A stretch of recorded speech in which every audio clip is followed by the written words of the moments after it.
Hi. Hello. Wait, I need to quickly do something. I think this is okay. I think this is okay. I am so sorry, by the way, that stream is so fucking late. I have no idea what happened. I have no excuse. I want to say I do, but I really don't. I was actually messing around with VTube Studio a lot, trying to still figure out the mouth mechanics because as I mentioned, I'm not too happy with how the mouth mechanics are working currently. I think they could be better, way better. But I think that is a me issue. That is like the model is done beautifully. Other people have had no problems getting things done with the model. So it's a me issue that I need to figure out. Maybe I'm not puppeteering enough because there's some instances like but I really just need to figure it out because VBridger, which is essentially like a mocap app that makes tracking so much smoother. And on VBridger, it picks everything up perfectly. So I'm like, what have I not figured out yet about this model?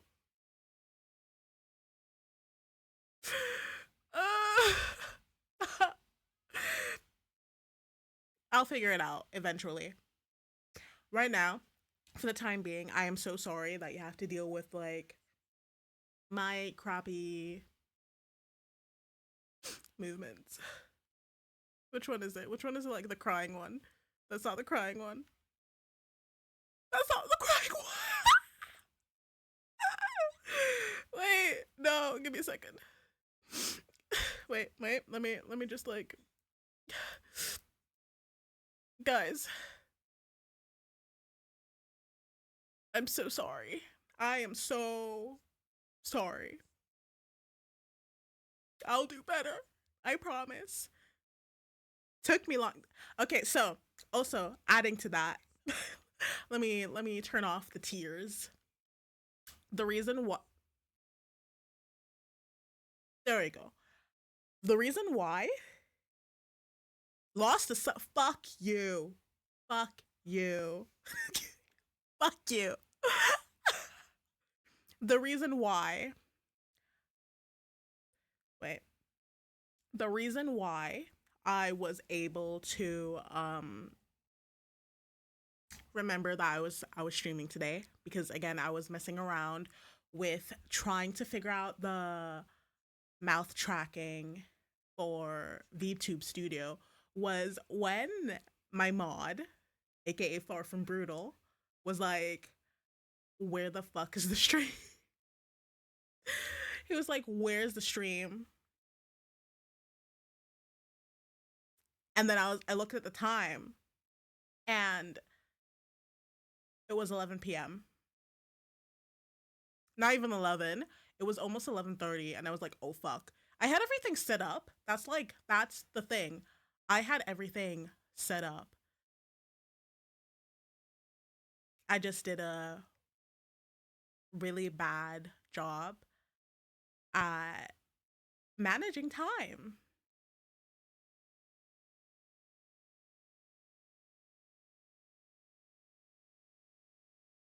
Oh, see, look at him. Look at him. He's acting all. I can't with him. Fucking crazy. We all know you only stream for me. And when I get home, there's no stream. Fuck you. I don't just stream for you. I have people who watch me. I have. Wait, let me turn the tier works on again. I have people who watch me. I have people who care. There are people who are here for me. And I'm here for my people. Not just you, bitch.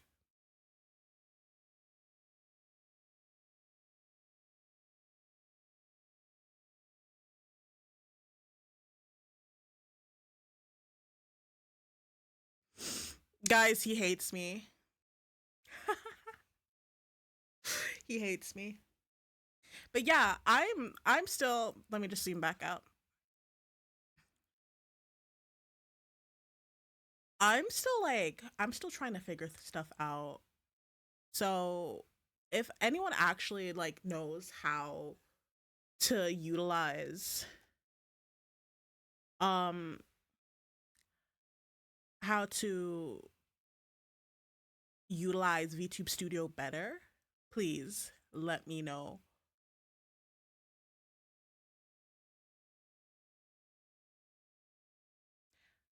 But yeah, I'm so happy it's Friday. I'm so happy it's the weekend. I'm so done with work.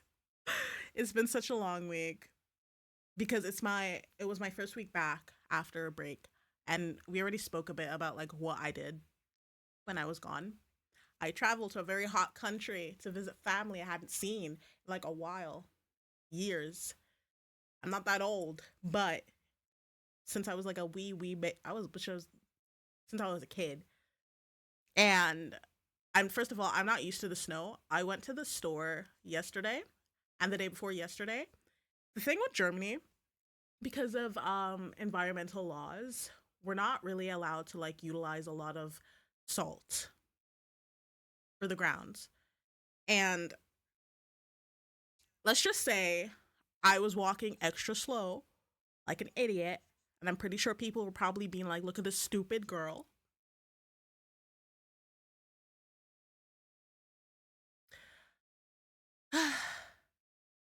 It was slippery as hell. I got what I needed because we were told that there was this like huge snowstorm coming. I live like approximately northwest of northeast of Germany. We didn't I don't know. Like the weather hasn't changed. It's cold. It was really windy from what I know because it was -4 degrees Celsius and it felt like the weather app said it felt like -14. So I was not going anywhere. I actually wanted to go to dance today before streaming, but I said fuck that. I'm staying home where it's warm. I'm not doing that. I love dance. Dancing is like one of my hobbies, but I'm not going to go through that. I'm not going to go through the feeling of -14 degrees just to move ass. Next time, next week, when the weather's hopefully better. But I heard like a bit further down in Germany, like in Hamburg, I heard it was really, really bad. Like snow that you haven't seen in like over 10 years.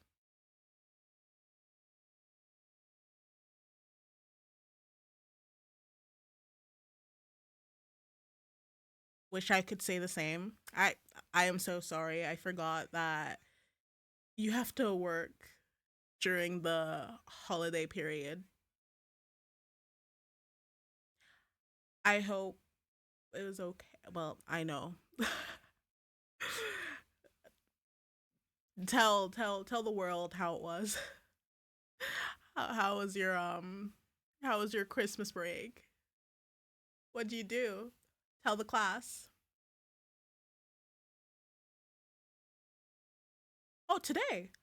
The, so he had to step in for like today. He was on call. So he technically wasn't supposed to go today. So I'm glad to hear that it went well. Wiped asses during Christmas. Yeah. Yeah. Yeah, I imagined. I would imagine that's how it is.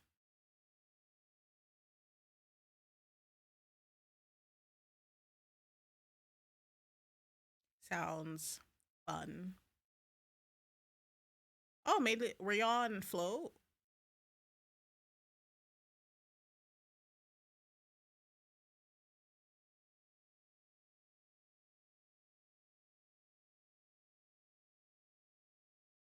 Guys, ignore that for a second. I'm trying to see like how the movements are currently.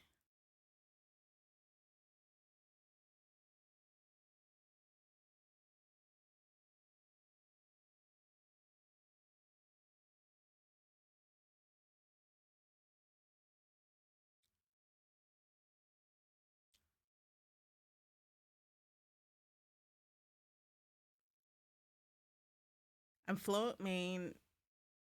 I'm float main. Okay, because because it's a fucking it's a your workplace is like a video game. I'm so sorry. I should have forgot. That's literally your main class. Float.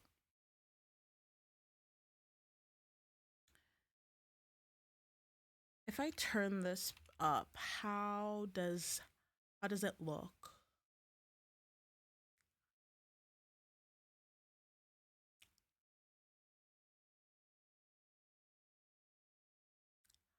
Because from what I heard, the higher the number is, the more like fine details you see of like mouth movements. But the problem is my mouth isn't being picked up. I don't know if it's my phone.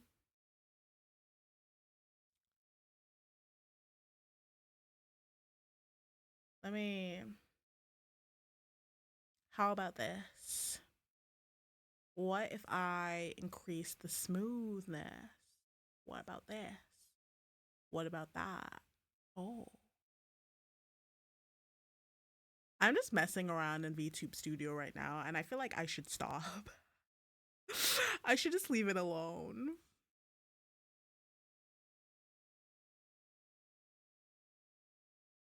Yeah, I'm gonna stop messing with it.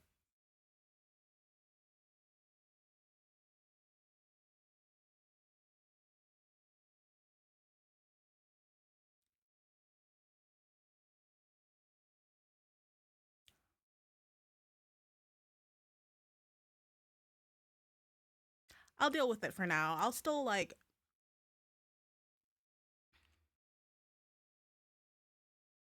I'll like fiddle around and find out what works best for me in my own time. As I know, it'll take a while, but I'll figure something out.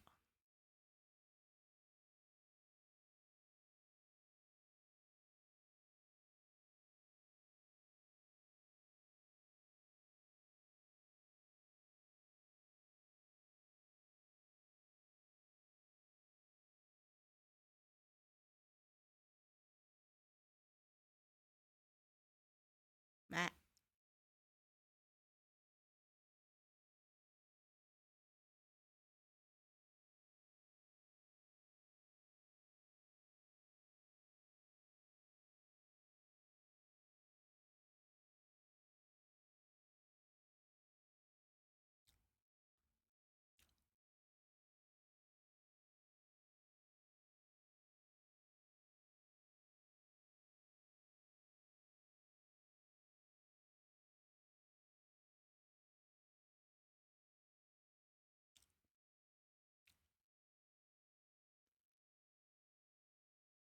Okay.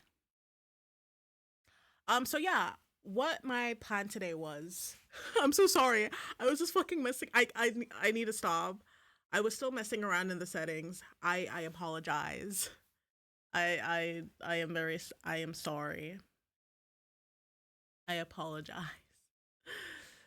My plan today was to play some demos for some visual novels because I've been really into visual novels lately. So that's what I'm planning to do. There are two demos I'm gonna play, and on Sunday, I wanted to try out Killer Chat. I already played the demo. The full game came out recently, and the full game is free, which is amazing. Like, such a. The demo looked really good. So I'm really excited to see how that goes. There's a lot of visual novels that I'm actually kind of interested in. So we're figuring that out. I'm gonna fiddle around with where the camera is. Maybe that would help. I am trial and error. Trial and error because we love scuff. Let me move this. I'm gonna be going to sleep for a second.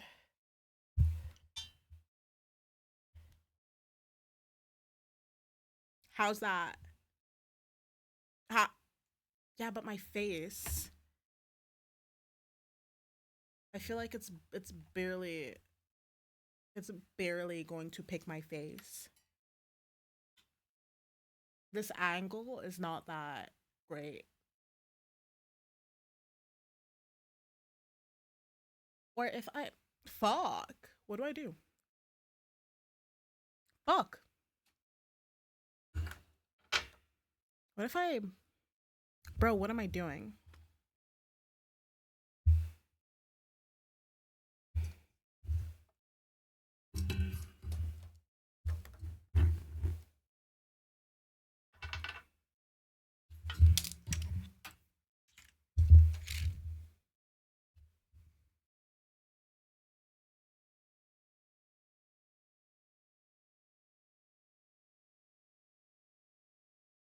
Does this work?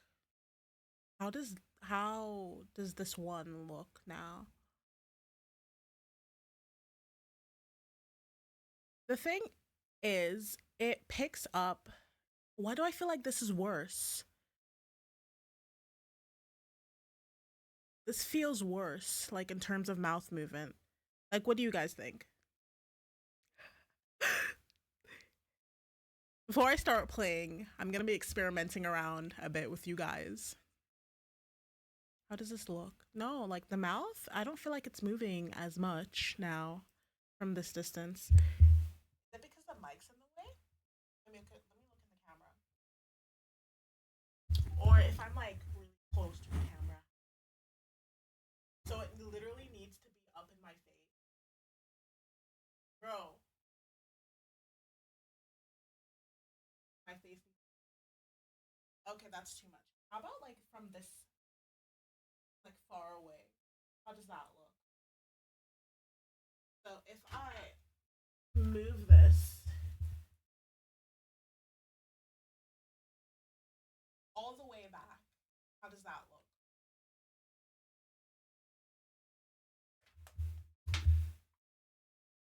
From there, it's not too bad, right? Right?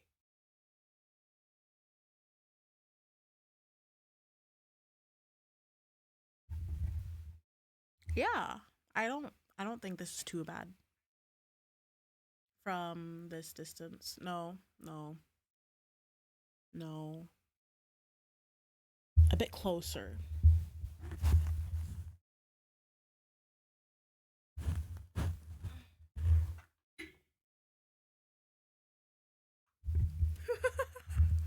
I need to stop.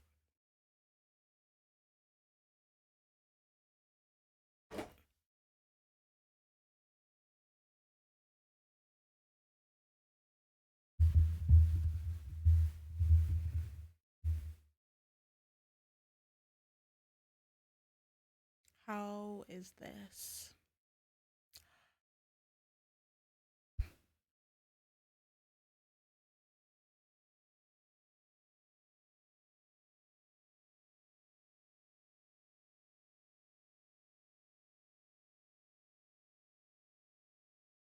Oh, sorry.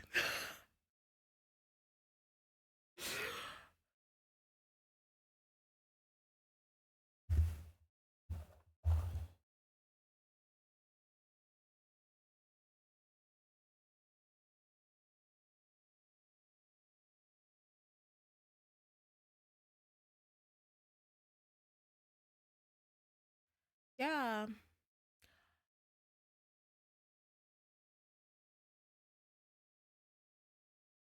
It's going to be a trial and error process. So, we're going to move on from this and we're going to play games. Let's do that. Okay, let me stop the music.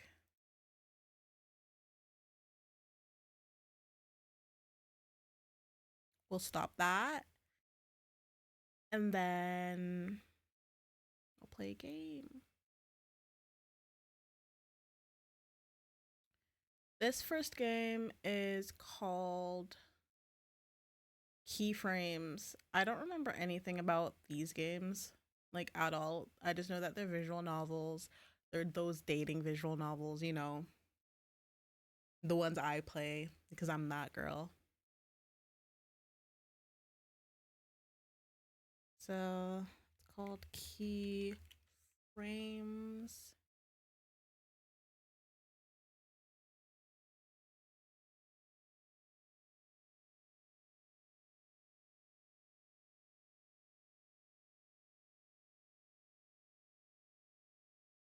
Okay.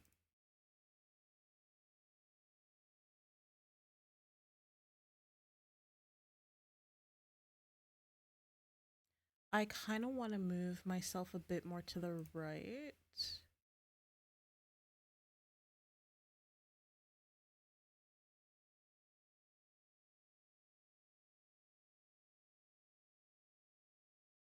Yeah, this is good. Okay, let me open the game then. Oh, wait, I wanted to quickly do this.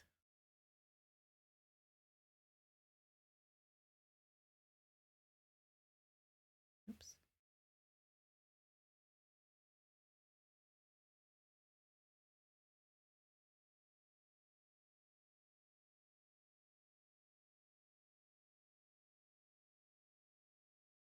Get into the mood a bit with some lighting. Okay, let me open the game.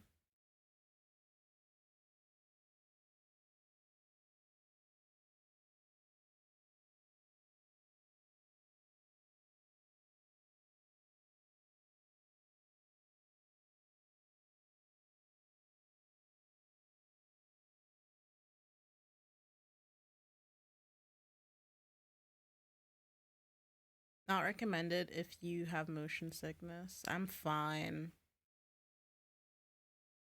Also, I wanna... Let's do full screen.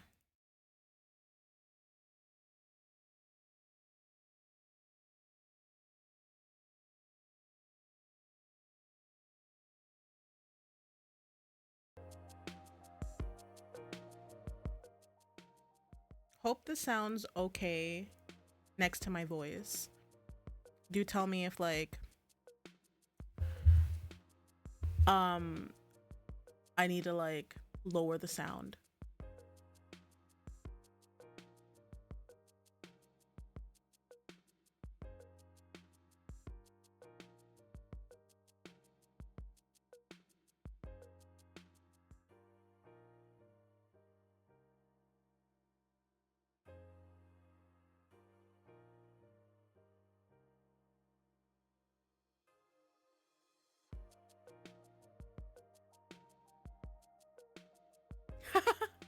I appreciate it. But as long as you can hear me and you can hear the music and there's like no unnecessary sound, essentially.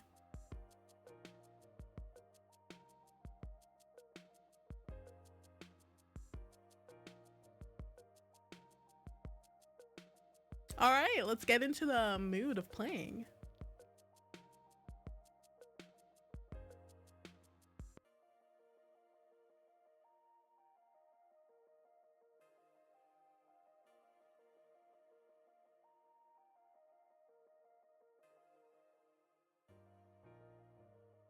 Okay.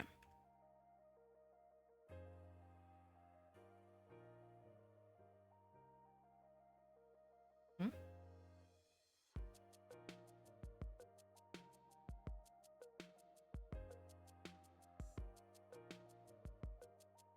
Um, the game's acting up now.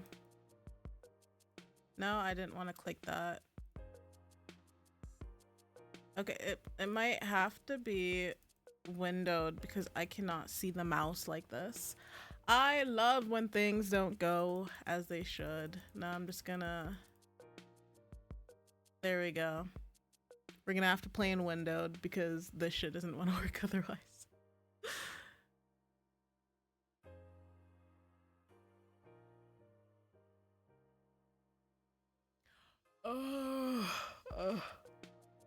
Um,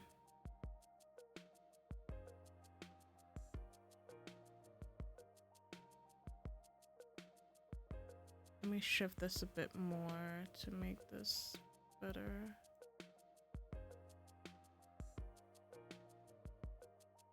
What the fuck? Bro, what?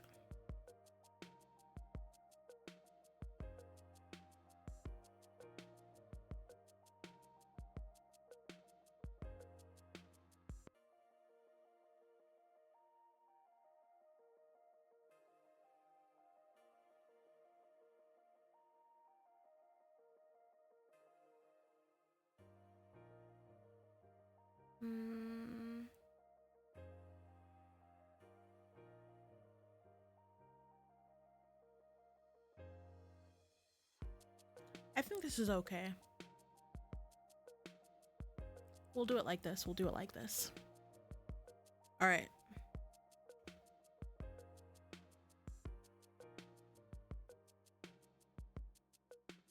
Oh, wait. Options. We'll enable screen motion. Okay. Transition. Skip. No, we won't skip anything. I don't know the game, so we won't do that. All right, we'll start. Time to take a quiz, a personality quiz, and no, you're not allowed to skip this. We're giving you a series of statements for you to answer truthfully. Or not. We're not the boss of you. Fair enough. I'm my own boss. So let's start. First question, are you the type of person who laughs at their own jokes? I don't feel like I laugh at my own jokes. I feel like I look at others and hope that they laugh, if that makes sense.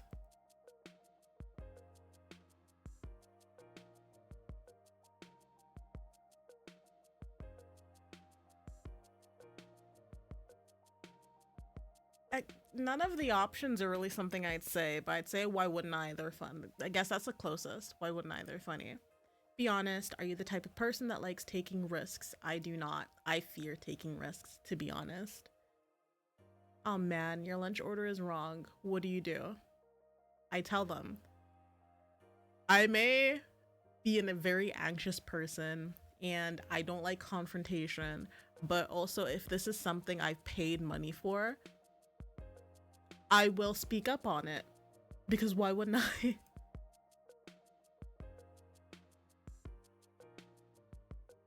Ask them to remake it if they can. Do small mistakes bother you, whether it's personally or like if it's my own mistakes? Yeah. I beat myself. I beat myself up. But if it's other people, yeah. Someone's approaching you with a clipboard. What do?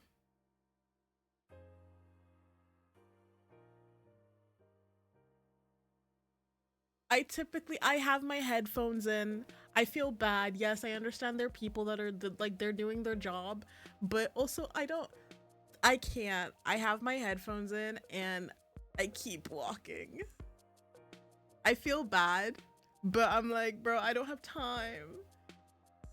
But if this is university, like, because it says I'm already clear across campus. If it's university, I don't typically mind. It's like outside.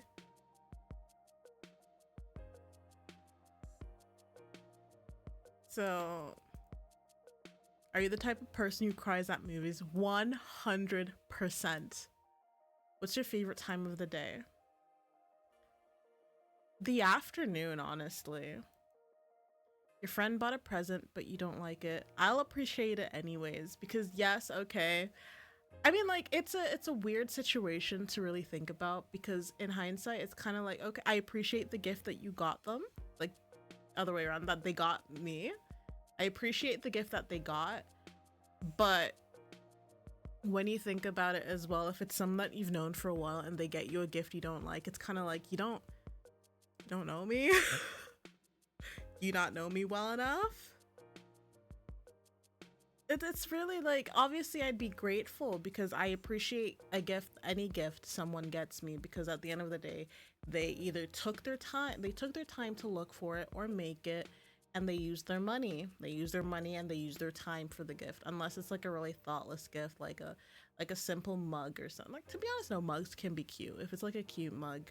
But this is like a gift I don't like. Let's say it's like something they already own.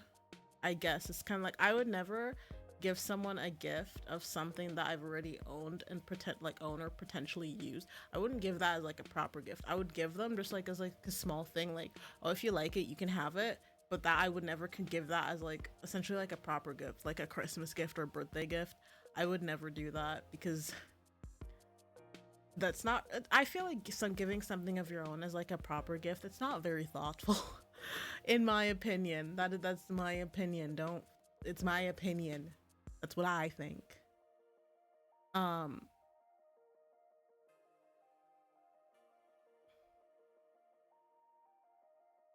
So I'm of the opinion, obviously I will appreciate it unless it's really not well thought out and you can tell that they put zero effort.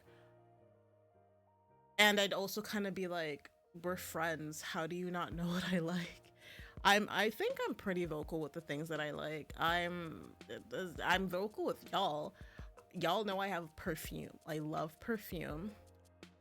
I like makeup and fashion. Get me like some makeup. Or perfume. I'm a very gourmand. I'm a gourmand lover. I like smelling like something edible. Like you could, like, I like smelling like a fucking bakery. I love it. I love vanillas, but I don't like vanillas that have like amber in it. I don't know, amber is just too heavy of a note for me. I'm not a big fan of amber. But I'm a fan of like that sweet whipped vanilla that makes you smell like a fucking bakery. One of my favorite perfumes currently, which I need to buy more of. And it's a good price as well. Like I do enjoy going, like, you don't have to spend a lot of money to get good perfumes, but I do have like high-end perfumes that I am eyeing, like niche ones, not like the typical brand names. Like, well, not niche, people would still know them. Like Diptyque is one that people know it because of Le Papier, I think, is like their most popular scent. I'm rambling. I'm rambling. All right, no. Your friend bought a present, but you don't like it. What do you do? Again, this is, it really depends on the situation. I'll put this in the context that they got me a gift. They did put some effort in it. I'd be like, thanks. Cool. Like, I appreciate it. But in my mind, I'll be like, you don't know me. You don't know me well enough. I don't know. That sounds like really iffy, I guess, of a person to do, but that is just legitimately how my brain processes things, because I think it's because I also hold myself to a certain standard, and I hold other people to that same standard as well. I try to put effort into the gifts I get. I try to think of something like the thing that people like, or just like something simple, like for example with friend, like female friends, like girlfriends, girls and theys. I like to look at a lot of jewelry or makeup to give them. To be fair, I don't have a lot of male friends. I literally don't. I think I have like 2 male friends. Like, let me think. Like, yeah, 2 male friends. Like, and I consider friends people I talk to on a regular basis. It doesn't have to be every day, but I talk to them on a regular basis is like kind of like my consensus of what I consider a friend. And for one of them, I literally only gift like games off Steam. It's a bit harder to give someone like a gift because they're online friends. I can't really do that much. I can't do that much, unfortunately. I would ship, but shipping also costs a lot of money. I guess like I could order stuff to their place, or like I can order them food. Yeah, come to think of it, I could just have something be sent to their place from, I don't need to like buy it and send. Anyways, what the fuck? I'm yapping. Next question. Uh-oh, you forgot to write your paper and it's due tomorrow morning. We are not sleeping. We are not sleeping. I would email the teacher, but I'd have no excuse. So if I just don't sleep tonight, maybe I can make it. Calculating results. I'm fall. Oh, I got a season? You think I'd say I thought I'd be more of a spring person. Maybe because I was born in spring, and spring is kind of my favorite season. These personalities are often characterized as empathetic and gentle, often thinking of life from the perspective of others. I sound like a pushover. I sound... No, am I? Am I? Falls might be the last person to speak, but it's only because they want to make sure that everyone said their piece. Yeah, but sometimes I also just don't have anything to say. But for all their understanding, it sometimes comes at the loss of their own wants. Yeah, fair enough. As a fall type, some of your actions and responses are already predetermined, but don't worry. You will still be able to influence your character throughout the game based on the choices you make. Now let's double check some info. My name is Yuri. I'm in the Department of Humanities. Oh, so the questionnaire is in like essentially what department I'm in. No, put me in I'm a science girl. I don't give a fuck about people. No. Okay, Yuri, put imp at the end. Yuri imp.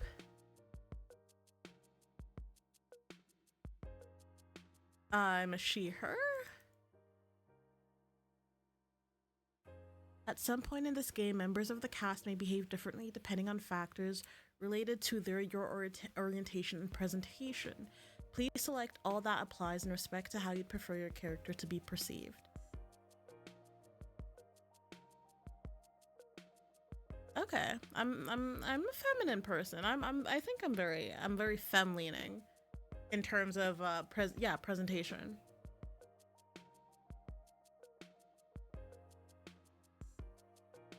Signature. I'd say my rating is closest to this ish. Okay, during some action-packed occasions, Keyframes implements quick-time events to help direct the narrative. Test each mode and choose what's comfortable for you. Oh shit.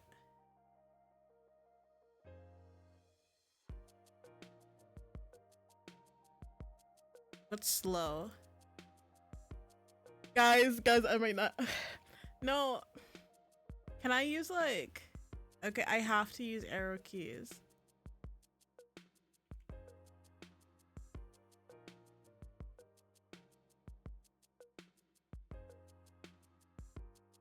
Oh my god. Okay, there's 4. There's 5. Okay, it goes up to... I'll default, guys. No, we're committing. We're committing to default. I may be slow. Doesn't mean I need the slow option. No. We're done customizing, yeah. I thought we could customize our appearance, but oh well. Your phone rested you from your dream, and you woke to the scratch of your sheets and the whir of the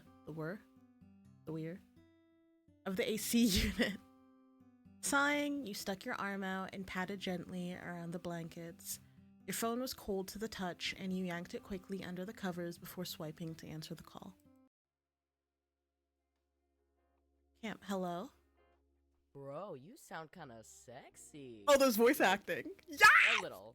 You hear it too, right, D? Who? It's dangerous for my heart. Can you say that with a bit more enthusiasm? I want to feel sexy. Cameron? Deja? Is that you? Ding, ding, ding. Correct. Now here's $1 million question. Do you know what time it is? Well, shit. You opened your bleary eyes. In the wash of warm light filtering through the curtains, you recognize the late morning hour stretching across the floor. It had to be well into the day. Really? So because I put that I like the afternoon, I wake up in the middle of the day. I don't do that. I just feel like I have the most energy in the afternoon. Bullshit. It had to be well into the day now, and you squinted at your phone for confirmation. 12 p.m. It's noon. Exactly. What does this mean for me?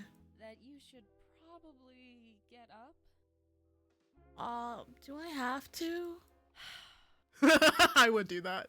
I would do that for people who know me, who I've either slept over at or who have slept over at my place. They know I'm ass when it comes to waking up. They know I'm complete ass. Because if they're like, okay, it's time to get up, I'm like, I literally just curl up and I'm like, no. Because some people out there, some people that I know are fucking early birds and I am not. I am like a 10-ish person. Like I like waking up at like 10 without an alarm. I mean, like, depends, because when I traveled during those 3 weeks, my sleep schedule had changed completely. So I turned off all my alarms. I didn't use any alarms because I'm like, bro, the fuck? I'm not trying to traumatize myself during my holiday. I had no alarms.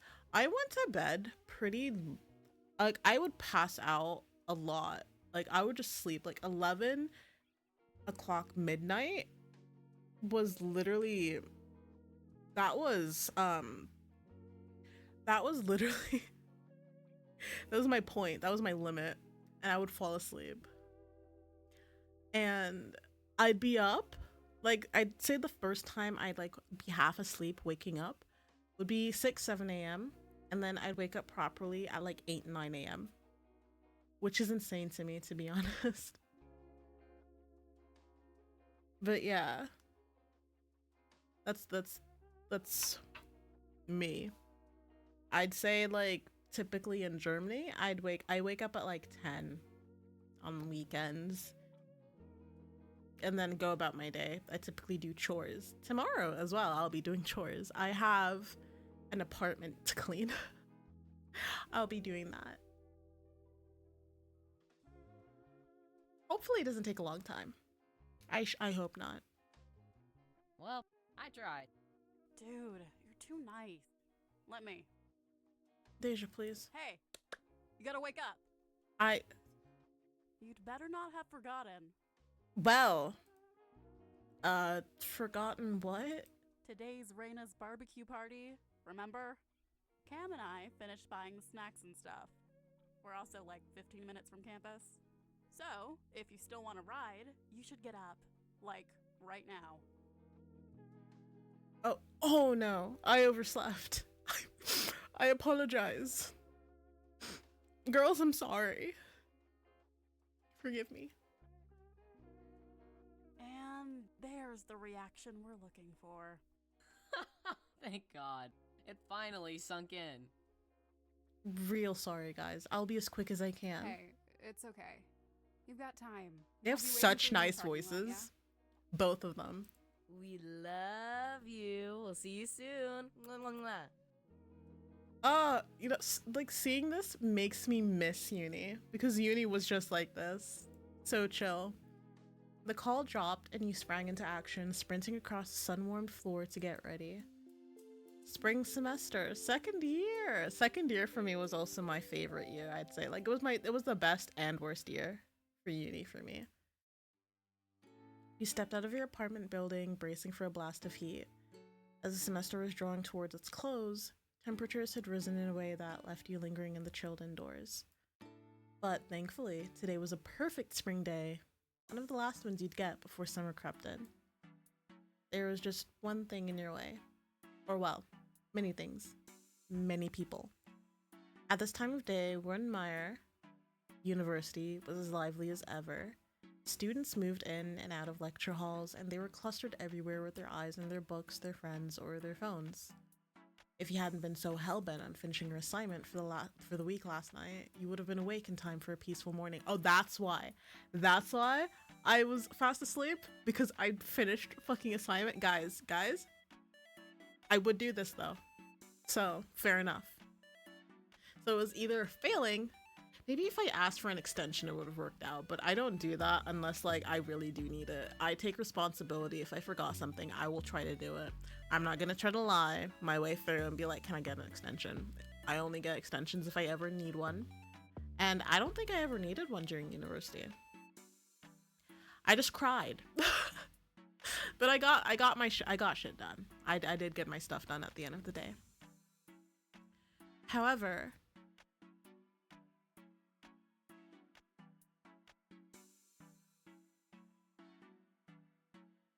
you wanted to be prepared, and that meant keeping up with whatever your professors gave you. Because, yeah, that's kind of how I went with it. And with finals right around the corner, it didn't hurt to reinforce what you'd learned during the semester. And thus, here you were.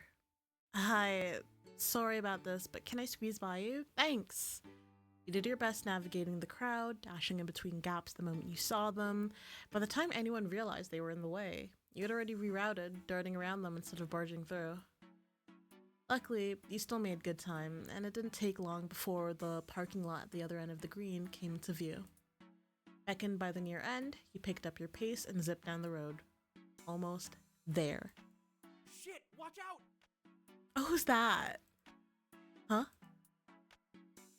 You froze in place, and as you raised your arms instinctively, a pink blur darted right past you.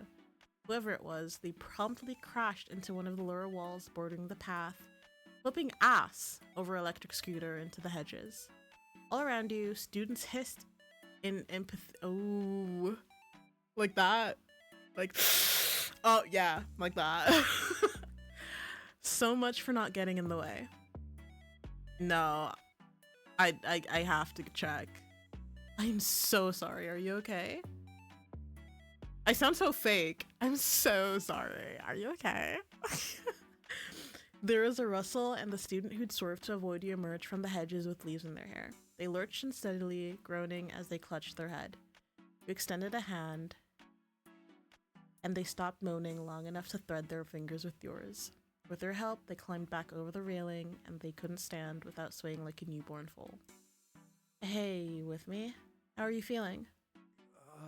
Honestly, my head really hurts. I think it's bleeding. Is it? What? Yeah, like, right here. Alarmed, you reached up without a thought, running your fingers into their raven locks. I don't feel anything wrong. You sure? I think it's behind my ear. Here.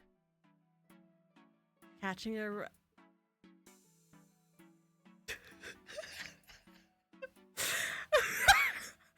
Ew, I'm so easy. Catching your wrist gently, they turned their head a little, and you searched again with a careful touch. There was nothing, aside from the dread twisting in your gut. I can't find it. Maybe you should go see... The words died in your throat when you felt their cheek drop.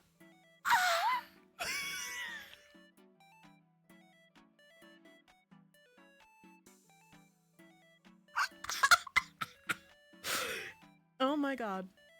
The words died in your throat when you felt their cheek drop into your palm. Oh, that's kind of smooth, I won't lie. Their grip on your wrist had shifted to the back of your hand, softly holding you there so they could nuzzle into your touch. You blinked rapidly in muted confusion, and they glanced at you from the corner of their eyes, their mouth lifting into a smirk you saw and felt against your skin. Would you look at that? I'm feeling totally fine now. Do you happen to have a healing touch? Oh, you motherfucker. Ah, I see what you did there. Very smooth. You cracked a smile before retrieving your hand, and they chuckled, bending at the waist to mock a stage bow. Thank you. Though, I would have been able to pull it off without my supporting lead. You're very welcome. Go crash again then. Maybe maybe you'll actually get something this time. You'll get some at some point. It'll work, maybe. Give it a couple more tries. And with a grand gesture, they motion for you to take a bow as well. You oblige, though no, not without a small shake of your head, and you're rewarded with a delightful snort. Cute. You play along well.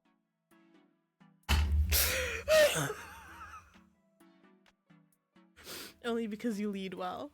Wow. You sure know how to make a guy feel seen. I'm almost embarrassed. You started it. Where did you think this was gonna go? As nasty as a fall that had been, their laugh rolled like a tide in the late evening, washing away the sandy impressions of the whole accident. Their unshaken indifference was reassuring to see, but you couldn't help but ask one more time. Are you sure you're okay? I'm fine, really. Healing touch, remember? And they tapped at their cheek, chuckling. If they could keep joking like that, then there probably wasn't anything for you to be worried about. Hold, please. With their index finger raised, they turned to kick up the scooter next to them. After they scrutinized it for any dings and scratches, they hopped on for a more thorough checkup. They pushed off with their right foot, hand twisting the accelerator so that it started up with a low whir. I don't know how to pronounce this, leave me alone. And set off into a series of slow, smooth laps with you in the center. Nice, still good.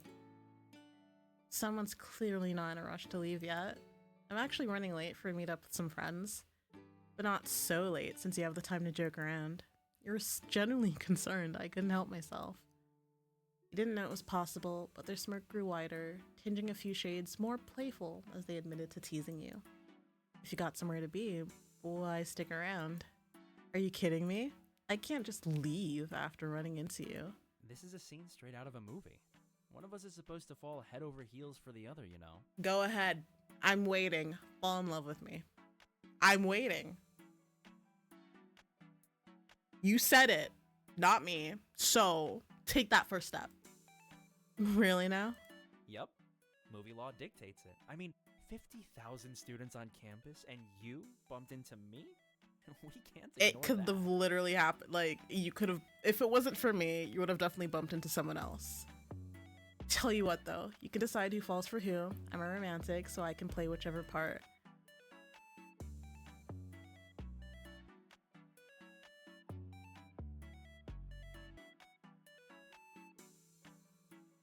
You didn't doubt that. They'd been super... Yeah, you know what, for my reaction, yeah, they were being cute. Okay, I won't lie. They were being cute. Obviously, they were hamming things up as hard as they could, but you didn't really find it in yourself to mind. All you could really think about was how sweet their smile was. You got yourself smiling and crossed your arms, arriving hastily at an answer before they could catch on.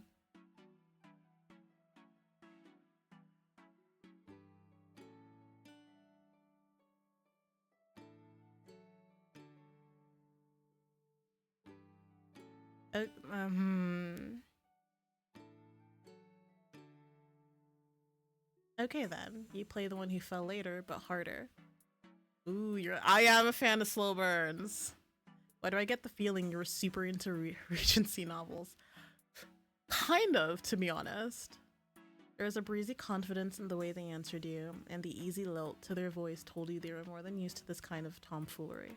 It was tempting to stick around just to see what they'd come up with next. Unfortunately, I gotta go. Don't run into anyone else, okay? Am I allowed to take that as you wanting me to for yourself? You didn't reply, but you didn't need to. The way your lips pressed together in an attempt to hide your amusement was telling enough. You knew they'd seen it, since their mouth was quirked into something between a smirk and a smile, into something that, for all their wit, was mellow and indulgent. I'll see you around. They lifted a hand, throwing you a two-fingered salute as you stepped back. You nodded back, waving a little before you picked up the pace. You'd lost valuable time, and so you dared to break into a jog as soon as you had a straight shot across the grain. This time, thankfully, there were no collisions to be had. You slowed to walk off the I was reading so well. You walked,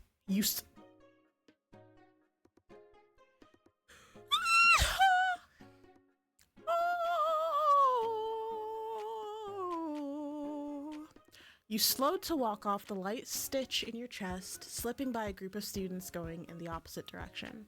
Man, whoever that was over there, they were really passionate about that song. That's such good timing. Tell me about it. As he headed between the rows of parked cars, an electric beat filled the air. The source, a van with the front window rolled down as its occupants rocked out to a song from a decade ago. Oh, those are my friends. Cameron sat in the driver's seat, two-toned hair flying wildly as they banged out a beat on the car door. They were one of your best friends, as well as a year above you in the same major. More importantly, they were a self-professed champion of car karaoke. When it came to immersing oneself in song, passion was the name of the game, and for Cam, that meant there was no need to worry about hitting the right notes. The speakers went abruptly quiet as they reached the high note with a devastated gasp. Cam jerked around to face the passenger seat, where your roommate Pigeon laughed with delicate glee. Deja was the third member of your unforgettable trio, an incorrigible tease, always looking for an opportunity to poke fun. You'd obviously been waiting for the right moment to turn the volume down. Hi Cam, hi Dee. At least the lull in the music meant you didn't have to shout. As soon as you called over to them, they both leaned forward to wave. Hey, gorgeous. Oh my god, she's so pretty. What the fuck? Both of them are like 10 out of 10. We were just about to go looking for you after a quick karaoke sesh, right? Well, it was either that or we'd have to burst into the apartment with a boombox, and I left my boombox at home.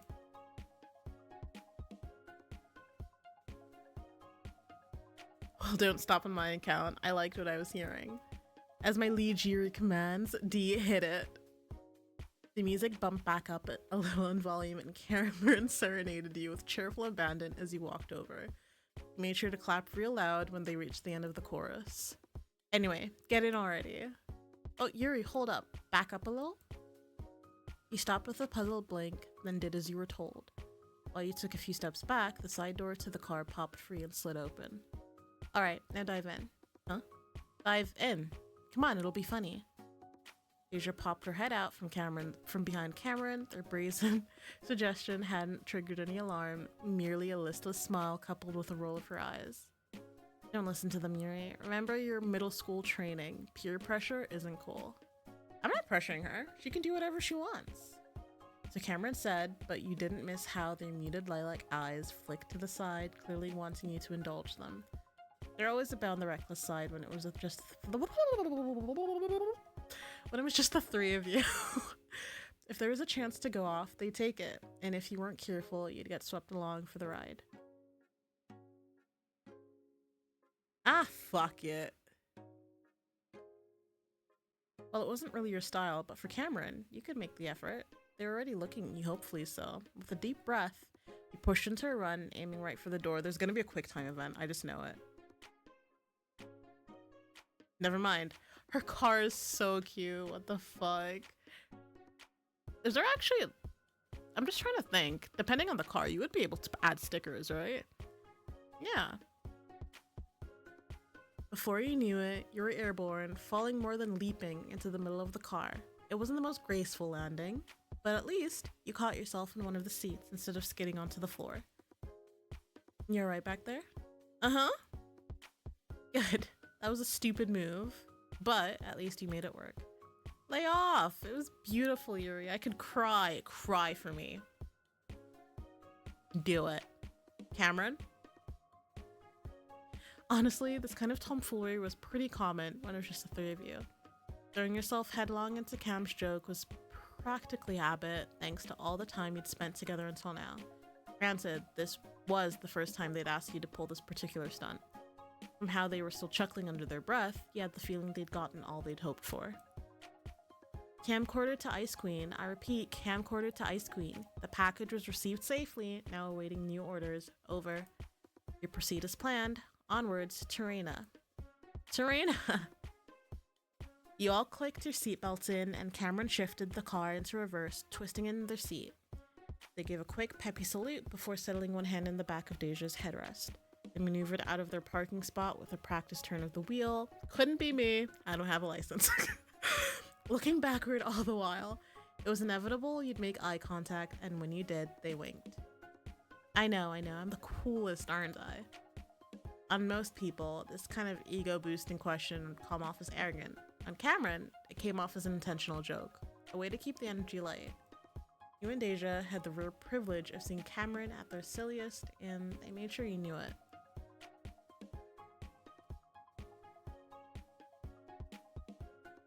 Yeah.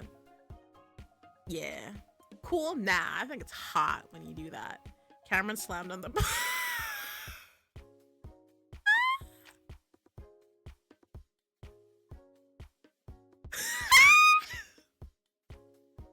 I love the cast already. I love the art. I can't. How can I? You just called me hot. Should I not have said that? No, I mean, yes, Lord, I am not your strongest soldier. You literally called my voice sexy in the morning. Cameron, what do you want from me? You're agnostic. Also, you're holding up a line. Oh, shit. They stuck an arm out the window to wave frantically before switching gears and turning the car out of the parking lot. It took until you were out on the main road for their grip on the steering wheel to relax. A cool breeze fluttered through the front windows and campus buildings rolled by in silhouettes of glass, stone, and brick. Rin Meyer was an easy first pick for many students. While not overly prestigious? Prestigious?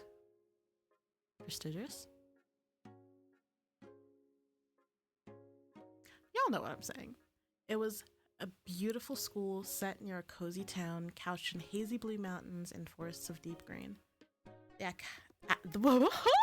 The academics were no joke either. It's been competitive enough that you'd still feel more than lucky to be admitted into the pre-law track to boot. Girl, get that. I'm clapping my thumb and my index finger. Clap, clap, clap, clap. Good job.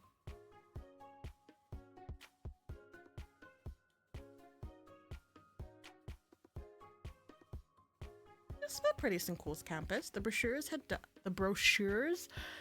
Why can't I speak? Like, why do I have the inability to like just say words properly? The brochures had done their best to capture everything, but nothing had beaten experiencing it in person. Your first month here had been a giddy one, full of exploration and maybe a little frolicking. Campus was, to quote Deja when you'd met, picturesque as fuck. And to quote Cameron next, sick as fuck. Thanks to the mountains, there was an observatory on one side of campus and a ski slope on the other. That just sounds fucking dope. I went to a port town. I'd say the university I went to, because I studied in the UK, I'd say it's a pretty, you know the school. You know the university. Is the place great?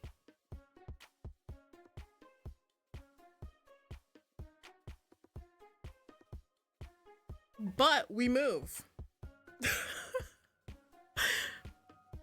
But fucking an observatory and then a ski slope as well? Nah, that sounds fucking dope. The locals enjoyed them just as much as the students did. Fairfield was a small place, but that didn't mean it was boring. Cameron slowed for a speed bump and you heard the rustle of nylon bags in the trunk. How did the shopping go? Deja tipped her head back for a laugh. More of a sharp exhale, really. It was easy to miss these mini laughs of hers if you didn't know what to listen for. Should I tell her or will you? Why? What did you do, Cam? Why do you assume it's me who did something? Remember, in the court of law, everyone is presumed innocent before you're not on trial. But if you were, we'd present to the court a picture of a certain pyramid of paper towels knocked all over the floor. We had a defective wheel and the cart wouldn't steer right.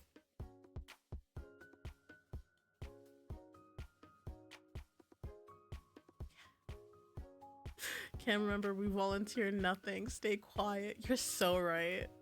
They clamped their mouth shut, twisting an invisible key at the corner and tossing it away. Friendships like these warm my heart. Well, as an eyewitness to the crime, I've got plenty to say. She's bluffing. Stay strong. Honestly, it's not like anything actually broke. The employee said it was fine, but Cam's convinced they can't ever go back to Dickinson's again. Oh, but the macadamia nuts there are Deja's favorites. Roll up on the Dickinson for some nuts. Oh, Cameron, it's always in one ear and out the other for you. Cameron snickered as they flicked the turn signal on. Deja tilted her head to look back at you. What's up? You met her eye with an automatic smile, watching as her expression softened. She took her time putting the words. She has a soft spot for me. Deja. Bestie. As she usually did around you. Was your morning alright? Beyond the obvious, I mean. Well, naturally, you hadn't been set up for success today. Your room had been a mess. You'd woken up late. You'd had to run across campus, and you got held up by that stranger. There's a lot to say about your morning from that alone, but did you want to tell your friends?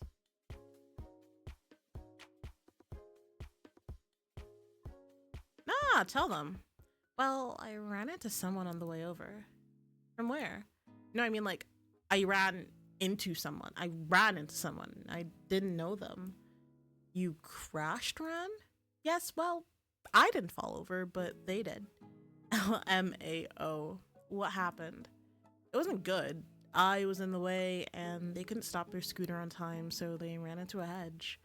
Oh, the poor campus foliage. Deja, your priorities are set straight, girl. But they were okay, right? Then they turned it into a whole rom-com thing. Really big on the sappy jokes, you know? Uh-huh. What's that for? What would I say? Does Cameron like our character? Is it kind of like a crush situation? You get those smug... Oh! Or she's like, uh-huh. You get those smug smiles off your faces. You lean forward to drum your hands petulantly on their seats. And Deja laughed, unlocking her phone as she leaned away. I have no idea what you're talking about. Anyway, did you get a name?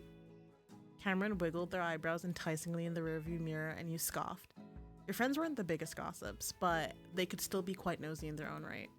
Cam's curiosity was born of genuine interest, wanting to know for knowing's sake, but Deja wanted to appraise. At the very least, she'd make it heard, whether she thought someone was bad news. She had a good radar for bullshit, no matter the context. Crappy sale deals disintegrated under her discerning eye, and anyone with ill intent could look forward to the same. Alas, no, I didn't. What? Boo! Yeah, how's Deja gonna do any internet stealthing now? We just have to run into them again. In the intervening lull, you mulled over that stranger one last time. No, I'd tell them. If, like, with the way I, like, were interacting, I would definitely tell them a lot. Yeah, there'd been little to no chance you would keep a story like that from your friends. It was all par for the course. Well, thanks for picking me up anyway. Of course, we can't miss out today. It's so much free shit. Hey, don't forget, we've got work to do first. We will. If I have a lot of Tupperware in the back, that is a coincidence, I assure you. None of that Tupperware is mine, right? Even if it's not, you can borrow whatever. He smiled, resolving to help Cameron pack away whatever leftover they wanted first. The rest of the ride was a tangle of lighthearted conversations. Deja and Cam were common fixtures in your life, but you rarely ran out of things to talk about. It was never silent, at least. Deja had the aux, and she'd put one of her playlists on as soon as you left campus. Gradually, the trees on either side of the road thinned, and the car entered a classy residential area with quaint homes separated by large lawns and extensive driveways. Is it this one? Yep. Just pull in behind the car. Cameron pulled over, fitting the van into an empty spot. From the number of other vehicles already here, you're probably among the last of the helpers to arrive. Hopefully Raina wouldn't mind. Peering out the window again, you were struck by the suburban mood that blanketed the entire area. Man, who's getting housing out here? This is way fancier than what's on campus. Huh? Oh nah, this isn't for students. But Reina lives here. She sure does. Deja flicked her wrist impassively, speaking with the bluntness of someone who'd seen this view one too many times. It's a legit neighborhood. Some of our professors live here, the tenured ones. Cam, I'm pretty sure your first-year seminar professor is her neighbor. No. Mrs. Gregory? Yep, apparently she swings by with muffins. Man, we didn't call her a G for nothing. I love you, Mrs. G. Cameron hollered after sticking their head through the window, fist thumping on their chest to express their admiration. Asian snorted. So close, it's on the other side. Well, whoever lives on this side, I also love them. Anyways, let's get going. Wait 1 second. The locks clicked shut and the windows in Deja's side whirred as she rolled it back up. Should we be concerned? I'm already shitting bricks. Cameron, come on, this is important. I said this was a party that Rena was hosting, right? And I was co-hosting. Yep. I remember, since it was so weird hearing that. But weird how? You don't really do parties, D, unless it's our birthdays or something. And we're here early to help set up. That means it's an SGB party. Case closed, Detective Imp. Case closed indeed. Excellent work, Detective. Cameron, what is your surname? Molinares? Molinares? Like, do I say it Spanish-esque or do I say it Valley Girl-esque? Molinares or Molinares? Deja pouted a little and the two of you turned away to giggle. Your roommate was vice president of the Student Government Board, which organized events and initiatives all over campus. It hadn't exactly been rocket science to guess the real nature of today's party. It was even easier when one considered that Reina was SGB president, though that did bring up one inconsistency.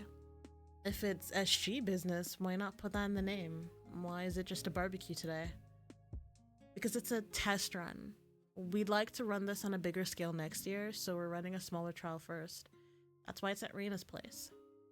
The other SG people know, and now you do too, but none of the other guests really do. Okay, is that it? Nope, there's something bigger. She held one hand out, each of you palm up.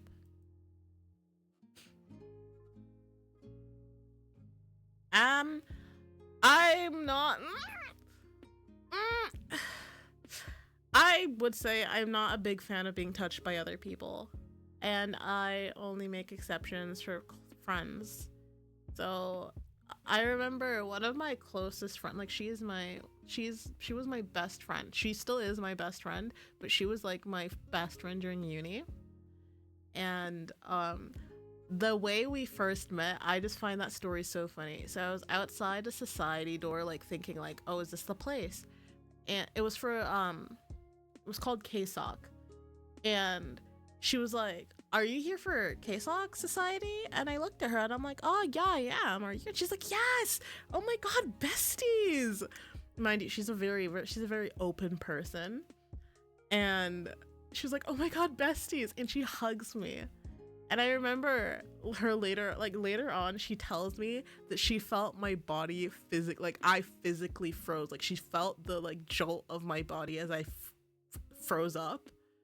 And I just find that funny because I didn't think I would physically recoil physical touch like that. I didn't think it was that obvious, but it turns out that like when it comes to people I really don't know,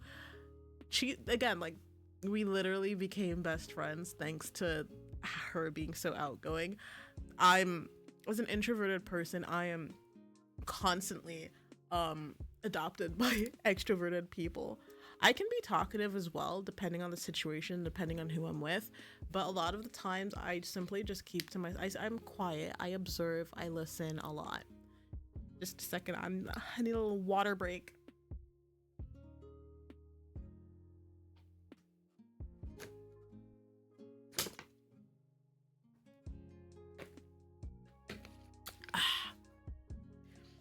Stay hydrated, people.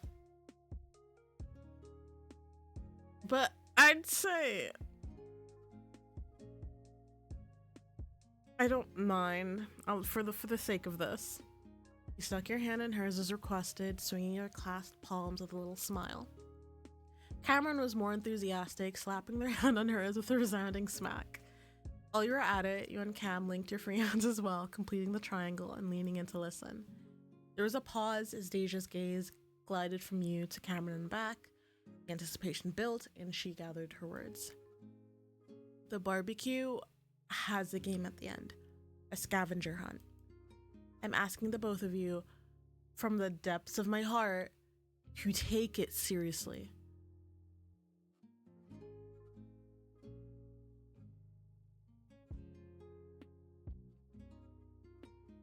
No, I know you mean business. Dee's heart, the Mariana's trench of organs. Deja's lips twitched, but she kept to a grim silence even when you and Cameron traded snickers. The scavenger hunt, my friends, has a prize. Girl, say less. Suddenly the car was deathly silent. Let me repeat that. $500 fucking dollars. Cameron's tongue darted out to swipe at their dry lips. See, like, as an adult, that's like baby money, okay? Ish, kind of. Like, $500 is $500 at the end of the day, but there's like baby money. As a university student, that is everything. That covers rent and potentially groceries. Hell yeah. I'm dead ass. This is real. We, along with the rest of the guests, are playing for keeps, and there is, I shit you not, a fat stack of cash waiting in Raina's room as we speak. If there is ever a moment to take my words at face value, it is now, okay? I'm not kidding. That cemented it for Cameron. Holy shit. The car rocked on its axles as they leaped up on their seat, thumping their hands wildly on the steering wheel as they screamed. Even Deja joined in on the chaos, her heels driving into the carpet of Cameron's cars in a series of gleeful thumps. The jewelry adorning her body jingled with the movement as she too began yelling. Joining in, you bounced a few times in your seat, hands flying up in a poor attempt to hide the wide grin on your face. It wasn't often you whooped and hollered. What kind of person are we? Because every time I choose an option that I would choose, is like, oh, it's not often you do this. It is. Leave me. But money was money, and there was $500 within reach. Okay, wait. Cameron came down from their initial shock to seize Deja by the forearms. Your roommate grabbed them back, the white for manicured nails standing against the gray of their hoodie. Game plan. What is it? You have to have one, right? Like, we're winning the thing, no question. Oh, definitely. I already know where everything is. Otherwise, there's no point bringing this up. Wait, are we cheating? Deja grinned at you without hesitation, mischief sparking. Oh, fuck up. Bugger off. This is a fucking scavenger hunt. Yes. Some people call it cheating. I call it a utilization of prior knowledge given my role as party coordinator. That's just a long-winded way of saying we're cheating. If Reina didn't want me to cheat, then she would have asked me to help hide the items. Besides, just because we would know where everything is doesn't guarantee we'll win. We still have to get to everything first, if we're going to grab what we need. Nah. There's no rule prohibiting you from using what Deja knew. Maybe Deja was just really familiar with Reina's house and the neighborhood and the laws of probability. Nobody would know anyway, except for, maybe Reina. But if you removed all the evidence, you had a shot. I'm in. Carmen's grin was positively devilish, and Deja nodded solemnly. Alright, so here's what we'll do.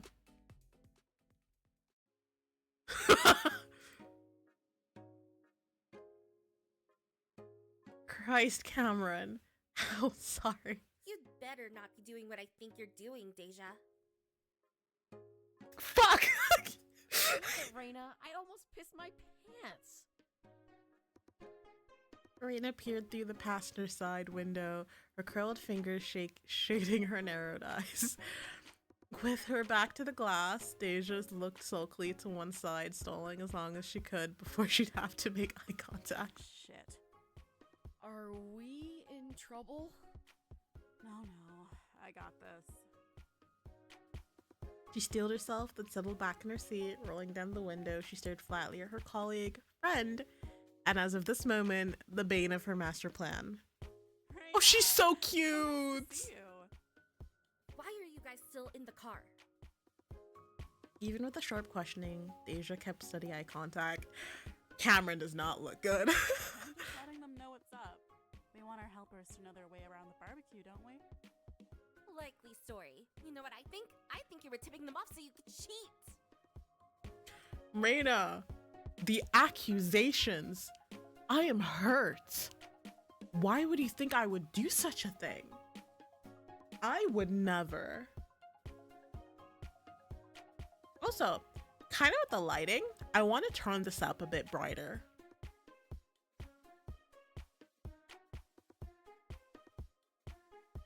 How does that look? No, let's blend in a bit. What about the overlay? Oh, fuck me. Holy. No. Fuck.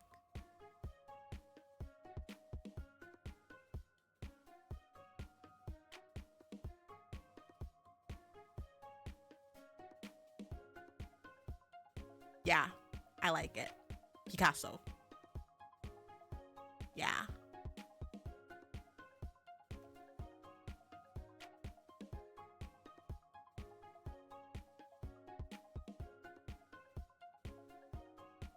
Deja's hand fluttered to her mouth and she let out a bewildered, dainty laugh. What? Us? Why would I do that? Because I know you, and I know you can't resist, you cheater. Raina, that is that word. I don't like it. Cheater? No, Raina, we would never.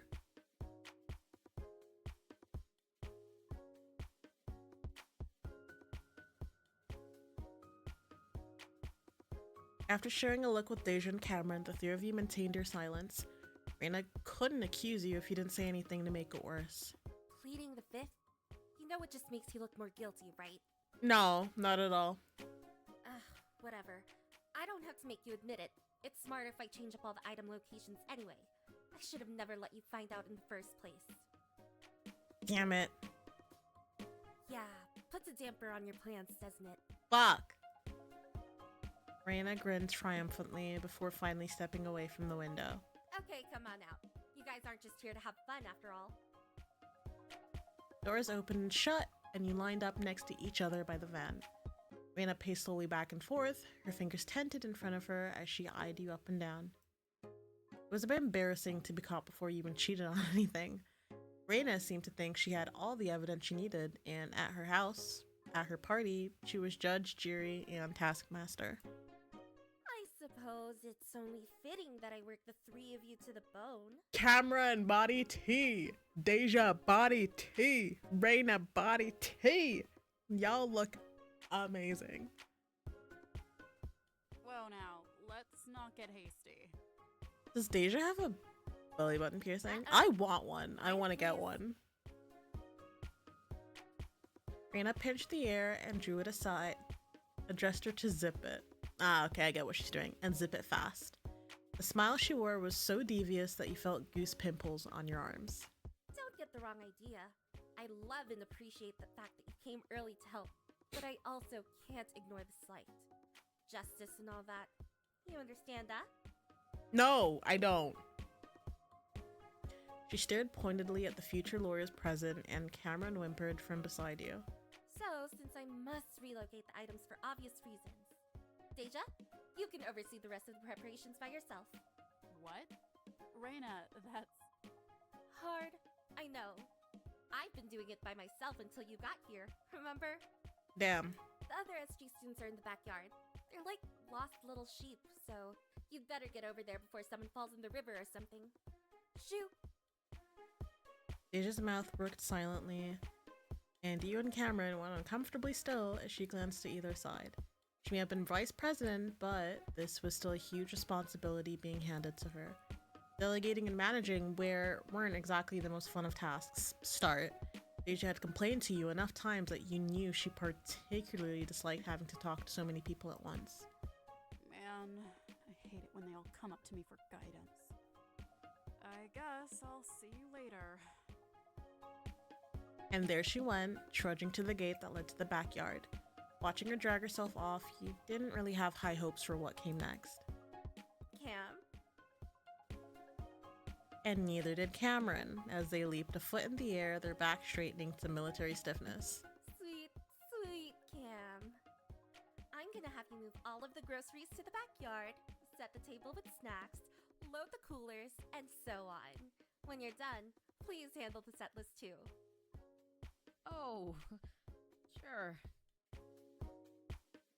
Swept up in Reina's current, Cameron jabbed a button on their key and scurried to the SUV's rear, reaching to stick their arms through as many shopping bag handles as they could.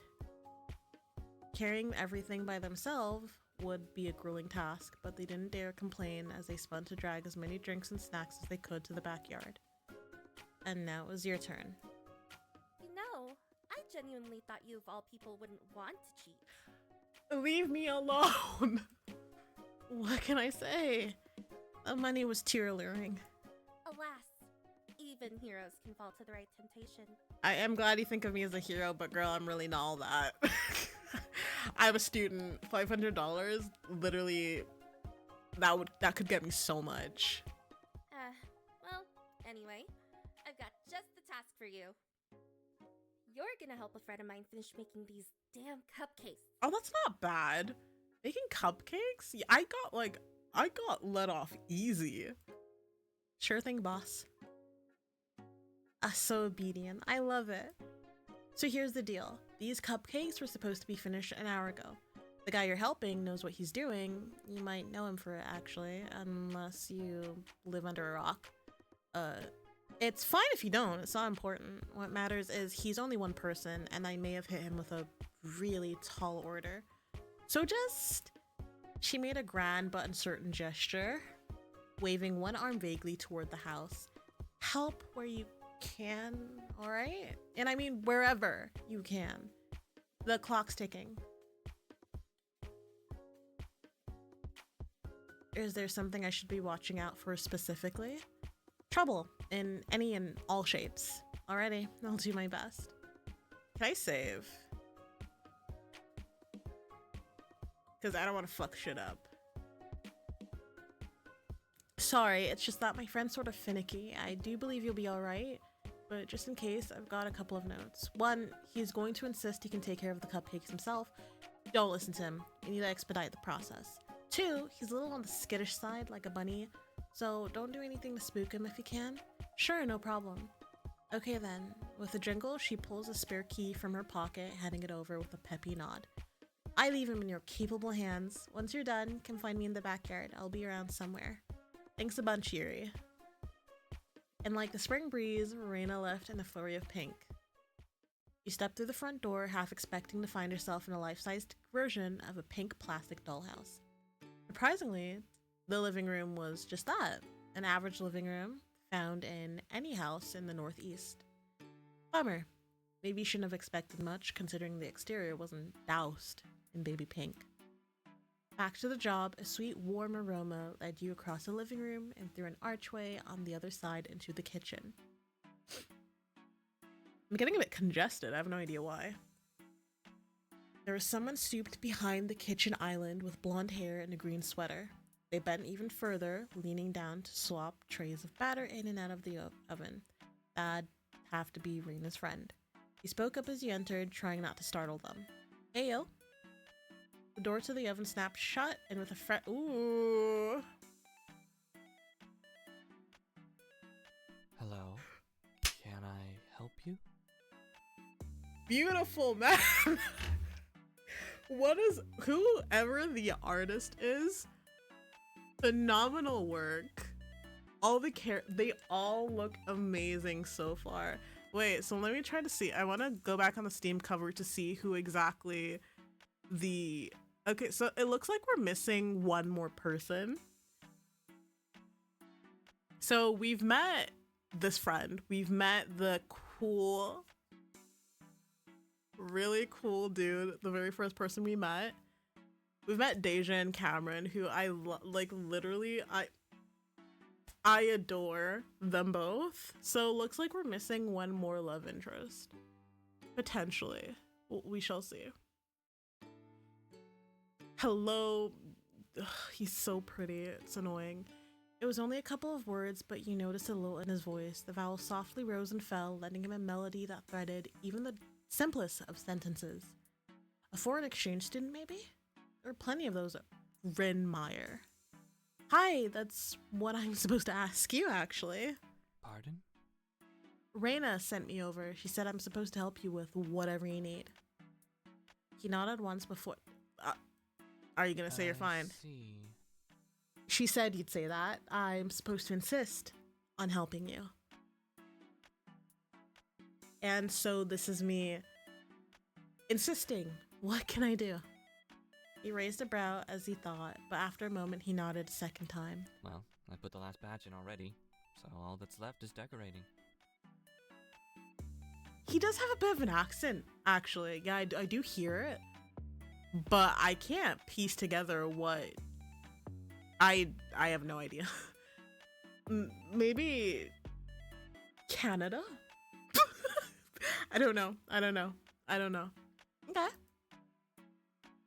There was barely any space on the counter when you joined him, thanks to the wire racks crowded with rows and rows of cupcakes. A number of them were already frosted, but there were plenty that hadn't yet been decorated. I'm starting to see why Reina told me to come help.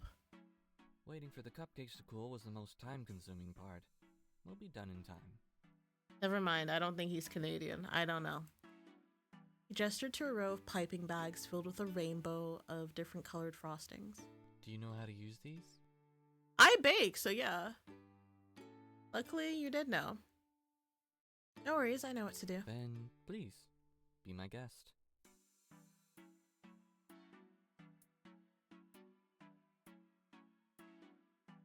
Okay, but don't laugh if it's not up to snuff. Well, if you talk such a big game, I must admit I have my expectations. Please don't. Maybe lower them for my sake? That's such a cute laugh. They're all perfect. They're all perfect. They're all too perfect. Where are all of their flaws? What did I say about laughing? Apologies. I didn't know you meant starting now. You glance at the cupcakes. I'm putting my hand just in case there is a quick time event. You glance at the cupcakes that were already finished. Some of the designs were singular flowers made of layered petals. Others were entire bouquets of tiny clustered blooms. Bro, are you studying? We all know what you're studying. Piped with a confident flair that made for a spectacular show of craftsmanship. Since flowers seemed to be the theme, you quickly pulled aside 3 colors of frosting, and with practiced movements, you start piping. Along the way, you switched from white to cream, then to a peachy blush. With a flourish, you lifted the nozzle one last time, revealing a rose that faded from one color to the next. I know how to pipe, but not to this level. Me in life, never. I don't know why you were concerned. You did an excellent job. Thanks. Praise me more. I thrive on praise. You can carry on then. I'll deal with the finishing touches. Bet. Returning to a rack of half-decorated pieces, he picked up a piping bag and settled in. Wherever his attention turned, leaves and petals unfurled in flakes of effortless color. Bit by bit, he cultivated a garden out of frosting. Vanilla and sugar wafted through the air, making the scene even more convincing. You're really good at this. He handed over a cupcake with a rosette on it, and he tended to it quickly, creating a cluster of wavy-edged leaves. I'd hope so. I've been doing this for a long time. How long are we talking? 10 years? Maybe 11. I hope you're getting paid for this at least. Are you? No, I'm just a volunteer today.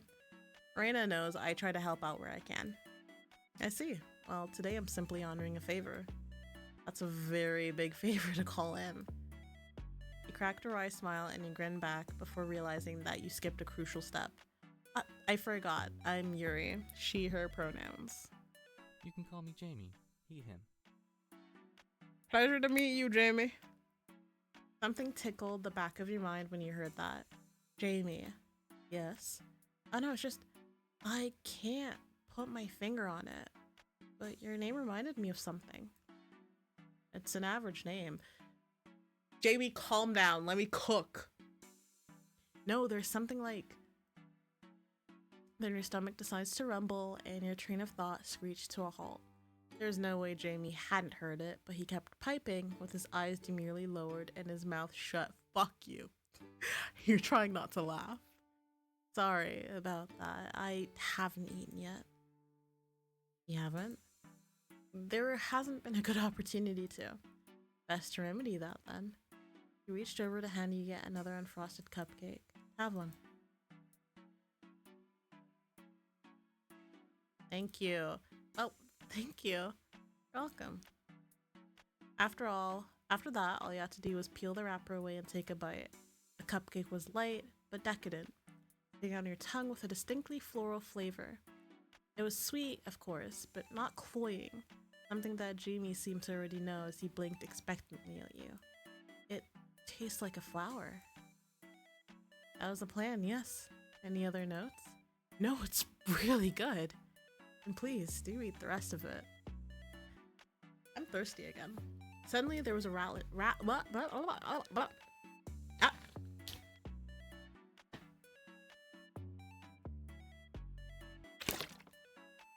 Damn it, it's locked. I told you, Rana said no one's allowed in until the party starts. Dude, I have to piss so bad. Can I have a spare key? No, but if we go find her now, she might walk you in. Automatically, you took a step over, but before you actually got anywhere, Jamie spoke up. Don't do that, please. There wasn't a shred of hesitation in Jamie's voice. While you looked between him and the door, the silhouette shrank away from the curtain as the unfortunate volunteers gave up and left. Why not? I don't want people in here. Raina's words from earlier resurfaced. Skittish, like a bunny. He didn't strike you as the timid type after talking, but now you were starting to wonder if there was something else going on. Still, there are a few things that felt as bad as being unable to find a bathroom on time. What would that volunteer do? Beg Raina to let them in? Drive all the way back to campus? No. There had to be a reason why, yeah. I feel bad for them, but Raina did lock the doors, so... With a final glance at the door, you moved to pick up another cupcake. Jamie did the same, though he was finishing piping an entire flower by the time you got one layer of petals down. He was moving at a clipped pace, his eyes fixed on his work as he let the silence between you stretch on. I felt like he was waiting for you to do something, judge him maybe for refusing to help others, or ask him to explain himself in more detail. There's a slantwise way to do that without sounding like you were accusing him. Though, I think almost all the other volunteers here are student government. I'm guessing you're not, since you only said you were doing Raina a favor? That's correct. I'm not either. Deja, the vice president, I'm her roommate, so we came together, us and... There's that rattling again from the front door this time, and it was followed by the familiar scrape and clunk of the lock turning. The party's not starting, is it? Wiping your hands, you ask. No?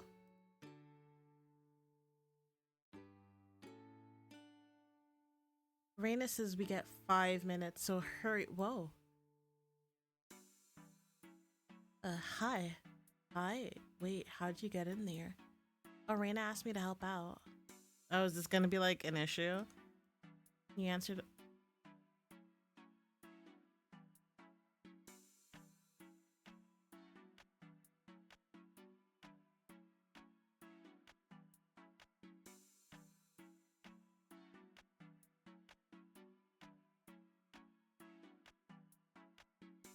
Somebody owed Raina a favor.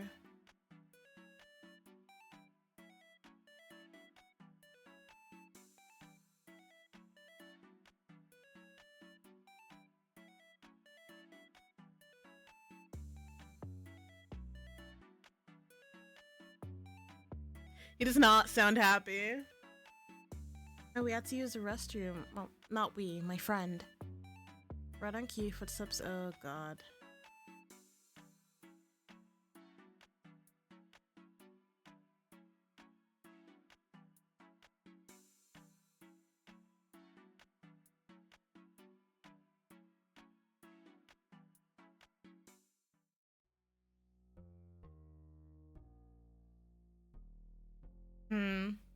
I hope they don't treat him like rudely because of this. Like, man's trying to do his job. He doesn't seem to like people.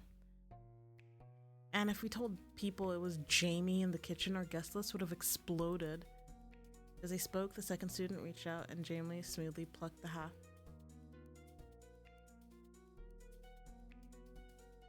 I'm assuming he doesn't like being see guys, even in games, I don't like confrontation, but it didn't help much. If anything, it gave the volunteers something else to talk about. I swear these things almost look too good to eat. Almost. But really, you could have asked Rena for help. This is too much to handle all by yourself. This is so much to fuck, you guys know what I'm trying to say. It wasn't difficult, a little time consuming. Jamie's sentences were oddly short and quiet, but the low volume of his words seemed to encourage the two to crowd a little closer. Come on, you make it look easy, that's all. I know I couldn't do this much detail. The last time I had to decorate cupcakes, I just spread the frosting with a knife. The giggle twirled and pitched into a higher octave. Are you sure you're not in the food science program? I mean, I know if there was a pastry degree or something, you'd be in it. Like teaching it. Jamie Porter on the faculty? The school would be swimming in tuition fees.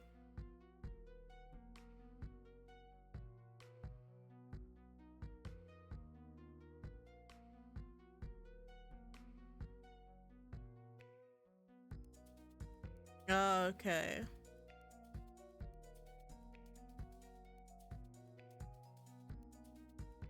So he just doesn't like being center of attention, but because he's good looking, he's talented. Yeah, I understand.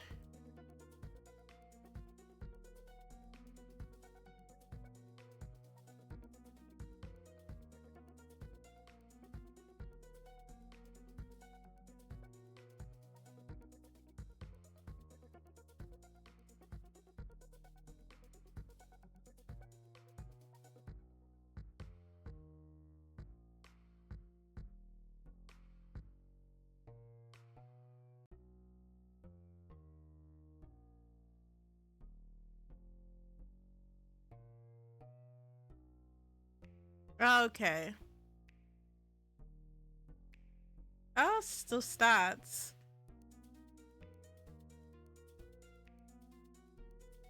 Oh, what information do I have? I'm leaning very much towards compassion. Okay, so my stats are compassion.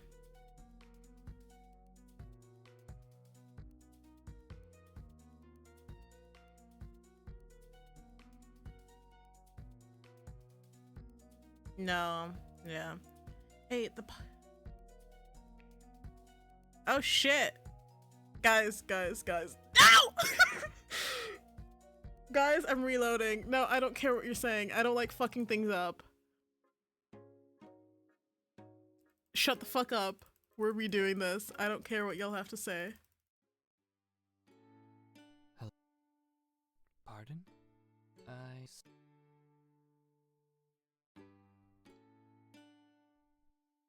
Do you... Then... Well, if... Which one is the compassion one? So, okay, telling them to go on their way is confidence. So there's charisma, composure, and compassion. We'll figure it out. We'll figure it out. We'll figure it out. We'll figure it out. Guys, we'll figure it out. I hate one thing I dislike. I hate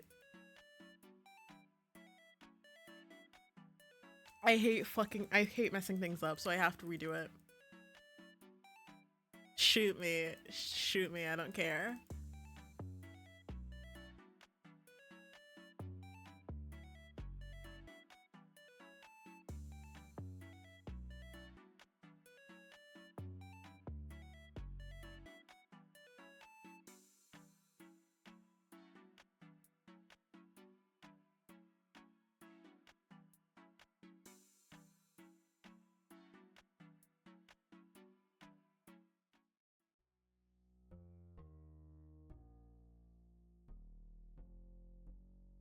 Yeah, I don't like the way they act. They're just acting terrible.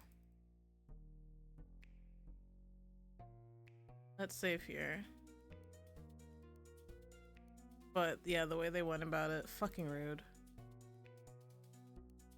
Okay, so compassion is patience and consideration.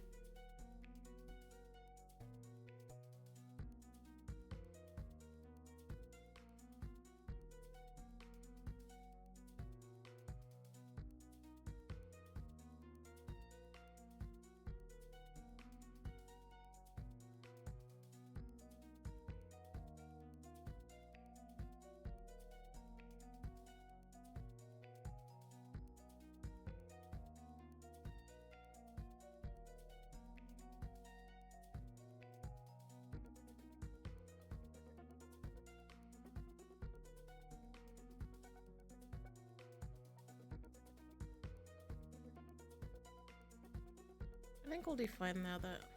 Okay. Not too much left out. You sure? Very, but thank you for offering. Guess we should get back to it, huh? Thank God. With that... Fucking hell. Rude ass.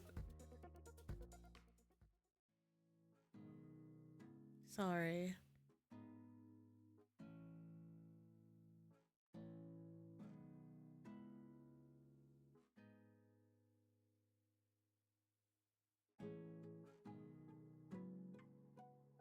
Try to be, but again, I didn't. That's fine. It could have been worse.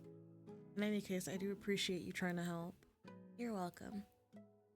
He reached over, dotting 3 simple leaves onto the edge of your cupcake, a second gesture of thanks. Jamie stepped away for a moment, checking whether the final batches of cupcakes were still warm. You stayed to the side, finding a steady rhythm and piping some flowers in quick, careful succession. You glanced at him once or twice as you worked, noting the way he angled his face away from you. Now that he knew you knew who he was, there was a weariness in his posture that hadn't been there before. It was Jamie Porter, after all, and you'd gone to some lengths to clear the other volunteers out of the house. If there was a time for you to go all starry-eyed on him, it'd be now. You didn't want others finding him in the house for that simple reason, and thinking back, Raina's hesitation when she'd sent you here made complete sense. How many are left on your side? He asked you a throwaway question, and you glanced to count the cupcakes within reach. Even if you were trying to keep your cool, the musical lilt of his voice was hard to ignore. Fewer than 10 left. Not too bad. It does go surprisingly quickly, provided there are no distractions. When he looked at you, he had a small smile on, the same polite peach crescent that he'd greeted you with when you first met him. It didn't look like there were any hard feelings about everything that had happened, at least on the surface. Maybe he did wait for you to finish more cupcakes on your side, before he reached over to start adding any details, but he did add them. For all intents and purposes, you had your workflow back. The number of undecorated cupcakes dwindled steadily, and you even tried your hand at a few leaves and vines once you felt up to it. Eventually, Jamie tapped his finger on the counter, breaking your focus. Okay, the last batch need another 10 to 15 minutes cool, so you can finish up, then go back to Reina. You sure? I can stick around. It's fine. You can tell Reina I'll be finished in time. You couldn't really hold it against him if he wanted some time to himself. It was as good a time as any to get back to the others. Then I'll go let her know. Thanks for helping me help you. Of course. Damn, they have a whole lake in the Reina, where do you live? Let me come. Let me join. You left through the back door, making sure to lock it behind you. Immediately, you were hit by a wave of sound, chatter, and clatter in equal measure as students hustled back and forth across the lawn. Jeez, you knew Reina went hard in the school-sanctioned events, but you didn't think she'd go this far for a trail run. And speaking of, skirting around groups of other students, you looked high and low, circling around the most crowded parts of the yard. Let me save.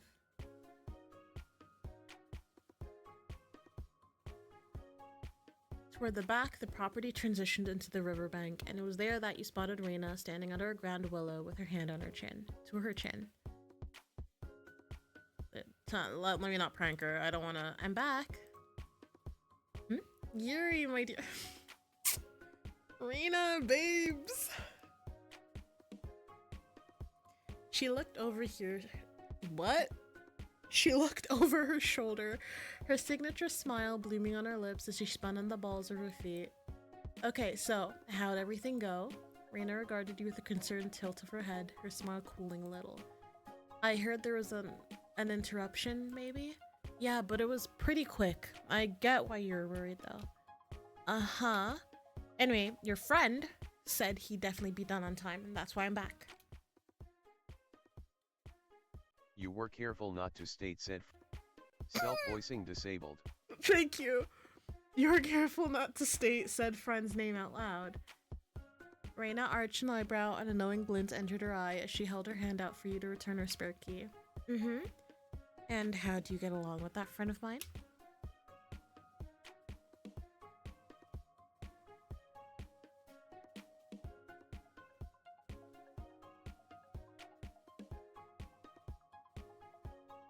At first I didn't get why he wanted to keep this door shut, but then, yeah, you know, that kind of thing. People getting into space happens to him a lot. He's developed a kind of sixth sense.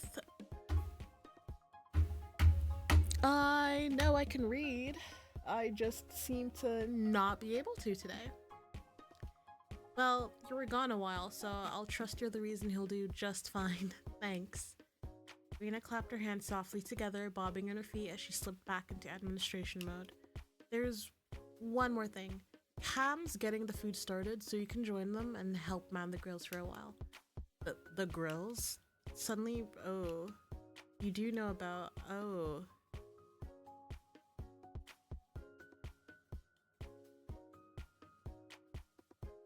Can Cam not cook? And besides, I'm sending you to look after them, aren't I? You're an enabler. Always. Now go, before they burn something. You're off like a shot, zipping between tables and students while trying to keep a calm face. Cameron wasn't a bad cook at all. The problem was they'd be working near an open flame. You wouldn't go as far as to say they were pyromaniac, but well, they tended to call fires pretty, and they had a fondness for staring right into them. You could smell coals catching. Oh no. Skidding onto the scene, you whipped an accusatory finger up to point at a certain ill-assigned grill master. Down, Cam, down! Cameron yelped, spinning around with their hands and a pair of tongs held toward the sky. Yuri, I was just... Shush! I've caught you gasoline-handed. My hands are clean! It was a figure of speech. Also, you know you can't be 5 foot near an open flame. The Magna Carta binds us all. Oh, you don't have to invoke that, do you? The grill covers the fire, so... They deflated with a dramatic sigh, peeking at you with furtive hope. You, Deja, and Cam had a number of binding agreements between you thanks to various incidents over the past 2 years. The Magna Carta was one of the more serious ones. That didn't mean there wasn't room for leniency, of course, you just had to be sure it was safe leniency. Well, the good news is Raina sent me to help you. Just promise to take this seriously. Cam's eyes sparkled and they pressed a curled fist to their chest, nodded, and turned to find you an apron. You're officially on the line, with trusty Cameron as your head chef. And we're off. Fire at will. Just kidding. Kebabs and burger patties hit the grates with a chorus of happy hisses, and Cameron clicked their tongues gleefully. The air quickly filled with the smell of smoke, of cooking meat, what the fuck? And volunteers all over the yard started to perk up. Food hitting the grill, of course, meant that the prep time was winding down and the party would be starting soon. The end was within sight, or within scent. Now we're at a barbecue. Yuri, grab that tray. You got it. With your own pair of tongs, you piled skewers and patties in rows, swapping out trays as you needed.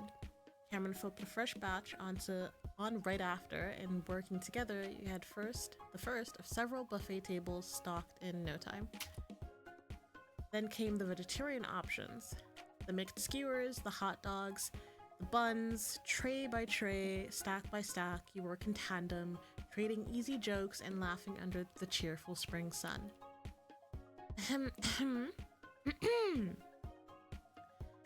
It's time, people. We're gonna have guests arriving soon. The squeak of a megaphone drew your eyes to where Raina stood, waving one hand overhead as she waited for everyone to turn her way. She wore a wide, brave smile, and the crowd naturally hushed as student government waited for its president to speak. No time for pep talks. I appreciate you all for being here, and I have no doubt this is going to be a great event. Let's keep our heads in the game, but let's also have fun, okay? And on 3, we all scream, "Let's go chickadees." 1, 2, let's go chickadees! And the party was on. The volunteers dispersed with loud cheers, and music started to play from speakers set up on lawn. Oh my god, I can't read. There was an answering cheer from outside, and the first guests came through the gate in droves. Welcome, everyone. I know I asked you to come hungry, but give our crew a little more time, and that way we'll have something ready for everyone. Dance, play, run, have fun. Go on. Raina's voice blared through the megaphone once more, effortlessly steering all the new arrivals away and saving you and Cameron from an untimely, ignoble end. You glanced at each other with rueful grins, but before you could pick up the next tray, the SGB Prez herself popped up right next to you. Hello, my little helpers. In a flash, she held both set of tongs in her hand, clicking them as she nudged you both aside. I'd say you've earned your freedom. We're free? Don't sound too happy now. With a quick celebratory high five, you and Cameron set about untying your aprons. May you remember this lesson, my reformed friends. The next time you guys think about cheating, don't. I swear to never cheat again in this lifetime. Only in this lifetime? A slip of the tongue. Uh-huh. Deja should be around the fire pit if you're looking for her. Go play, frolic, so forth. Frolic? It's a large backyard. Do what your heart desires. Now be gone. She's such a mother. With a final wave of her scepter, the tongs, Raina turns back to the grill. Newly dismissed, you and Cameron hustled back toward the riverbank, circling around the crowds until you reach an area strewn with lawn chairs. Deja was right at the center, lounging with her bare feet kicked up on the edge of the unlit fire pit. Eee! Hi, Deja. You both sped into a trot, and you reached out to steady the lawn chair as Cameron folded down onto their knees to flop over Deja's legs. Hello, my doves. How's the party? Barely started. While you claimed the second lawn chair, Deja lowered her head, a faint frown crossing her face. Cameron, why do you smell like smoke? Because I was cooking. She raised a single eyebrow, and Cameron sat up to pass the buck, scrambling away to perch on your armrest with a mischievous laugh. Yuri was supervising. The fire was very pretty. I'm kidding. Raina put us both on grill duty for a bit. And before that, I was helping prep the food too, putting all the skewers together and stuff. You didn't get a break after moving the groceries? I got like 5 minutes. I swear, if we'd been caught actually cheating, I don't even want to think about it. What were you up to, Yuri? I was indoors decorating cupcakes. What? That sounds more like fun than work. Not necessarily. I'm going to guess it was an unholy amount of cupcakes. Something like that.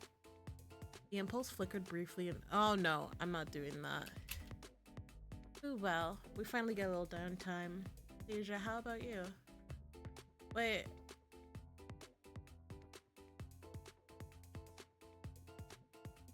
Wait. How do I log? I was gonna say. What did it say? But before you could, okay, thank God, because I wouldn't speak on it. He doesn't want to be like, I'm not that girl, you know. I'm not that girl. Well, we finally get a little downtime, Deja. How about you? Your roommate grimaced gently, gesturing down at her wheels, at where her heels, what the fuck, lay abandoned under her chair. After I was done delegating, Raina asked me to bring more care packages to her neighbors to apologize for all the party noise. I guess that gave her more time to sneak around and reset the scavenger hunt too. We are unfortunately playing on the level. Hey, check it out, 10 o'clock. You glanced. Oh, look, who's that cutie? You glance casually to one side, spotting two people setting up a volleyball net on the riverbank. Nearby, a third person stacked spare cases of drinks, establishing the corners of a makeshift court. I hate to say it, but that looks like a safety issue. Ugh, they're all adults. Besides, it looks like they know what they're doing. As Asia waved a hand lazily, one of the strangers spun a volleyball in their hand, laughing at something their friends were saying. That certainly did look like they were in their elements. Why haven't we ever played volleyball? Ha! That was a joke, right? I'm going to assume it was a joke. Asia's easygoing smile chilled and you smothered a small chuckle. I love how Deja and Cam are polar opposites, but they just work. It's a little fast paced, huh? Yeah, I don't know if you've forgotten this about me, Cam, but sports and I don't mix. Cameron shrugged, absent-mindedly ripping up a handle of grass to fiddle with. Come on, volleyball's fun. What's so fun about it? All sports are the same. You run around, you sweat, you go home. It's way more than that. For one, the players are in different positions and everyone's got their own strengths. So you have to build a team first, and then you're down to like, okay, are you a quick tempo team? Or are you built around your libero? Around your what? And then if you're an aggressive team, what happens if your rivals are aggressive? Or what if they're really defensive? Then you've got to adjust on the fly, and the whole time you've got the ball moving like boom and blam and shoop. Cameron, where is this coming from? How come you know so much about volleyball now? Anime? Haikyuu! I knew it, bitch! Cameron, I clocked you! Cameron, that's anime. In real life, I'm gonna sit in the shade, and I'm gonna relax. Well, it's just volleyball. At least it's not, I don't know, soccer. He laughed softly to dispel the rising tension, and Deja gave you a sharp look before her expression. Bro, Deja, bro. I'm just a girl. I'm just a girl. Before her expression softened into something calmer, Cameron had caught on as well, and they eased off the pressure, turning to you instead with a rueful shrug. Wait, have you actually played before? I haven't. I have played volleyball before. And oh, then you could play with me sometime. I mean, not today. Maybe fate was listening though, since in the next instant, you heard rapid footballs on soft grass. Running up to you was one of the volleyball players, the one who'd had the ball. Hey, how's it going? He looks so sweet. He looks like a teddy bear. You just wanna hug him. Is he studying like astrophysics or something? With a stranger in the mix, Cameron immediately climbed up. Out of the corner of your eye, you notice him slipping down to sit awkwardly. Oh, Cameron doesn't do well with strangers? You and Deja settled smoothly into your respective roles without missing a beat. We're doing fine. How about you? Oh, yeah. I'm Elio, he/him. Nice to meet you, Elio. You stuck out a hand and you took it for a brief shake. Nice to meet you. Elio, I'm Yuri, she, her pronouns. That's Deja. She, her, thanks. And this is Cameron, they, them.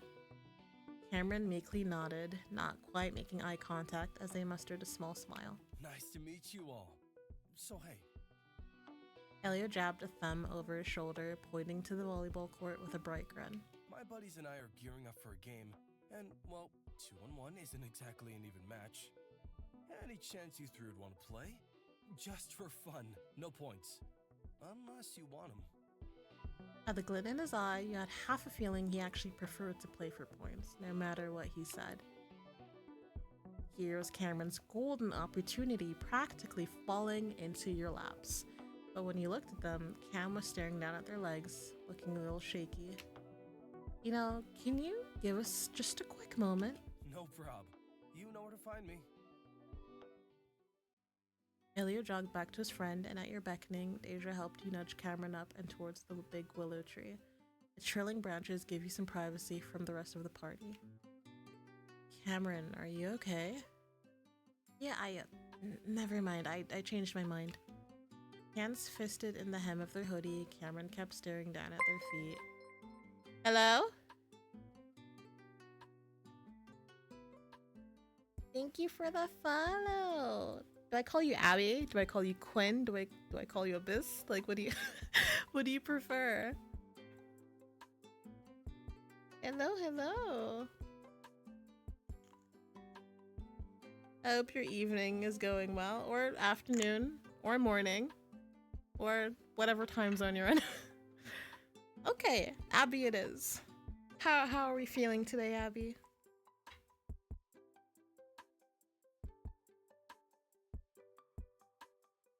Hope you're doing well. I'm currently playing a visual novel. It's a demo. I'm enjoying it so far, so no complaints. Just woke up. Good morning, sunshine. Good morning. Damn, it's like 1 a.m. for me right now. Almost 2 a.m. That's what I get for being European, a Euro peepee, as I like to say. Hi. Ooh. Ooh, your girl used to charge her phone. Can I charge it from this distance? Man, this is why I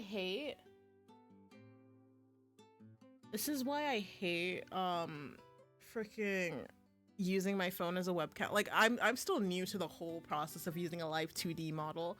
So I'm crying trying to figure shit out on how to utilize it. I just need to charge my phone. I just need this to reach like a bit. Come on, come on, come on, come on. Oh God. I need to see how the tracking's working for a second.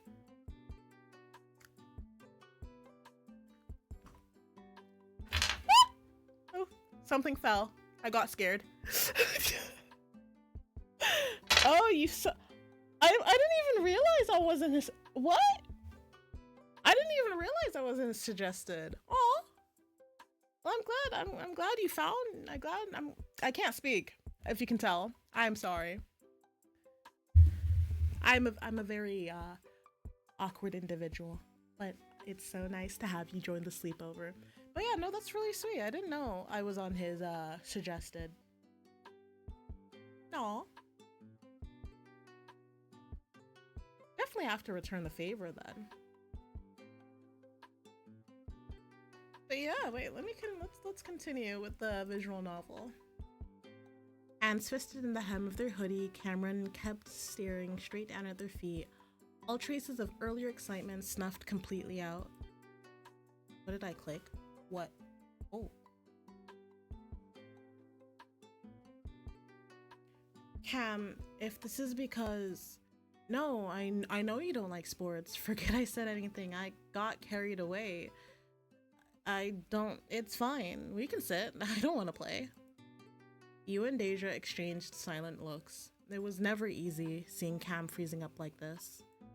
They were an effervescent, sincere person, always ready to have fun, but they were also a huge wallflower, whose anxiety often forced them to stay on the sidelines at larger events. Oh shit. You would never have assumed that, but that's typically how people who you know, introverted people are. I didn't expect, not even introverted. Cam may not be introverted, but just, yeah, anxiety. Anxiety is a bitch. It was, unfortunately, very easy to guess what they were mentally kicking themselves for. Backing down. This time, when you look at Deja, you made a slightly pleading face. Well, it's a party at Arena's backyard than an actual gym. The fact that she was even considering it was a major concession, but one you knew she'd be willing to make. She was a strong-willed person, and you loved her for it. But Deja was never one to crush a friend's wishes outright. The problem was that this particular wish involved physical exertion, which Deja loathed with perfect simplicity.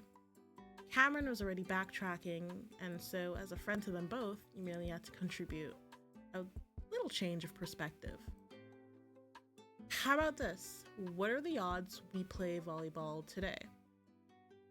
Deja paused, tilting her head with a thoughtful sound. More importantly, Cameron paused too, and they actually peeked up at you, starting to look cautiously interested. 3? 3? Man. Could be worse. At least it's not 2. A 33% chance is still 33 more than I'd prefer, but she shrugged gracefully, shedding her veneer of hesitation and sliding her hair back over her shoulder. Them's the rules. Them's the rules. Them's the rules.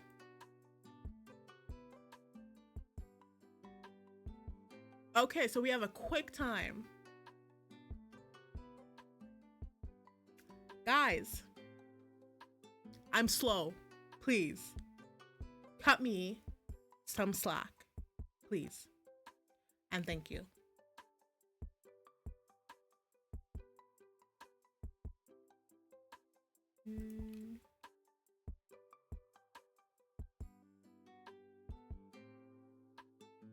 So it's Cam. So Cam, it's okay. So Cam, it's you and me. Ready? In 3, 2, 1. Type a number between. Ooh, okay. Between 1 to 3. I'll take 2. 2. Well, well. Oh, nice.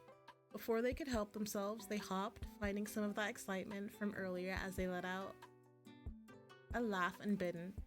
To the side, Deja smiled and shook her head. It was impossible to be upset if they were going to be this endearing about it. For the record, you don't have to back down when it comes to us. I know, I just didn't want to push you. It's not fun if I'm the only one who wants to be there. You gonna be okay? They took a deep breath and let go of their hoodie, nodding as they lifted their head. Yeah, I want to try. I have both of you, so it's not as terrifying. I think. That's good. Let us know if you need a break. I will. As you move towards the volleyball net, one of Elio's friends caught sight of you first, lifting an arm for a friendly wave. At that, was it Elio or Elio? I already forgot. Turned to face you, wearing a wide, beaming grin. They're all just so... After all. Yes, we do. Caveat, we're not going to be good, but yes. Deja, how tall are you? Cause damn. Let me climb you, please. That's great. Let's get some quick intros out of the way. Gang, these are our opponents. Opponents, meet the gang. Suh, dude. Suh. Not exactly the best introduction, but it's a start. One of the gang was standing off to one side, apparently spacing out, but the other, red-headed with freckles, stepped up with another small wave. In the same movement, they plucked the volleyball out of Elio's hands, ignoring his little sound of protest. I'm Rory. I'm this guy's RA. Come on. You're not just my RA. Dude, I love you. I do. But saying your RA is your friend is like asking your parent to take you to prom. What? No. You're still my friend. Until your actual buddies get here? Sure. And this... They leaned over, looping the third student under their arm and tugging them closer. Is Keegan. Both of us prefer he/they pronouns, and Keegs uses they a lot more often. Don't take it the wrong way if they don't look at you. He's usually halfway out of whatever's going on. I'm listening. Sometimes you are, buddy. Sometimes you are. Keegan rolled their eyes gently before tilting their head at you. What's up?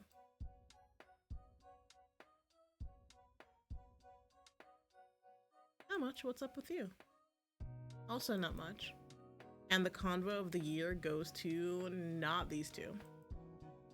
Hey, that's fine. Who needs to talk when we've got volleyball? What information? Has anything changed? I'm just compassionate. Do I have any other person? I have zero confidence. I have zero I have some composure. I have some charisma. I just have zero confidence though. That's fine. That's fine. Call me insecure, I guess. Elio swiped quickly for the ball, and Rory stuck their arm out of the way before sticking their tongue out and dropping the ball into Elio's waiting hand. I keep saying Elio / Elio, but it's okay. Or do we want to play for points? Oh boy, For we're money, though, playing. I'm not bragging, but if we play for real, I'll win. Oh, shut up. I'm great. Way to keep your teammates in mind, kiddo. Okay, you can share in the title, but the crown's still mine. Elio, sit down. There was that glint in his eye again, a hint of competitive spirit hidden by that easygoing smile. Nah. We're going in for the win. Oh, it was on. Like Donkey fucking Kong. Let's go. I saved a bit late. I wish I said, oh well, whatever. I'm here to kick ass and eat food, and the food's not ready yet. Elliot. So, we're doing smack talk, huh? That mean you want to play for points? Let's go. Let's fucking go. Let's do it. Deja's eyes drilled a hole. Deja, I love you. Nope, better get your head in the game, Keeks. Looks like we're playing for keeps. Fun. Elio chuckled, the sand rumbling deep in his chest as he lowered his head. His next smile was toothier, shadowed by a mix of exuberance and ambition. Then, why don't we play a full set? First to 25 points wins. Deja, I'm so sorry. I don't know how I've played volleyball very, very briefly. I'm not sure how points work, to be honest. You're on. All right, the first serve's all yours. I'm scared, guys. Quick time events. Elio lobbed the ball underhand, sending it into a high, slow arc. He caught it with a low oomph, moving to the back line of the court as Elio, Rory, and Keegan ducked under the net. So, what now? I have to reiterate. I really don't know what I'm doing here. Oh, Yuri, are you gonna be a blocker or king? What, a king? Yeah, wait, no, that was an anime thing. They're so talking about Haikyuu. I can't speak French. That's it. We're screwed.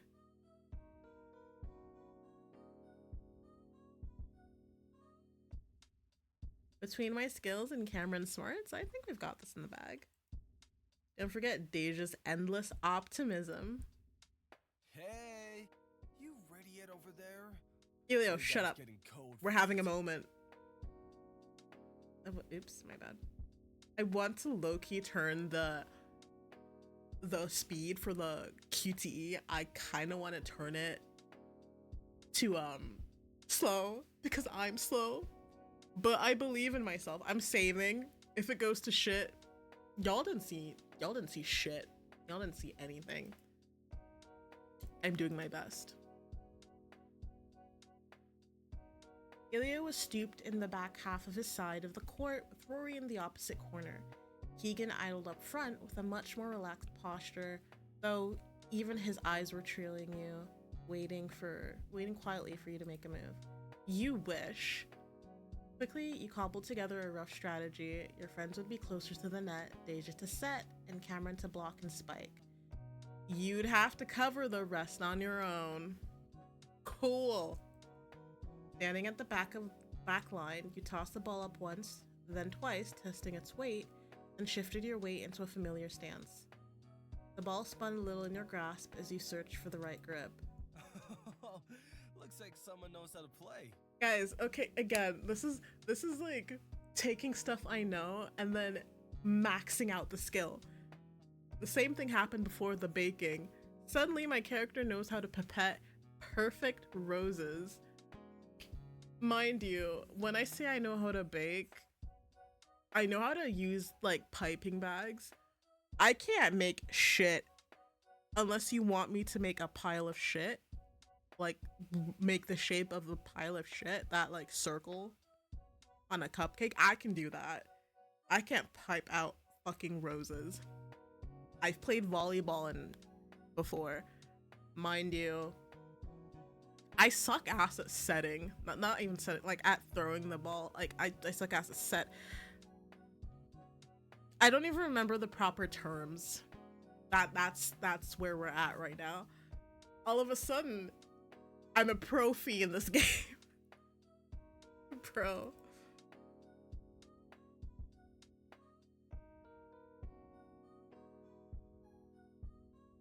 A little, I'll be nice. Hey, no you don't. As okay, Rory. What he said. But also, Rory, what the hell? Okay, guys, I got this.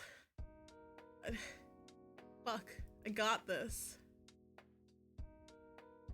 Taking a small running start, you lobbed the ball straight up. It caught a spin, rotating as it fell, and your hand met the ball. Yes! Your hand met the ball with a hearty smack, and it flew neatly over the net, spinning furiously as it plunged toward the ground. For all his eagerness, Elio twisted too far as he moved to receive, and the ball smacked cleanly off his bicep, bouncing clear out of bounds. Holy shit! Nice kill! I love how Cameron's just spouting stuff from from anime. Thanks. I love them though. Cameron spun for a high five, introversion completely forgotten as they let out a victorious scream. Deja even clapped for you a few times, her early reluctance replaced by a small satisfied smirk. So, 1-0? Elio laughed easily as he returned to the court, volleyball tucked safely under one arm. Okay, I admit you got me there. Now, let me even the score. I don't know about that, buddy. And the grin on his face sharpened, and without waiting another second, he tossed the ball for a serve and rushed forward. Holy fuck. Oh my god. Oh no. There it is. Come on, Elio. I thought you were gonna give them a fighting chance. Just our luck. Our first volleyball game is against literal, actual Hercules. This game makes me, I don't know, there's such lightheartedness to this game that it warms me. I'm a very cheesy person, so it's no, we've got this. Do we, bestie? Do we? Yes, we do. Deja, stand up. After a few more volleys and some near misses, you found a clunky but steadily improving rhythm. Come on, is that all you guys got? You slapped a hand on your thigh, dropping into a half squat as the ball rolled out of bounds on Elio's side again. He laughed openly, backing up into a corner with a shrug. Save your energy, the game's not over yet. This time, he tossed the ball up for a floating serve, and a fraction of a second after, his hand connected. The ball slammed onto your... Bro! That could have been my face! 25 points was no walk in the park. The match wore on, and you tried your hardest to keep the gap between your teams as small as possible. It was admittedly difficult since Rory revealed that he was no amateur either, and with him and Elio trading offense and defense, they really had you scurrying across the grass. I'm skilled. Guys, I am so skilled.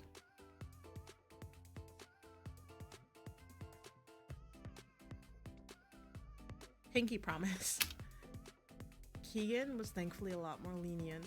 They never strayed from their spot, saving their energy so that they could jump, spike, and go idle again. Although the match was fairly even, albeit thanks to different levels of effort. Finally, the game was heading for its natural conclusion. The race was neck and neck. Your team was sitting at 24, just a single point ahead.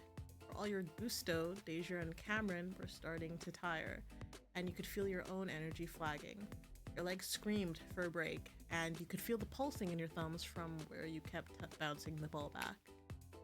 How about we call it after this last volley? Oh, thank goodness. I mean, if that's what you want. Cameron psyched himself up with a fist stuck in the air, and Deja's me. Mind you. That's me like after dance class. Like after a bunch of training and all of a sudden last spurt feels terrible.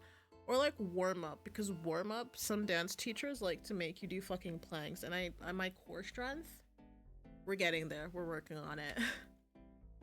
Then let's make it count. Winner takes all. Man, but we were leading. Not by much. Actually, we're behind a point.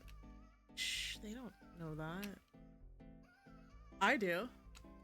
You ready? Elio launched the final serve and the court plunged into slow motion. He leaped. Okay, this is a fun. We're having a haiku moment, guys. His hand met the ball and it sailed directly towards the back line where you stood. Guys, fucking call me the king of the court. You dropped, knees digging into the dirt as you braced your entire body under the receive. The ball ricocheted off your forearms, flying high overhead. Cameron looked between Deja and you, then up at the ball. They bit their lip, then Yes! Oh, okay. Yes! So you rushed forward, ignoring your weary body as you pushed for one final jump. The ball was set, and you pitched your arm back, slamming your palm straight into it with a satisfying, stinging smack. You spiked, hard and fast, and Keegan barely got a hand out to deflect. Oh. No. Yes! Elio flung himself down and his fingers brushed against the ball, but it wasn't enough. Both Elio and the volleyball went rolling out of bounds. Oh my gosh, are you alright? Elio sat up, his hat askew and his face smeared with a little dirt. The damage couldn't be worse than a scratch or two, especially if he was laughing like he was. Shit, you got me. With a hand braced on the grass, he kicked smoothly back upright, tapping. Oh, so he's athletic. Athletic. So it looks like we've met all prospects, like all romance prospects. It's really, really hard because I actually genuinely like all of them. So the question is, I am leaning towards the first guy I met. I don't know, something about him is just like screaming, oh yeah, you like that? That's like what I'm telling myself internally. I'm like, low-key.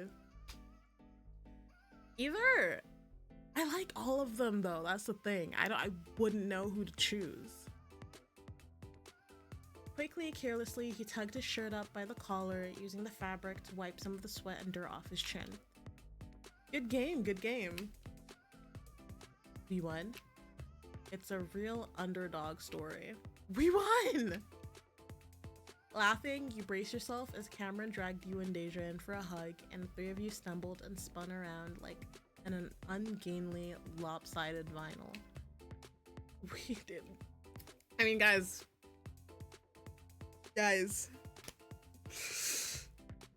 I think I deserve a kiss on the cheek from both of you.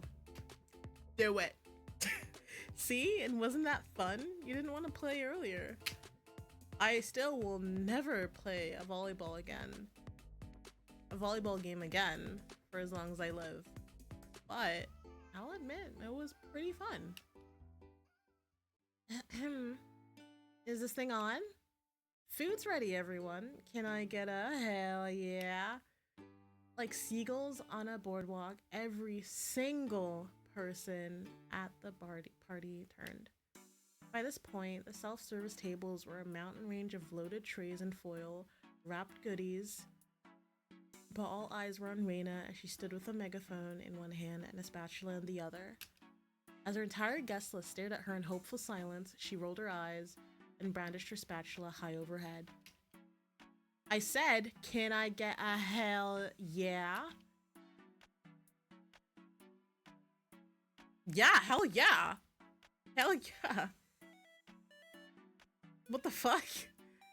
What do you mean embarrass myself? She says hell yeah. She cooked up, but she planned all this. I'm a hell yeah for Reina because Reina is tea. We love her in this household. All right, kids, you'd better get going. You're not eating? Oh, trust me, I'm eating. I'm just gonna look for my partner first. I'm gonna bounce too. Gonna wait for the line to calm down a bit. Okay, thanks for playing, guys. Yep. If I see your boys, I'll tell them you're in line, yeah?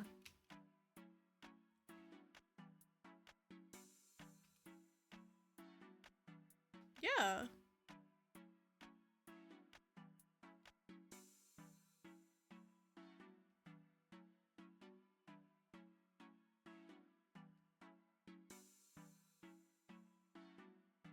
Dude, no, after playing this, we're friends. Ilio, we're besties now. I see you around on campus. We hanging out. It didn't seem awkward at all about pulling you into the loop, even if you were still relative strangers. If anything, it looked like he was purposely waiting for you, rather than rushing for a spot in line.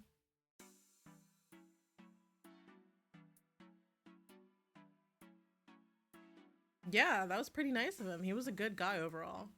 He wasn't the only friendly stranger on campus, of course, and you'd only just met. I made it particularly sweet that he decided you were worth so much of his time and attention. Yeah, sure, sounds great. Quickly, you hustled over, bunching together in between the students waiting excitedly for their turn. Elio turned to and fro on tiptoes, searching the crowds before he dropped back down with a shrug. Well, if they're not here when we get up there, I'll just grab a little extra of everything. Only a little extra?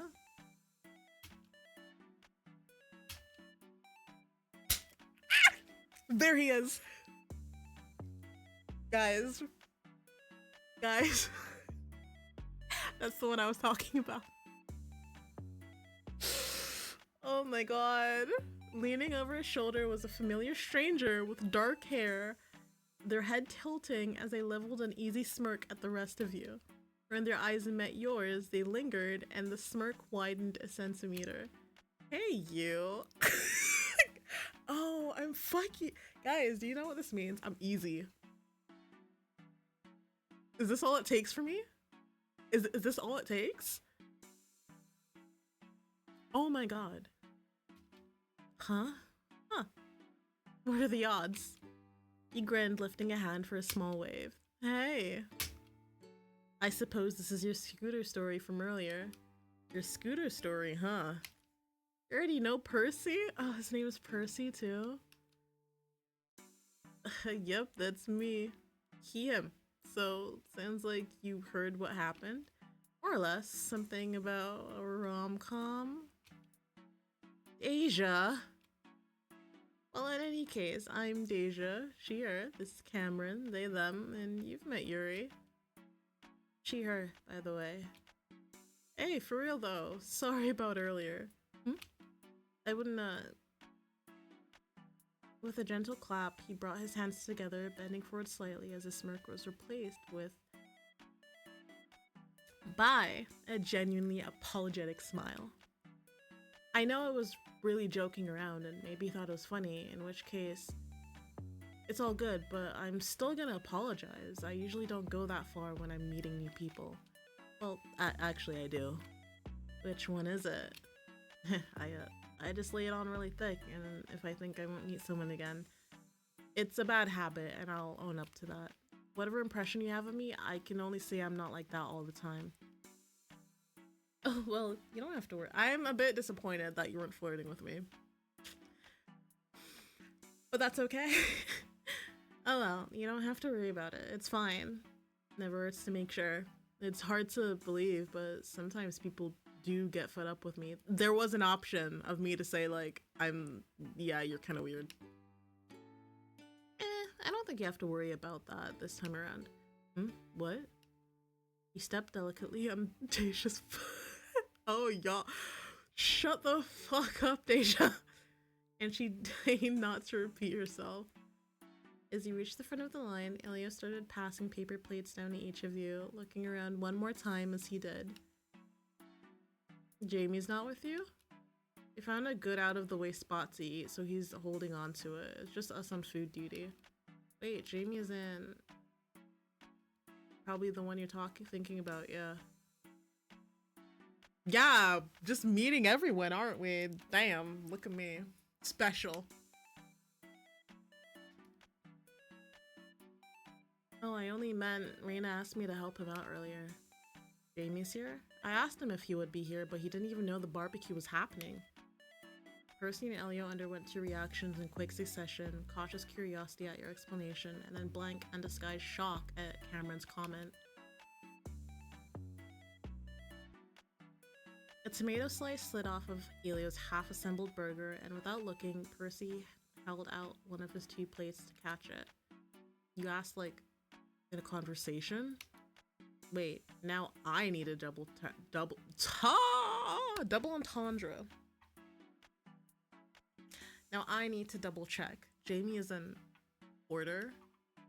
Percy lowered his voice to a whisper and Cameron hesitated before nodding. You and your roommate twisted around to look at them with quizzical expressions. Since when did you know Jamie Porter?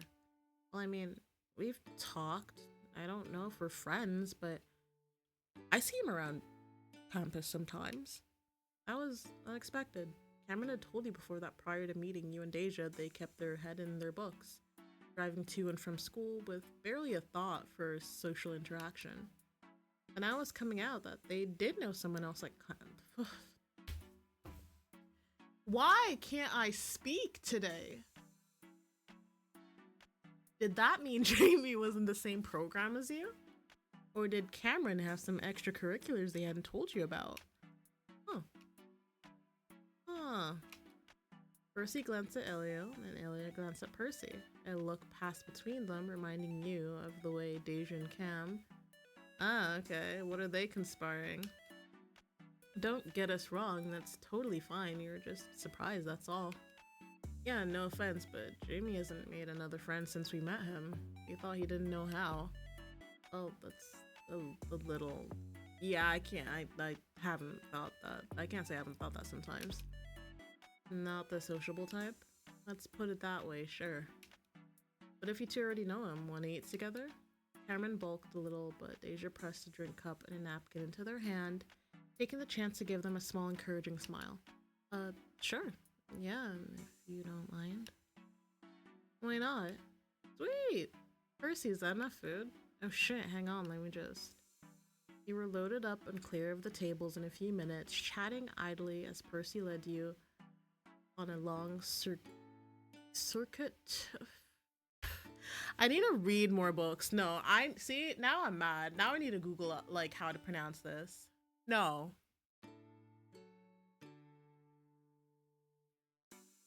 Okay, let me see. Okay. Pronunciation. Circuitous. That's how you say it. Circuitous.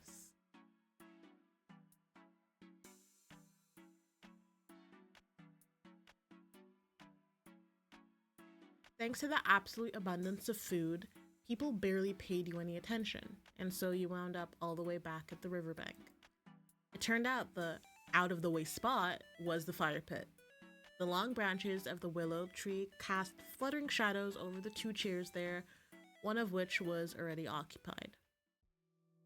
Oh, hello, Cameron. Jamie, glad you made it.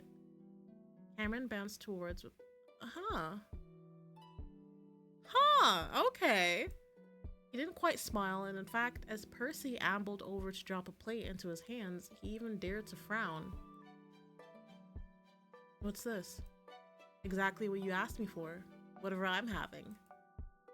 Percy dropped down to balance himself in the armchair of Jamie's seat, and Elio settled on the edge of the fire pit with a soft chuckle. You and your friends arranged yourself almost in a mirror image, though Cameron sat on the grass so they could use the fire pit stone as a table.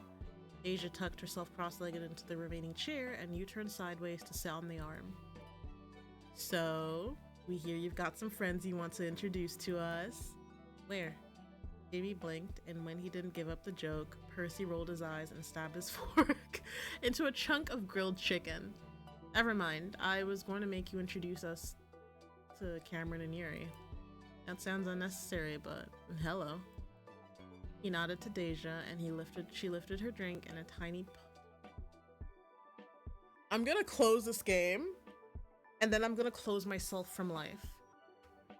Why can't I read? Hi, Deja, Sheer, I know you're ready. Sure. They left it at that, and he's tucked away into your meals. Deja changed the subject. tapping her fork thoughtfully against her plate. I'm gonna cry. Ilio, you go to a lot of campus events, don't you? Yeah, but how'd you know? I just remembered who you are. In the SG, we call you Galileo. You're the one who draws stars all over your feedback forms. Aw. What? I fill out the rest of the forms too. He has such, like, his resting face is so cute. Like, he has the little mouth. You don't have to defend yourself, man. I never do them. You don't? Deja fixed Percy with a cool look, and Cameron coughed into their fist. And Deja's on the board.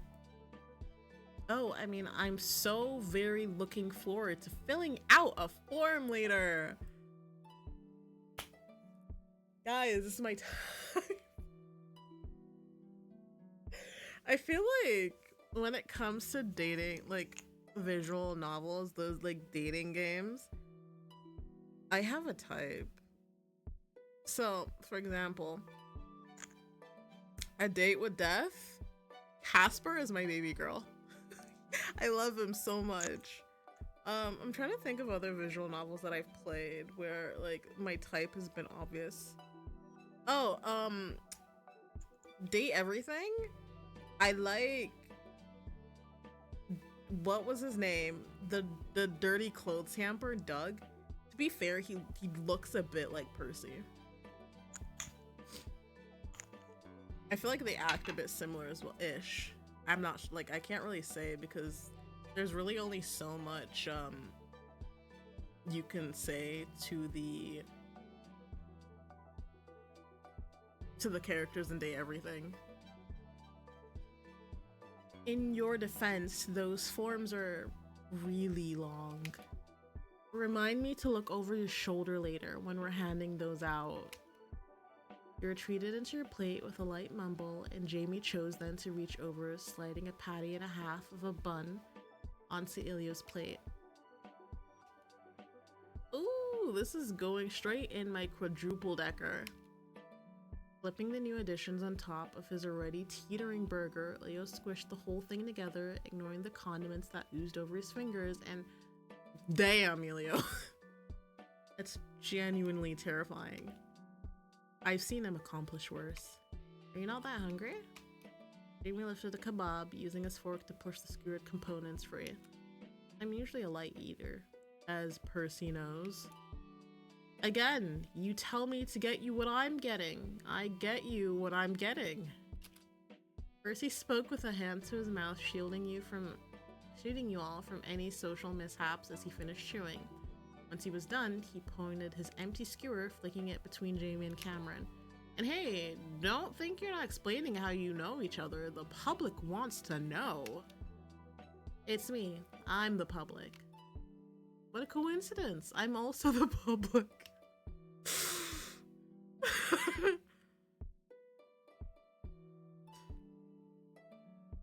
You know what? My middle name is in fact the public. What's the story? It's really not that much to talk about. Bake sale second year. Well, that narrows it down to approximately a full year of bake sales if your paperwork is right. Have fun figuring out which one it was. All I figured out is you're both third-year students. Amy and Cameron nodded, and Deja twirled her finger to indicate everyone else. And the rest of us are all second years? Yep.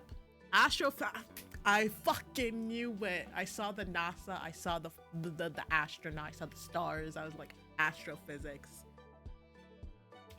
Biology. Percy. A man of my heart. I studied biomed, like biomedical sciences, but I'm a biology girl. Like, biology is and will always be my favorite subject in school. Trying for a minor in math? Fuck that. Fuck math.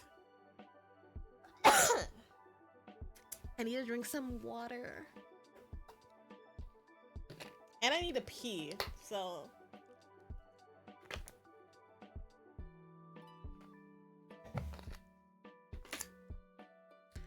I'll be right back. Pee break.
I'm back.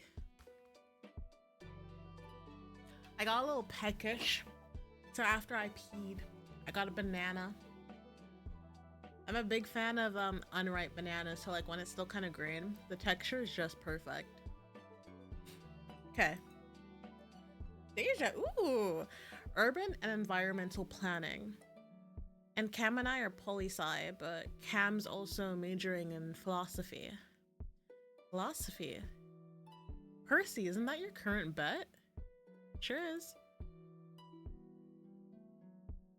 Maybe that's how they met. Okay. Why? What's your major, Jamie? He won't tell us. We literally live with him and we still don't know. Huh. If I had to guess, I'd say some kind of engineering? Pre-med track? He shook his head twice in a row.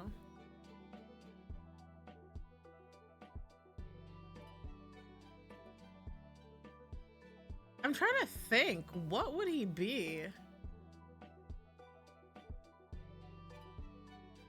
I wouldn't say communications, business, or linguistics, because he doesn't talk to people, or theater. Maybe architecture? No. We'll get him one of these days. Can you just like look at his homework or...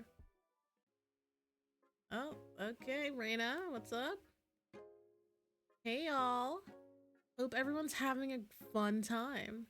When her backyard erupts into cheers, Reina giggled and curled a lock of her hair behind cutie. Glad to hear it. I have an announcement to make. As you know, I'm your SGB president, and thus it may surprise none of you to hear that today's party is a test run for a new yearly event. Welcome to the Student Government Scavenger Hunt.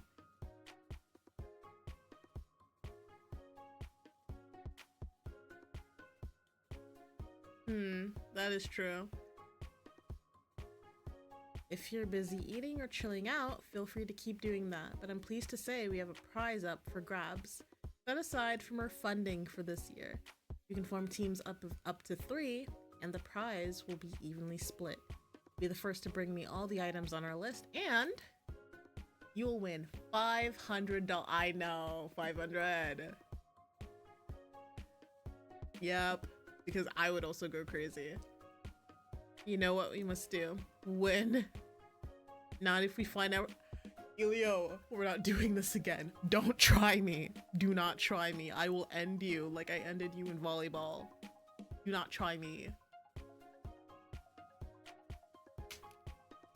Elio grinned widely, looking at the 3 of you as he made a questioning gesture.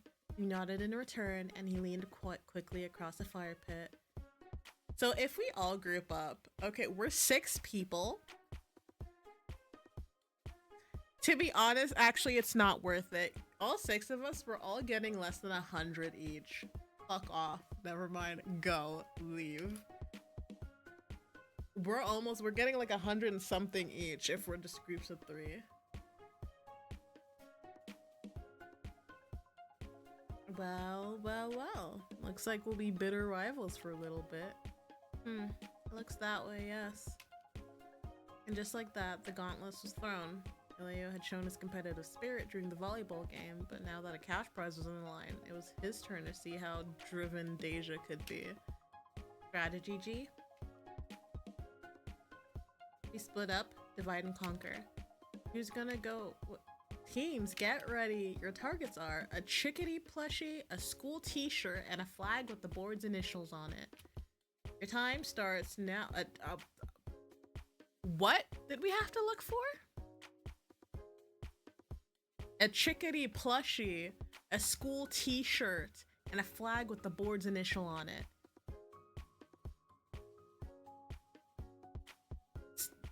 So just like SG. A chickadee plushie, a school t-shirt, and a flag with the board's initial on it. I can remember that. Reina lifted an air horn with her other hand, effectively muting any attempts to formulate a plan with a long air split. Y'all can read. I'm fucking about to give up. Elio pelted away at once while Percy pulled Jamie from his chair and ushered him in another direction. You glanced at your friends. You had mere seconds to decide how do you do this.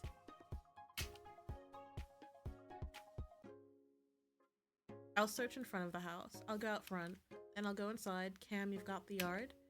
They bounced up and down on the balls of their feet, all their wallflower inclinations pushed aside for the chance to scramble, scoot, and search. Go get him, Tiger. For money!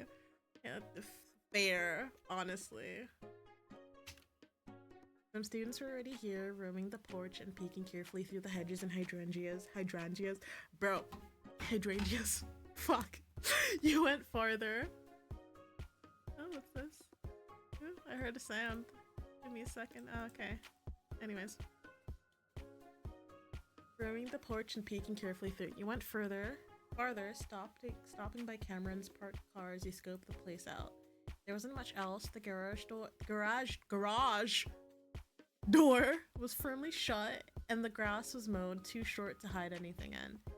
Your eyes wandered along the driveway toward the neighboring houses. Personally, I think we should start breaking into cars. Oh, hey. Of course I chose the place where he'd show up. My man. Guys, I'm normal. Hi. What are you doing here? Girl! You leaned to look around the side of the car, and Percy went on tiptoes to peek over the top. Students straggled away from the hedges with dirty knees and disappointed frowns. Some seemed to be contemplating how to get into the garage, and another few went through the front door to search inside. With a shake of your head, you stepped onto the sidewalk. You might find an overlooked spot if you thought quickly, but you'd have to do it with a certain someone trailing your every step. What are you doing? I'm making sure you're not pulling one over on me. And why? I literally just found out your friend's on the SG board. What am I gonna do? Not check all the places you do? Dude, we already tried. She found out. We got punished. Hate to disappoint, but Raina made extra sure Deja wouldn't have a single advantage. Sure. Or you're trying to throw me off. Sorry, buddy, but I'm not letting you out of my sight. Fair enough. You shrugged, and Percy grinned before crouching abruptly to check under the closest car. That wasn't actually a bad idea, but you held off on copying him. Instead, you reached out to flick the letter flag on Raina's mailbox and opened it to glance inside.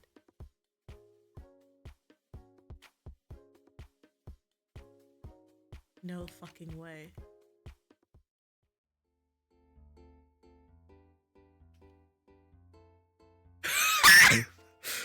What? Oh, you're shitting me.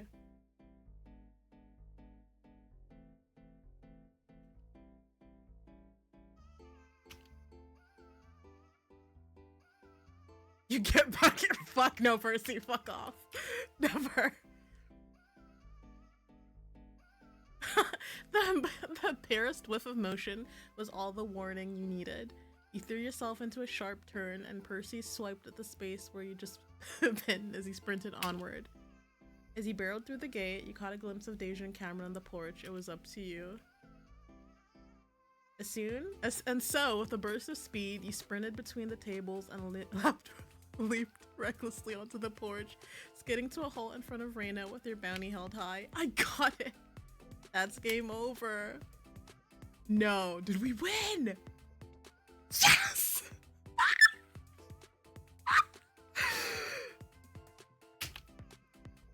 Yes!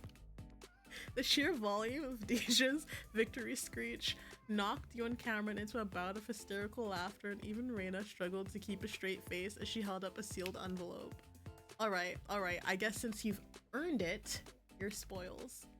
The envelope was open as soon as it managed. Deja, what the fuck? Oh, that's cute! That CG is everything! Boo! At least be humble about it. Can't hear you, busy gloating. Same. Gloating, bragging, rejoicing. All of the above. Percy, Jamie, and Elliot stood to one side, watching with various degree of somehow I thought 500 would be like, Cameron, that's a bit of money for a uni student. You're Gucci.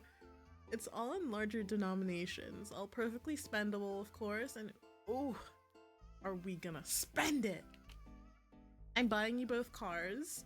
We're gonna have matching cars. Yeah! But you give us rides all the time. I don't hate giving you rides, but I'll say it again. Matching cars. What about parking or the environment? We have a decent transit system. That's actually the problem with most cities. All right, I get it. Cameron threw a hand up in defeat, fanning themselves huffily with their handful of prize money. We'll buy you a city instead, one close by, so we can visit. I don't even know it was possible to debate this much over prize money. Elio, you and me both. I am confused.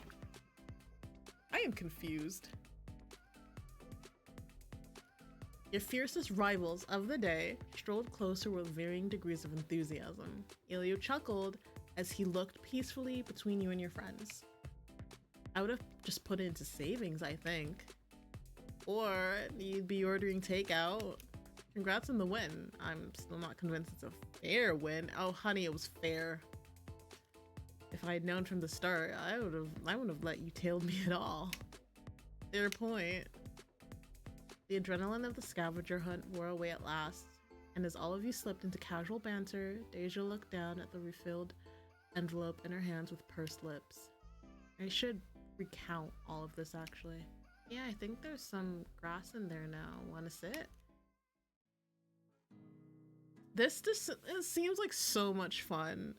I think one thing that I really enjoyed about uni was house parties. I loved throwing them simply. I didn't mind cleaning up.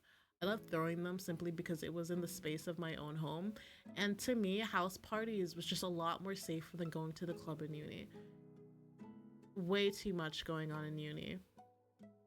In uni clubs, we had a club on our campground, but then we also had a club in multiple clubs in town that people a lot of students went to. And I went there a couple of times to the club, and I realized clubbing settings just really aren't for me. I like the coziness of being in someone's home, but also having enough fun, you know? It's still a house party, but it's still a party, but it's fun. And there's just stuff like that I miss about uni. And finally, the festivities began to wind down. Evening crept closer, and lights strung through the yard flickered on to replace the dwindling sunlight. Comforted by the softness of the spring breeze, you stretched out your legs on the lawn, leaned back onto your hands as you listened to the conversations around you. You mind if I hand your share out later? Yeah, there's no rush. In the car, maybe? Cameron reappeared and flopped down next to you, having disappeared to spirit an entire stack of fully packed Tupperware into their car. We're all set, but I'm gonna keep hanging out. I told my parents they didn't have to wait up. It's been a lot. I wouldn't mind a little more time off my feet. Deja rolled her head slowly back and forth, and gravity pulled her braids back as she stretched. You took her cue to relax, and as you scanned the gradually emptying yard, you felt your shoulders sloping down with the weight of a day well spent. Yeah, we had a great day.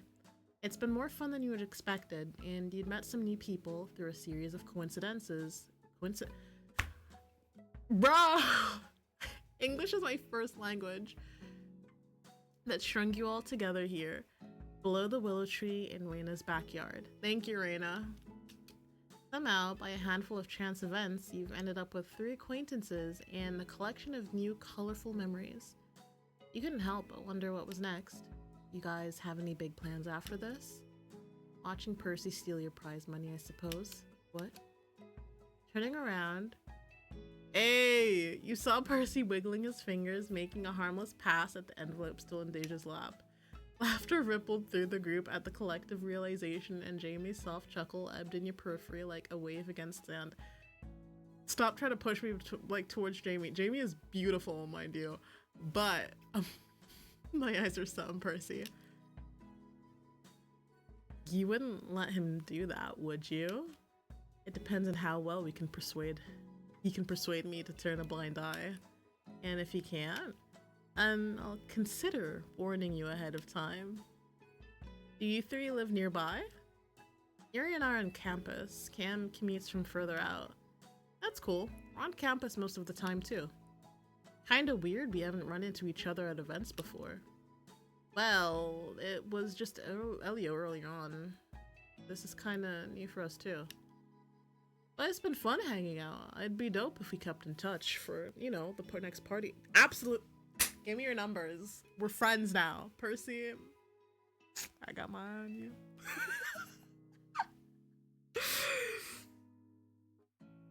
Elio dug his phone out of his pocket and locked it and held it out. After a beat, a bit of self-conscious hesitation entered his posture and he smiled a little nervously as his arm lowered. I mean, only if you're down for it. No pressure, seriously. I'm down.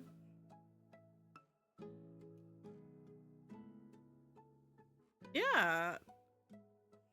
If he hadn't asked, you might have. It wasn't often just clicked with people you met at campus events, but yeah, sure, no problem. Reaching out, you quickly added your number to Elio's contacts and handed his phone to Deja to continue the exchange. Guess we'll be seeing.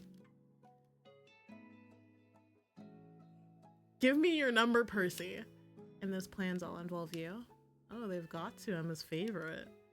The prospect of hanging out with Percy Mora was... I had a tiny crush. He... Guys. Somehow he set you at ease despite his propensity for flirty jokes. Seeing him with his friends had only reinforced your growing curiosity about him. You wanted to get along with him just as well, if not better. You couldn't imagine the campus boyfriend giving out his contact info quite so freely, but Percy leaned against him with a quiet question, and he didn't refuse right away. His faith in his friends seemed to buoy his doubts, and he nodded a little, granting a silent permission for his number to be included in the group chat. As unlikely as it seemed, you did hope you would be friends with him. I don't have... Like, I got my eye on Jamie, but low-key, I also really like Cameron as well. I like them. They're cool. You could understand how he didn't want to be the center of attention, and you were fine with that. Hopefully, you'd have the chance to make better friends with him whenever he felt he could let his guard down. Almost as soon as Elio had his phone back, your phone pinged with a new text. Yes! Hello, guys. Hi. Hi, this is Percy. I'm gonna guess that's Cam. So the other number is Deja. Good guess. Jamie, you have to say fucking croissant, man. Jamie, hello, thank you for... Oh, sweetie! No problem, glad I could help. I do want to say I turned down your help at first out of habit. I did appreciate it. Nah, don't worry about it. Really? Okay, I do say he's just so straightforward, man. El camarón? Ah!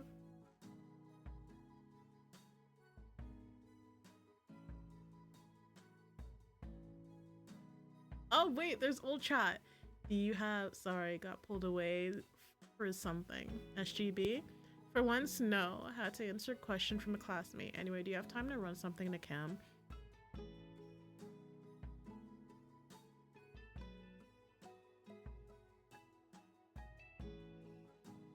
Deja, I don't want to push, but I mean, oh.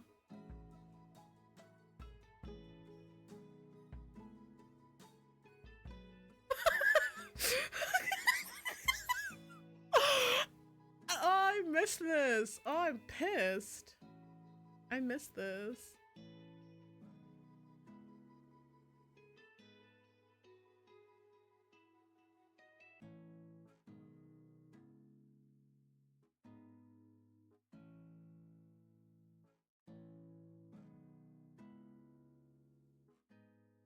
My heart.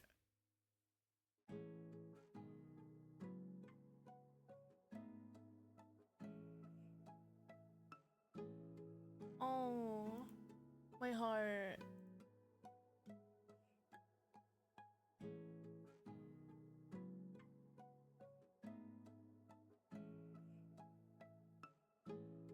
A group chat with I need. I'm too old to be acting like, but I'm not old enough. I'm young enough that I still want this. I'm young enough that I still want. I feel like it's not even FOMO. I feel it's more like I would love a situation. Not even love. I had a situation like this in uni, so I think it's just like me being nostalgic.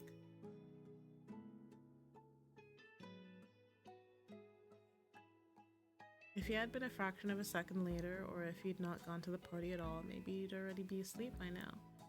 There's a part of you that couldn't help but indulge in a little bit of fanciful imagination, and before you slip away to dream, your heart fluttered at the thought of him. Or maybe Cameron and Deja just aren't the choice, but like also I'm curious like what would happen if I had a different, like I got a different outcome on the quiz. Would I be friends with different people in the group? Such a good demo though. Oh wait, no, there's more. $500 pickup. Oh my god. Oh my god.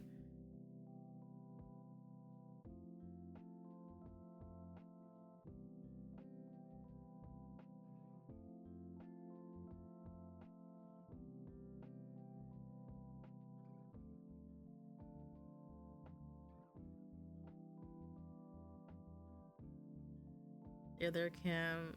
I feel like I've been giving Cam a lot of attention. How's that going, Deja?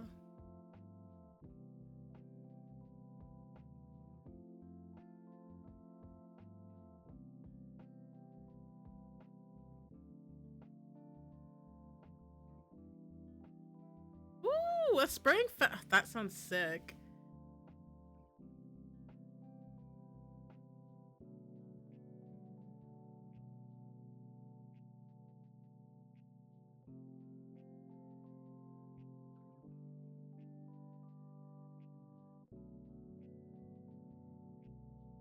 Okay. Who the fuck is it? Oh. Whoever's ordering from that singing pizza place at midnight every day for the last week.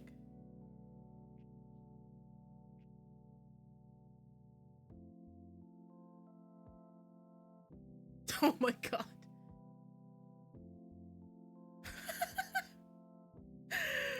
Oh, I love that.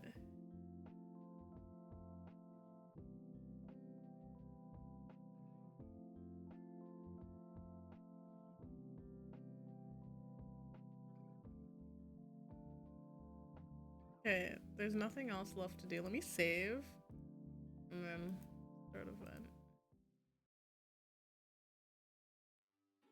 It was a big day for Ren Mayer, but for Deja and Reina, it was even bigger. Ah, okay.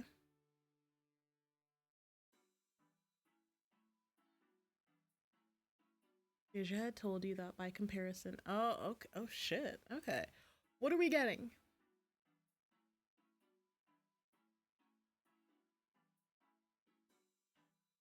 Reina agreed, though in simpler terms. According to her, she could have planned that event with a quarter and a dream. Reina had slept over last night while putting out the few She and Deja had gone to bed a mere hour before dawn, yet they were gone when you woke, having already made their way to the green. They'd even left a pot of coffee on for you, but the cranes clunking loudly in the distance were far less considerate. At least most of the large-scale setup had been completed the afternoon before. Still, you doubted anyone living on campus couldn't hear what was going on. In the silence that... Is the music supposed to sound like that? It sounds like it's far away. I think that's how it's supposed to sound. Ignore me. In the silence that followed, birds dared to sing again, and you went to get dressed. It'd be time to head out soon. Are you up? That depends on what you...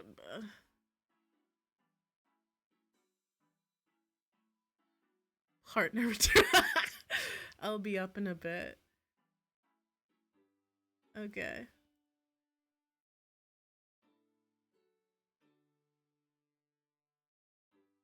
Anything else I should be aware of?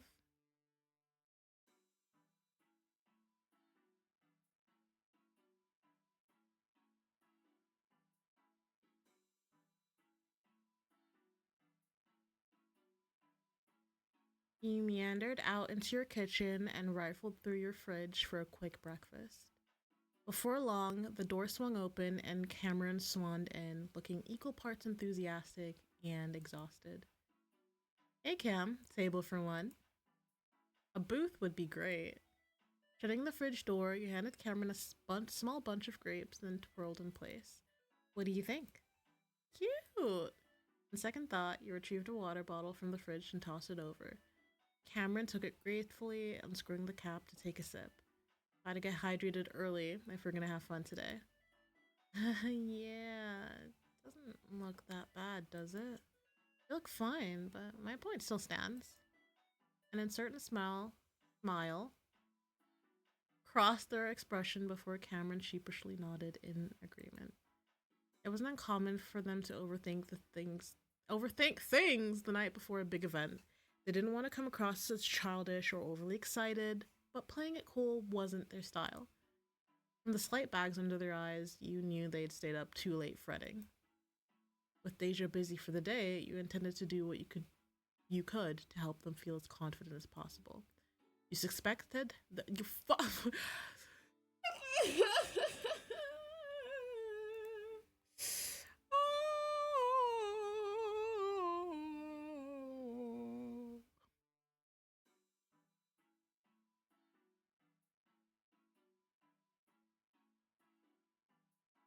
Okay, let's continue.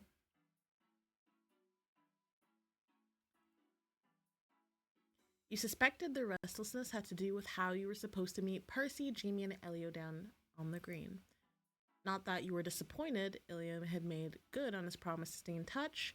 As far as chances to hang out went, a campus festival was hard to beat.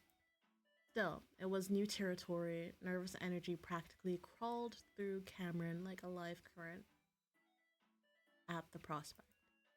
You good to go? Let me check. Got my phone, keys, what else?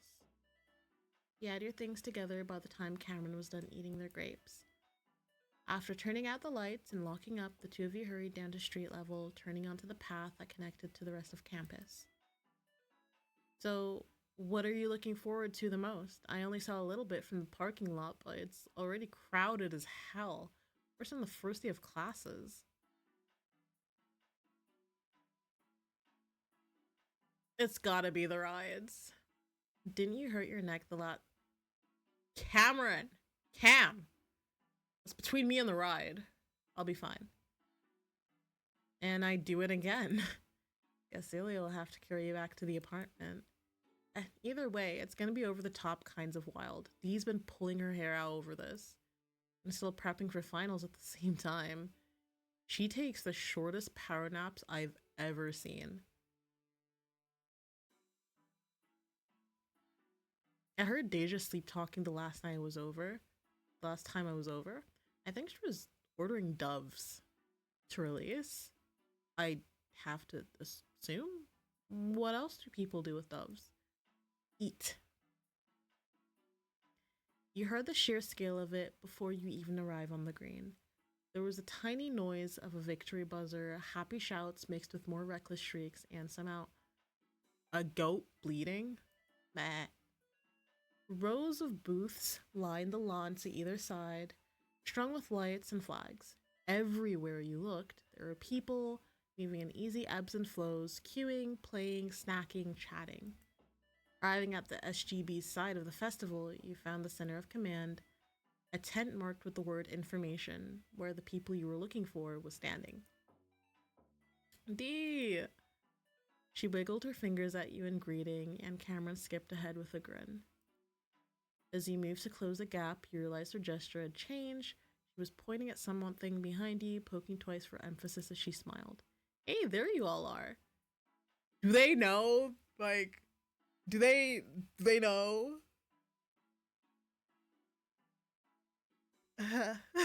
A familiar voice caught your ear, and you turned, waving as the other half of your group arrived.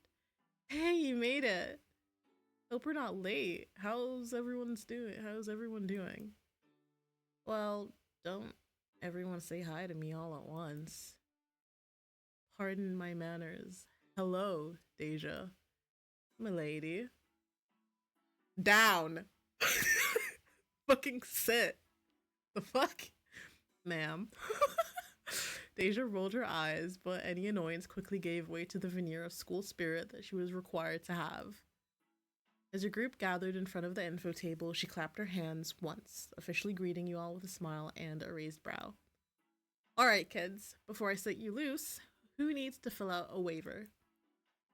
That is a worrying first question to ask, my dude. Cameron gave a pointed look at the row of tablets set up in front of Deja. Curious, you reached over and tapped on the closest screen, bringing up a simple e-form with the university's logo up top. Release of liability. Deja, what's this for? Something dastardly, I bet. Come on, don't you trust me? Deja batted her eyes without a moment's hesitation, and Cameron turned aside to clutch at their chest, bracing an arm on the table as they staggered. Must resist. Must read the fine print. You glanced over your shoulder at the activities arranged all along the green. In particular, a large temporary wall caught your eye, studded with colorful handholds. Is this for a rock climbing course? Mm-hmm. And a few others. Ilya perked up noticeably at that. This man is a fucking beast. Fucking hell. Stepping over to tap another tablet, scrolling quickly down the form, he nodded, then returned to the top to start entering his student info. Makes sense. You really pulled out all the stops, huh? Deja nodded and shrugged at the same time. Pulling her obvious pride back across a line of nonchalant confidence as she gestured toward the rest of the grain. You've seen how far we'd go for a scavenger hunt. Did you really doubt us? Nope, that's why we showed up. So that's why I insisted we wear athletic shoes. Ilya beamed, feigning ignorance, and hit submit on the form before stepping aside for Jamie. Percy finished up at the adjacent table while Cameron scrolled more slowly on the third and final one. As Percy vacated a spot, you took a closer look yourself.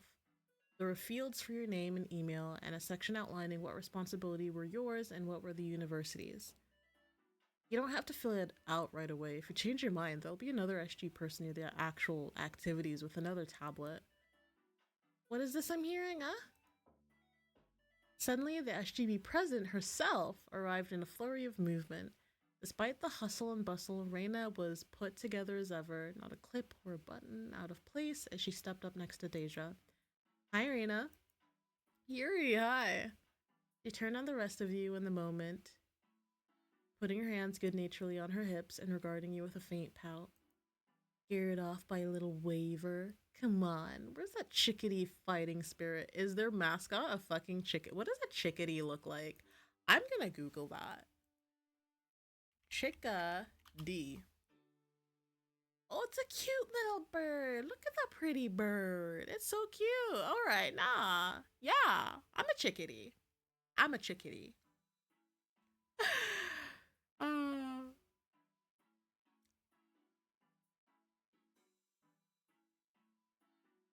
I don't know. I'm looking. I'm not a fan of the mouth movements currently. Maybe that's me being picky.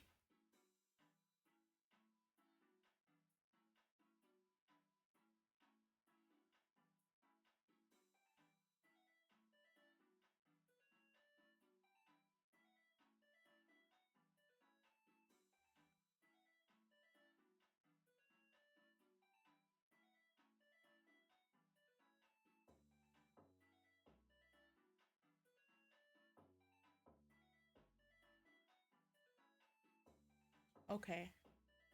How is this?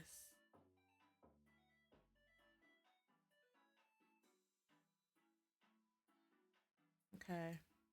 I'm just quickly changing something.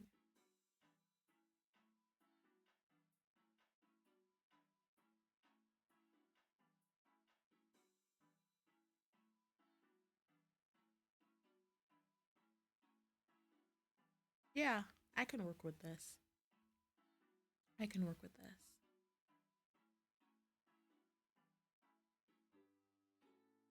Are we fighting chickadees?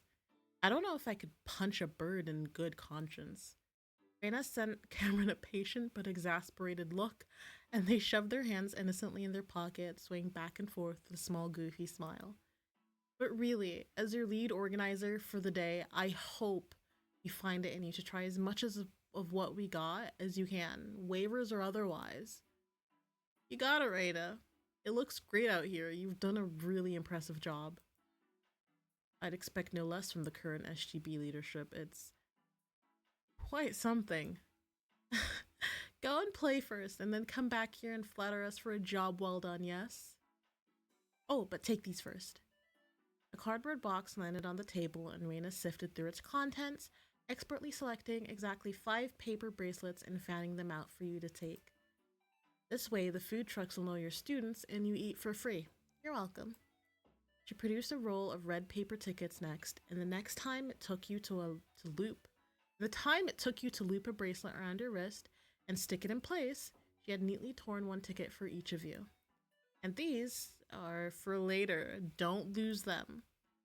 These are for the raffle at the end.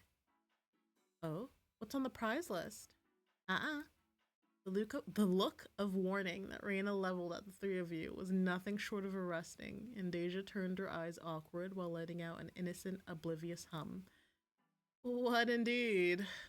That's what I thought. The prize budget was high, that's all I'll say. Raina threw her hands up with an incredulous huff, and you fought to keep your smile from giving you away. Almost immediately after, Percy closed his eyes and crossed his fingers. Cruise to the Caribbean, cruise to the... Okay, not that high. Cruise to Alaska, cruise to... Alright, now you guys can go. Go on, go do your things. I'll be here the rest of the day. You don't get any breaks? Some, yes, but don't wait up for me. I already know everything that happens anyway. She winked while Raina pointed at the rest of you with a warning. Yes, really, go. Otherwise all of this will have been for nothing. And how sad will your beloved SGB be? Under the combined force of their expectant smiles, you could do little but promise to enjoy yourself. You have fun too, okay? I'm gonna save. I know there's gonna be like another fucking quick time event soon enough. I'm ready. I will take you all down. Not you. My little community. Y'all are great. Walking backward, you and the others waved your temporary goodbyes, then gathered a short distance away to stare at the entirety of the festival. The climbing wall's calling my names. You guys want to come with? Oh, I was hoping... I'm going with Percy. I would have loved to go on that climbing wall, Elio, but Percy. Percy grinned, jabbing his thumb over his shoulder at the fairground. He was already balanced on the balls of his feet, ready to disappear into the crowd at any moment. That's cool, no worries. We could head over that way first. Elio bounced a few times, his hand on his hat as he scoped out the booths and games in the distance. Percy made a non-committal sound, lifting a shoulder and dropping it. It's a big turnout. Are you sure you don't want to grab a spot as early as possible? There is quite a crowd. Yeah, it's open to Fairfield in general, too. The SGB has been selling tickets for a few months. I think they doubled down the last 2 weeks. I heard someone give the whole spiel on the bus the other day, and I saw tables set up at the one path leading up from the parking lots. Nowhere to run, nowhere to hide. Glancing at Cam, you gave them a subtle nod. You figured they'd stick next to you no matter what. You just had to figure out the rest of the plan.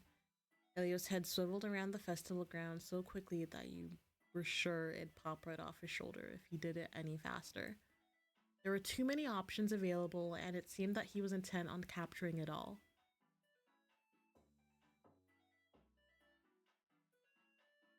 Jamie puffed out a laugh, pretending to look elsewhere as Cameron's gaze met yours, privately relieved that they weren't the only one who was excited. I mean, there should be time, but you're right, I see some lines forming. It's still the green. It's not like we won't be able to find each other again. I'll refrain. It doesn't matter too much for me either way. You could stay in the group, or you could wander off and do whatever came to mind. Like Percy said, the green wasn't that big.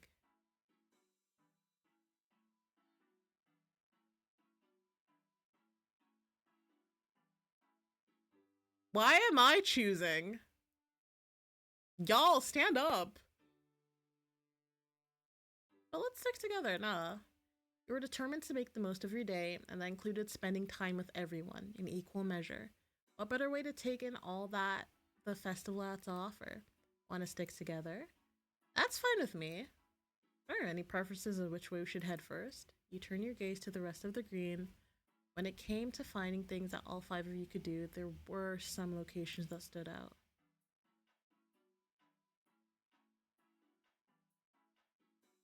Oh, there's a flyer over there for a human pretzel race? What on earth is a human pretzel? Whatever it is, my curiosity's been piqued. The flyer says, come on and prove the bonds of friendship, a fun race that will test your coordination and cooperation. If you win, you get 2 additional raffle tickets, courtesy of the student government. Oh, we're winning. Hey, it says it's free to play. You want to try? It is a compelling prize. Sounds like we're all in. Your destination was a small stage tucked away in the fairground. There wasn't much time to spare. There were other students already waiting to play. One group was standing casually by, and the other chatted quietly as they got to know each other. The third was trading jokes and high fives, hyping each other up with more enthusiasm than the rest combined. They'll be the ones to beat for sure. I think we could take them. You seem to think that at every opportunity. The rules were simple. Group members would blindly grab each other's hands until they were tangled up in a knot. Then, when the whistle blew, you'd have to twist, bend, and maneuver without letting go until you stood in a simple, unbroken circle. You were fully aware that you had a chance here to grab onto someone's hand and hold tight. The event was literally about not letting go of each other. You couldn't be blamed if... Wait, no. Or unless... But surely not. Everyone ready? Hang on, my hands are sweaty. There's complimentary hand sanitizer after the game. Hey, I didn't say they were filthy. Who do you think I am? The 5 of you snuck your arms into an overlapping mishmash. Per the request of the event runners, you try not to pick out a specific target, instead staring into the middle distance. Your right hand caught someone else's in a gentle grip. You felt a thumb press softly over the back of your fingers while the person's palm angled to hold your hand delicately up. Your left hand bumped against splayed fingers, which carefully caught you in a warm, gentle grip. You clasped in return, feeling the press of a thumb onto your palm. Hey, who's tickling me? Not me. Are you laughing then? Because someone's tickling me. What the fuck is going on? The startling whistle shrilled loudly, and the timer started counting.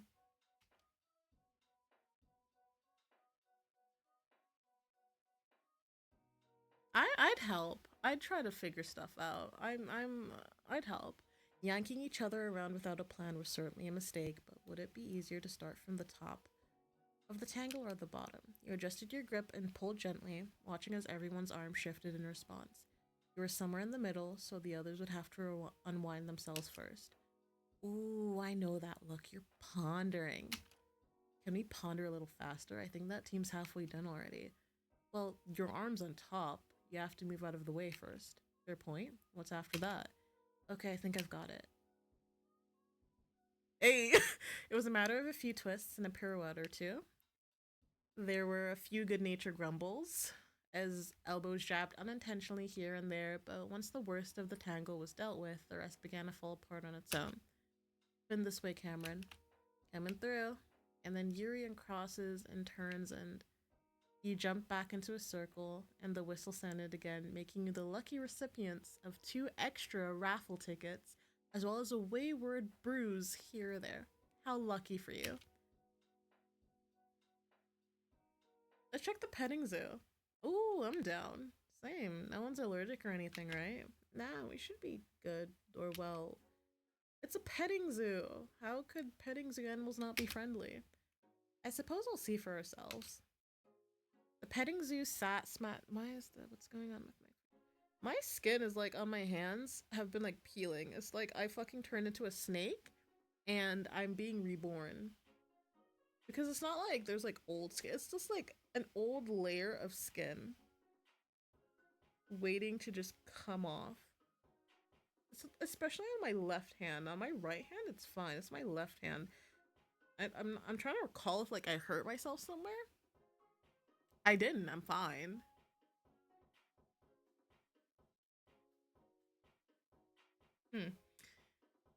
The petting zoo sat smack dab in the middle of the green, surrounded by a low fence. Alpacas, lambs, and Flemish giant rabbits. Rabbits are so cute. I love bunnies. Relaxed under the sunlight, sniffing at nearby people for treats. To one side was a portable shed where the animal could rest, but luckily many of them had energy and curiosity to spare. As you approached, a student volunteer stepped up to greet you. Hi there! Wanna buy some food for the animals? When all of you nodded at the same time, he smothered a laugh, then reached behind him for a tray of small paper cups. Great, it's $1 per, so 5 total? Money changed hands and you filed through the gate into the enclosure. A few lambs perked up while the old goats in the corner snoozed obliviously on. Rabbits watched from the sidelines and chicks. Ugh, I can't speak, guys. I'm sad. And chicks peeped from a large hay-filled tub in the corner. Percy was first to wander away as the baby goat began tugging on the leg of his jeans, and he was already seated in a clean patch of hay, simply waiting to be noticed.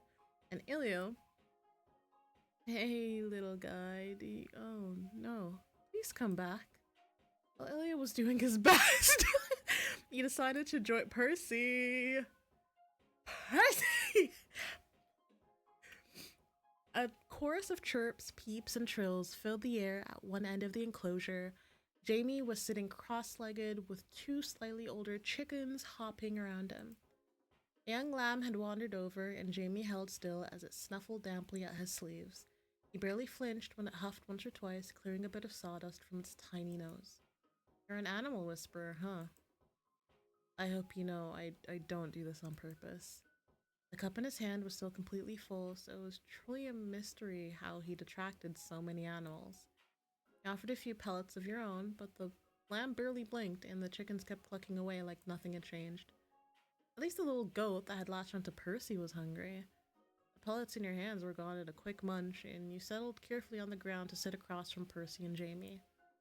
From where he was satted, Percy grinned, reaching to scratch his new goat friend between its nubby horns.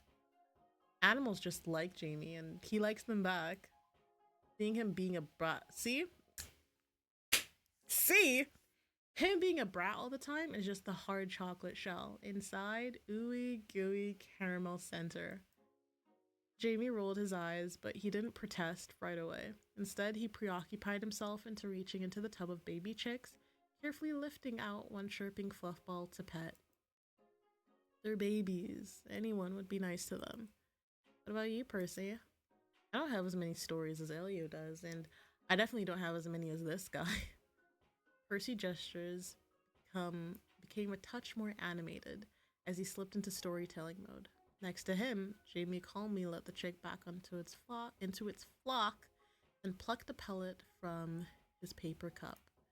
Jamie's got all sorts of animal stories. This one time at work. He spat frantically, then wiped his mouth. The pellet bounced onto the hay, and the baby goat promptly dove to claim it. Jesus, Jamie, there are nicer ways to tell me to shut up. You were chirping. I thought that meant you were hungry. Jamie! Nice clap back. I'm clapping for you.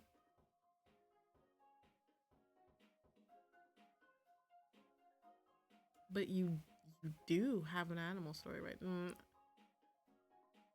You know what? We'll change the topic.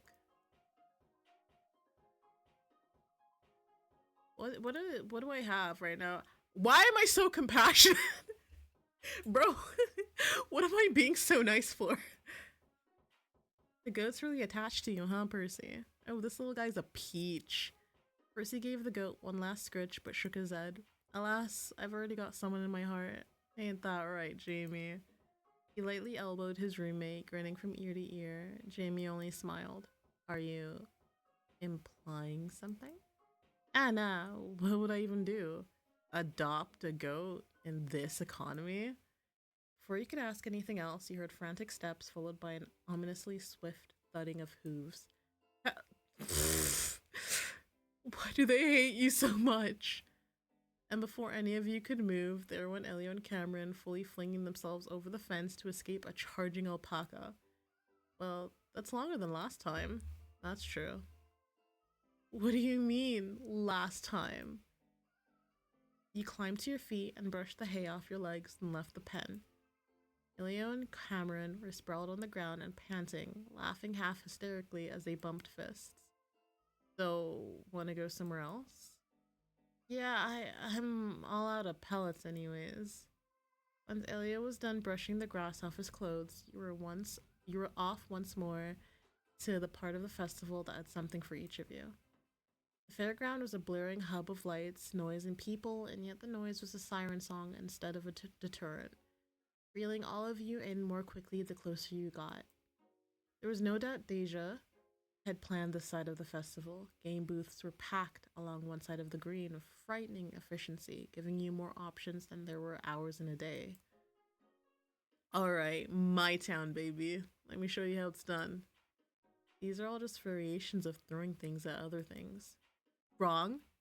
Some of them are shooting things at other things. There's a difference. Oh, yes, pardon me. I wasn't aware we need to make that obvious distinction. Come on, guys. There's climbing stuff, too. Alright, genius. What do we play first, then?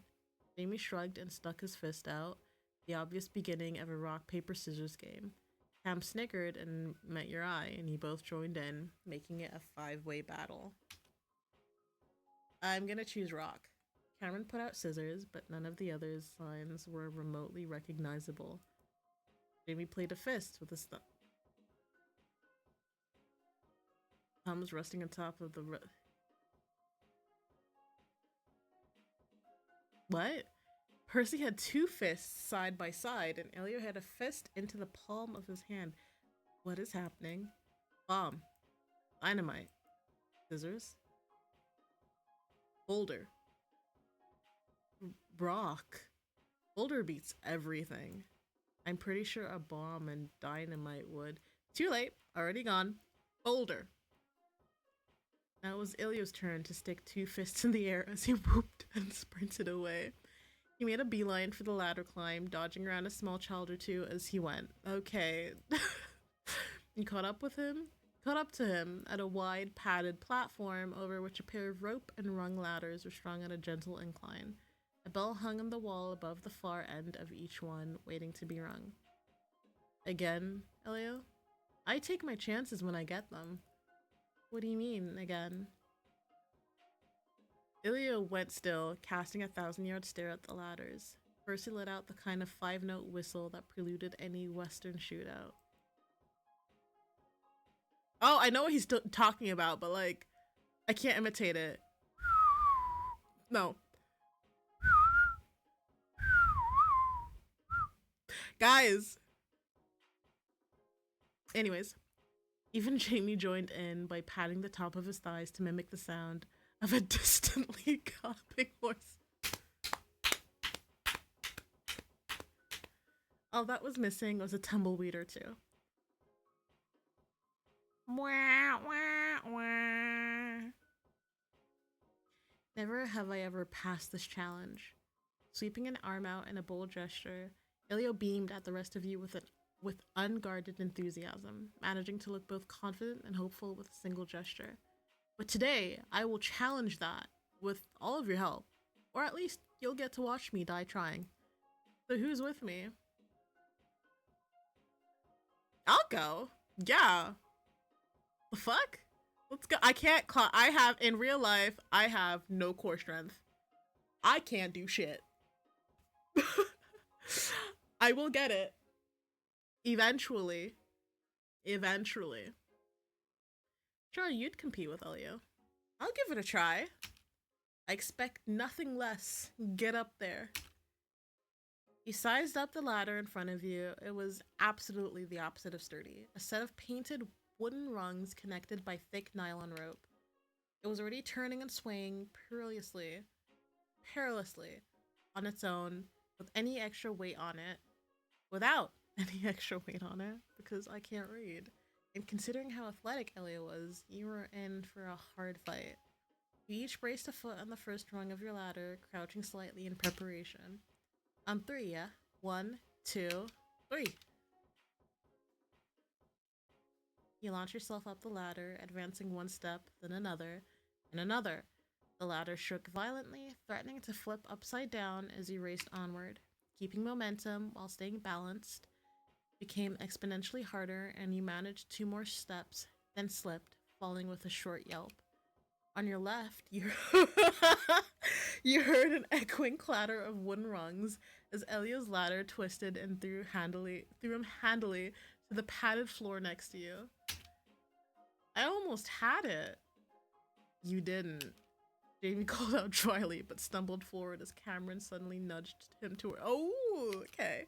Okay, we're up. We are? No time. Go. Spurred on by Cameron's excitable urgency, the two of them grabbed onto the vacant ladders. What? Okay! Cameron barely made it. Cam tried leaping up 2 rungs at a time, only to spin until they were hanging upside down, yanking themselves close to the rungs to stay off the floor. They made a valiant effort to swing upright, but their grip faltered, and with a squeak, Cameron went bouncing onto the landing pad. I said it correctly, why did I hesitate?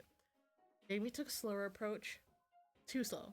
When his balance wavered, he overcorrected by leaning too far to the other side, and so he fell as well, with a small, clipped yelp. How did he make that look so graceful? I literally don't know what you mean. Look at me, I'm a mess. Says the most beautiful man ever. Like, fuck off. The two of them shared a laugh as they laid there before Jamie got up and helped Cameron back onto their feet. Hey Elio, you want another try? You don't have to ask me twice. Stepping forward, Percy Wait. Could I have waited and then gone with Percy? Anyways, Percy stretched his arm out with his fingers laced, then Elio bent down to stretch his hamstrings. From there, what was meant to be a quick race turned into a contest of panache. While each of them engaged in sillier and sillier stretches, Cameron tugged on your sleeve, wiggling their eyebrows as they held up a $5 bill. 5 on Elio, 5 on Percy. You turned your back to Elio and Percy, both kneeling on the mats like sprinters waiting for a starting pistol. 5 on Percy. Please, hold your applause to the end. Watch your big head, it'll weigh you down. Count us off, Yuri. 1, 2, 3. Athletic as ever, Elio Why am I laughing? Elio shot ahead by a few rungs, his ladder shaking precariously underneath him. Percy was scrappier, climbing steadily at the cost of speed. It was a close race at the end. At the second to last rung, they both reached and swiped for the bell and plummeted in quick succession as they lost their balance and fell. Oh man, nice to see we still suck at this. A breeze swept past, shaking the ladder rungs and gently carrying the last of Elio's dreams with her. Why would you say that? He stared longingly, visibly imagining his elusive victory as earnestly as he could. After a hesitant silence, he turned away, but he made it one step before Percy clicked his tongue. What? Shaking his head slowly with exaggerated care. Elio, wasn't today going to be the day? I mean, I wanted it to be, yeah. So we're giving up just like that? How did you put it? Today you were going to win, or we'll catch you die trying. Me and my big mouth. Percy's right. You can't give up now. I appreciate the vote of confidence. I try as many times as it takes, but I don't want to take up all our time. Who says you have to? We can cheat. At the no-stakes climbing game? Yes. Marina's not around to tell us no, so just one more shot, Leo. That's all you need to make it. You think so? I know so. Right, Yuri?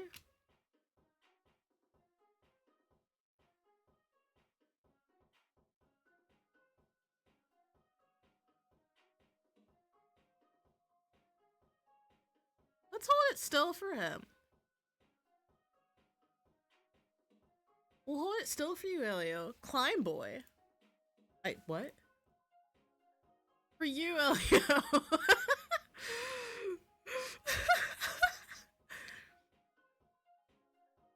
You guys are ridiculous.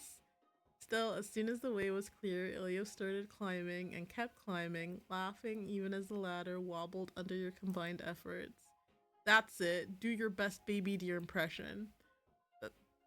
Bah? Is that what deer say? No, but it's what winners say. You made it. Yes! Oh. Look. Cut him some slack. I just realized there aren't even prizes at this one. Yeah, but you've all won me some questionable bragging rights, and those are priceless. As the five of you left the ladder climb game behind, you wandered the fairgrounds in search of what to play next. There were plenty of classics, as well as campus-specific ones, Pin the Feather on the Chickadee, but none of them seemed to draw anyone's full agreement. Alright, how about that one? Overruled. We are not playing that. Worried you'll lose, Porter? On the contrary, I'd rather have an actual challenge. If we play a game involving reach or range of motion, I'm at a natural advantage. Oh, okay, fine, then in that case. Percy whistled lowly as he searched, his eyes landing on a shooting gallery with a sly glint. But Elliot chose then to chuckle, his eyebrows waggling deviously as he pointed at a sign for a push-up contest. Jamie shot an arm out in front of him before he could get any further, shaking his head. A challenge, Elio, not a unilateral. Yeah, of course you're at an advantage. You're like, okay, you're not the tallest. You're the shortest out of, like, you're the shortest out of them. Like, out of the guys. So, yeah. Elio, no. Yeah, not like that, you maniac. Besides, how are Yuri and Cameron gonna keep up with it? I do lady push-ups, okay? I know they're called lady push-ups, but like on your knees, when you're on your knees, I can do that. I was itching my eye, so like ignore that. But I can do them on my knees. Hey. Yeah, hey. We're plenty strong. Look at our arms. The picture of fitness. But alright, fine. No push-up contest. The fuck? Contest? How about that one? The bar hang? Oh, fuck me. Bro! There we go. What's with all this athletic shit? Yeah, it's about pure tenacity. Can't win just because you're tall. Can't win just because you're strong. And hand-eye coordination has nothing to do with it. It looks quite unpleasant. Why this one? Because it's free? Fair enough, shall we? You made your way over, catching the attention of an attendant presiding over the bar hang with a stopwatch in hand. Interested? We've only got 2 bars open now, but you're free to go in multiple rounds. Oh, awesome then. Since Percy insinuated she couldn't do it, how about... Okay. Yeah, I deserve that. Just so you know, this shirt's oversized. I only to look smaller for style points. Sure you do.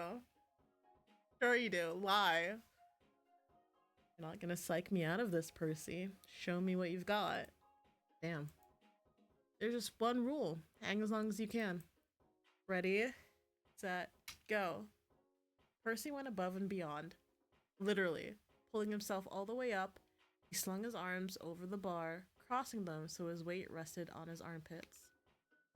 His head tilted aside and he rested it against a vertical support bar, grinning smugly as he settled in. Finding a grip on the bar was easier than expected. The hard part was staying attached to it as time went on. Every time you shifted, you could feel the bar flexing slightly, and of course, the longer you stayed up, the more the skin of your hand started to burn.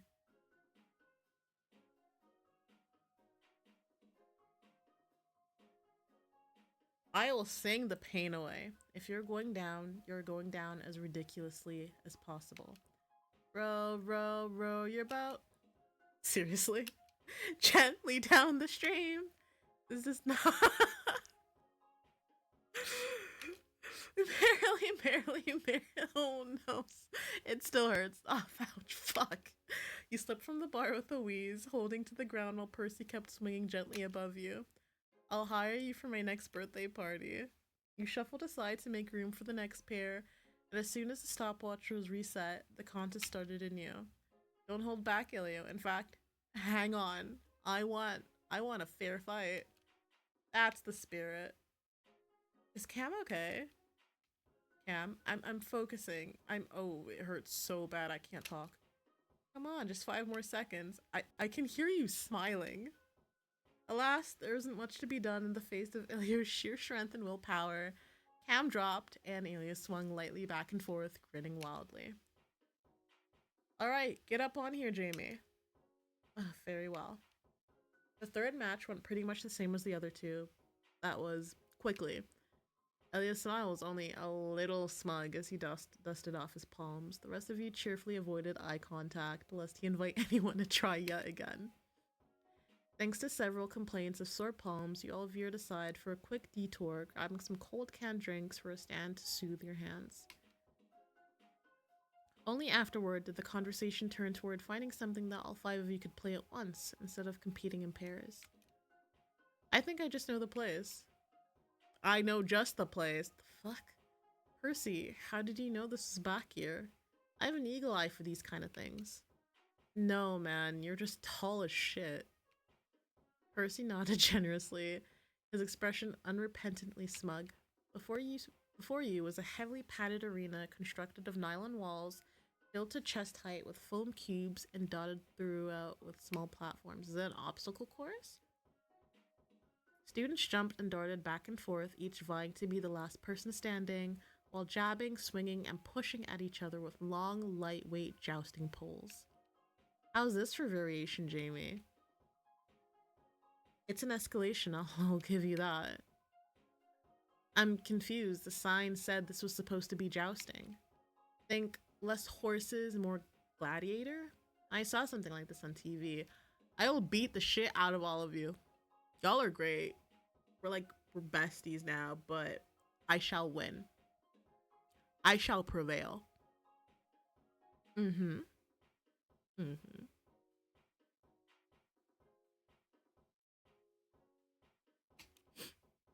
You quickly pulled an entry fee for 5 amongst yourselves, and stepped up to check that your waivers were all in order. Once that was done, you were free to claim the next round. Oh, okay. With Sorry. With helmets on and padded lances in hand, you waded into the arena. Pushing through the sea of foam cubes, everyone quickly found a platform to climb onto. You found a starting spot near one side of the arena with everyone else nearby. As the operator called out a countdown, you started forming a strategy.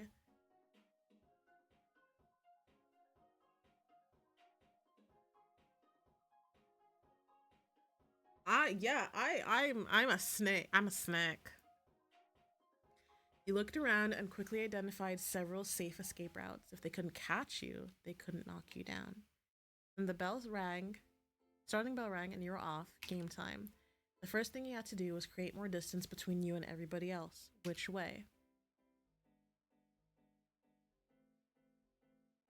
You leapt and landed with a solid thump, then continued onward.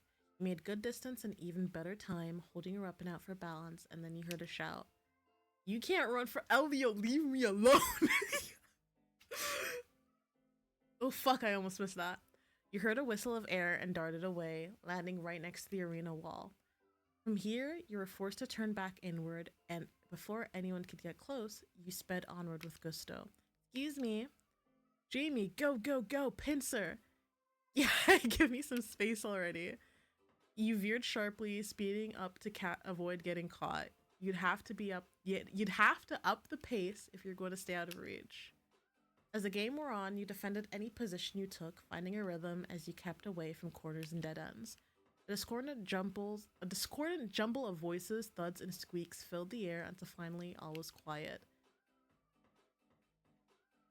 A final breeze swept across the arena, carrying on its spring-scented wings the cries of those you'd slaughtered to get this far. And across from you... Oh, Cam. Sweetheart, I'm gonna have to take you out. Who would have thought? Come to this. Cameron stood with their lance lowered, looking aside with a delicate sigh. Wisps of their hair caught in the wind, and they struck the perfect picture of a heart-sick, weary soldier. Had I known, or how... Why are y'all throwing big words? How cute. Guys. Oh, it's a bird. How do you pronounce it? Halcyon. It's pronounced halcyon. Had I known our halcyon days would come to an end, I don't think I would have ever picked up a blade. You remember the days of our youth? We were just children then, playing with sticks, and now we've been through too much together. Lilac eyes glimmered from behind lowered lashes as they looked mournfully up at you. Slowly their weapon came up, pointing unerringly at you. War changes people, but Fomor destroys good people like you and I. And we were good, weren't we, Yuri? Oh my god, get on with it already. No, this is important. Ilya was right. You took your time lifting your own lance, earning your best and your last, friend. Pink petals showered down, torn from faraway trees. No bird, what the fuck is going on? No bird dared to sing. The only sound was that of your twin heartbeats. So alike and yet so different. We'll meet again, no matter how long it takes. This land needs a ruler, but so does the Valley of the Afterlife. And I'll send you there because destiny commands it. Even if it breaks my heart. Know this. They lifted a curled fist to their chest, fighting back tears as they met your eyes. Know that it was an honor, a privilege to have been your friend.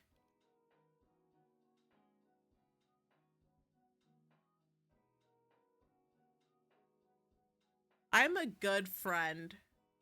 I love Cameron. Wait. Just as Cameron tried to lunge forward, you called out. Surprised, they stopped, watching as you reached down and dropped your weapon. Lance fell into the pit, and you took a step back, your heel slipping over the edge of your platform. No, you can't! I can. Let me do this for you, Cameron.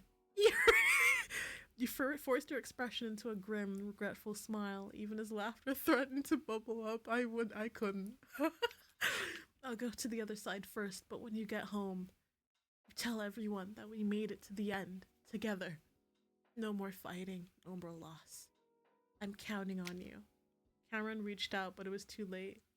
Crossing your arms over your front, you stepped back into thin air, falling into the blocky abyss. No! The foam cubes accepted you into their embrace, and you sank out of sight with a stifled giggle. When you resurfaced, you spotted Percy tossing a water bottle, which Cameron promptly caught and upended over their own head. Their knees hit the platform and they reared back, yelling their despair to the pitless heavens. No!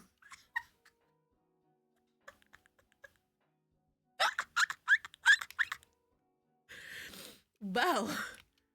As y'all filed away from the equipment return table, Percy clapped his hand with a satisfied sigh.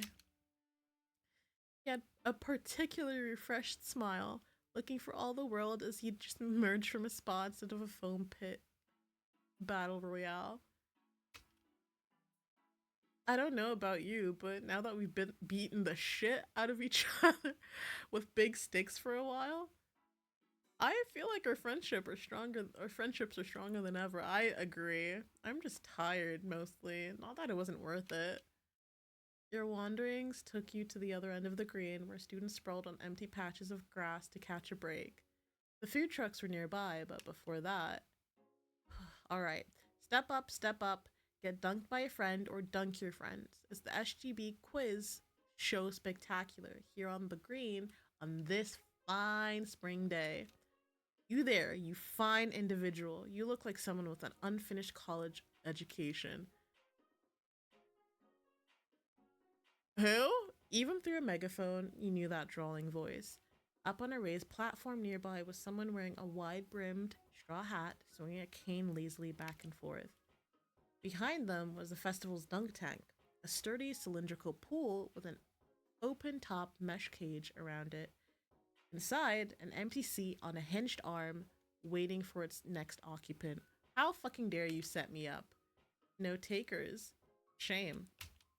Oh, hey, Yuri, and Cameron too. Don't think I don't see you down there. Is that? It certainly is. Come on, get over here. Don't forget, I literally know where you live. I will literally call campus security on you and have you escorted off campus, Mace. They leaned down from their raised seat, gesturing with a sweep of their cane for you to approach. What gleam they lacked in their eye, the she-her pin on her collar certainly made up for it. Hey, Macy. Friend of yours? She's my RA. Righto. How's my favorite kid? Having fun, Yuri? What are you doing out here? Counting the seconds, filling in for someone else. Deja roped you into this. Dropped this cane in my hand and here we are. Who are these guys? Percy, nice to meet you. He, him. I'm Elio, also he, him. Amy, the same as the other two. Nice. Hey, would any of yous be interested in a game? A dunking game? You got it. I'd rather not be yelling for people to step right up all day, and you kids look like you'll boost the energy for me, if you get my drift. I think we get it, but oh, come on. You don't want to send a friend into the drink? Yuri, talk some sense into your friend, would you? I'll be up here. She waved the megaphone languorously, and you turned to the others with a rueful look. Macy was so even-keeled. What the fuck?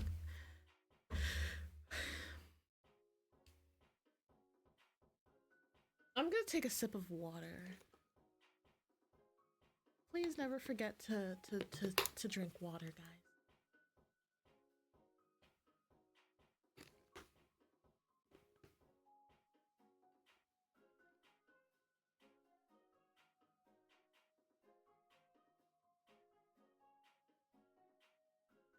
Macy was so even-keeled that she'd listen with barely a blank, then proceed as if no protest had been issued in the first place. You're almost guaranteed to be up on that stage in the next 5 minutes.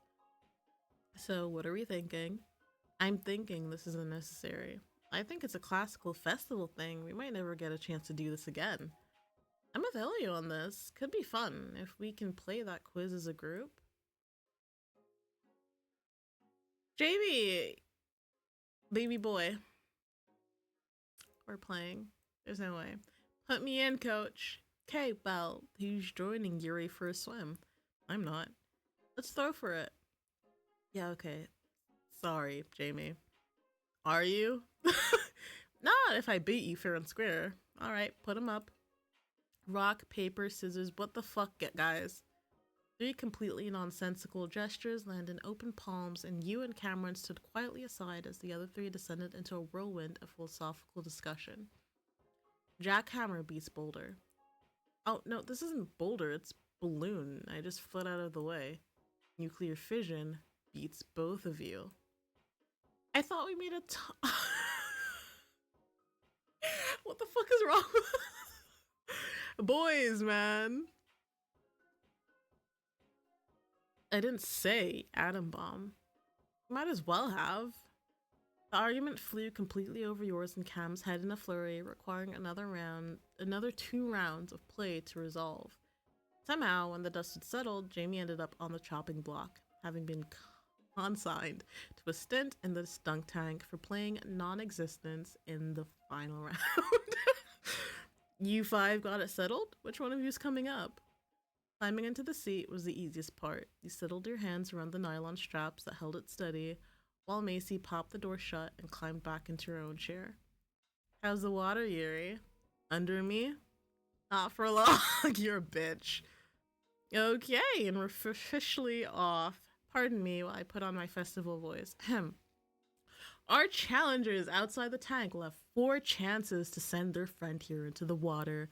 Whichever side answers my questions faster will tip the scales in their favor. Get it?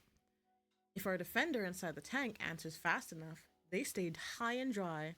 If the challengers answer faster, you're going down. Easy as that. Make sense? Can you repeat that? You'll learn as you go. Let's start. A stack of flashcards appear in Macy's hands, and she flicked to the first question without ceremony. Question 1. I'm putting a $100 sweater on a 35% off on sale. Say we have a promotion too. An extra 10% off sale price. What's the new price tag? So we have $100, 35% off. So that's just going to be minus 35. That is going to be 65 with an extra 10% off. That extra 10% off is $650. So the price is going to be $59.50.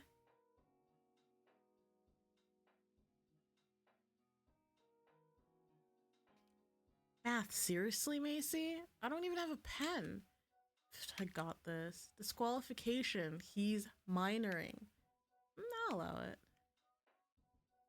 It's $58.50. Stalemate. Next.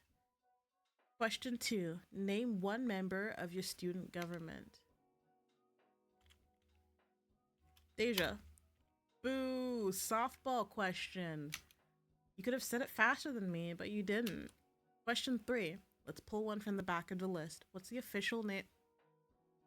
Guys, no! Wait. Can I check the log?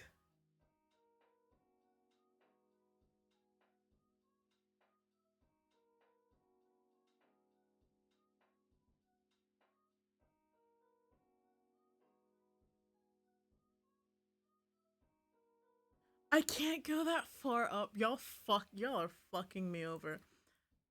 I don't know. I don't know. I don't want to lose. I'm a sore loser. Oh, Spring Festival. I pressed the right answer but said it wrong. Spring Festival. How do you say that so fast? They've just been talking about it for months. I haven't memorized. And a good thing for you too. And our last question. What's the campus fight chant?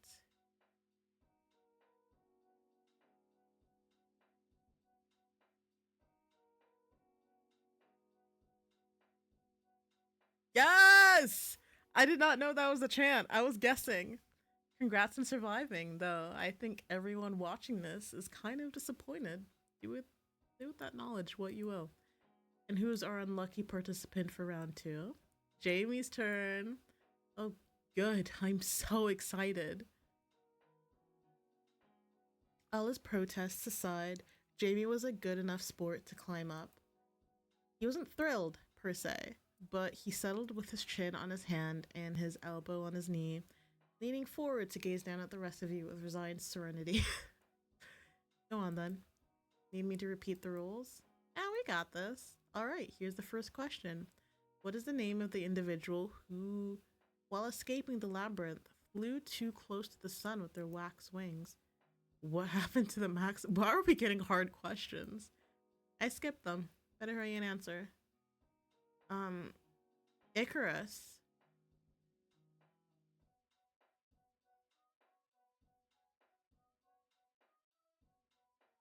Is it a white-capped chickadee? Oh fuck, I got it wrong. How much does it cost to roll a ball?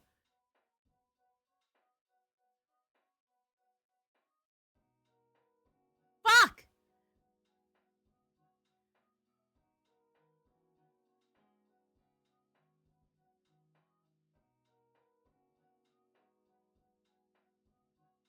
I got them all wrong. I'm so mad. I wanted him to get wet.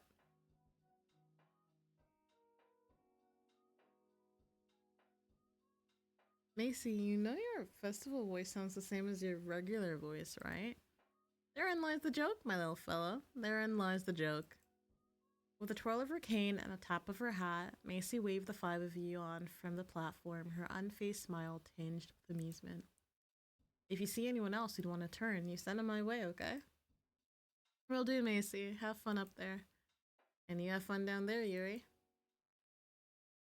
Oh, it's 2! Shit. You trailed away from the small platform with one last wave for your RA, and then you were out in the emptier part of the lawn that led towards the festival's platoon of food trucks. It's been a while. How about we grab something to eat? There was a chorus of assent, and so you hurried over to the back end of the green.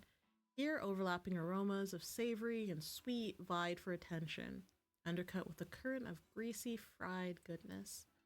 Thanks to the SGB, you were eating for free.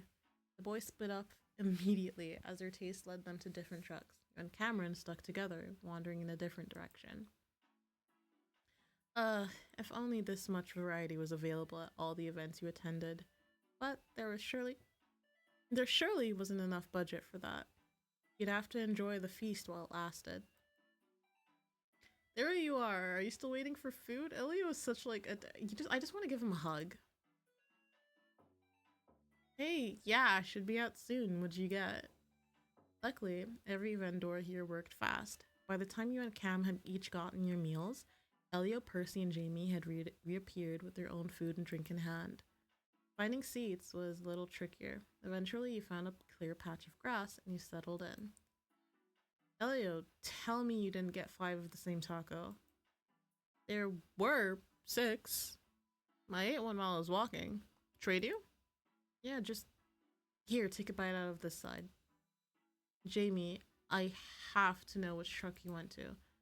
Why? Because you're eating an entire wedge of lettuce. Jamie, what the fuck? Buy lettuce at home. Damn, what the fuck, bro? Bro.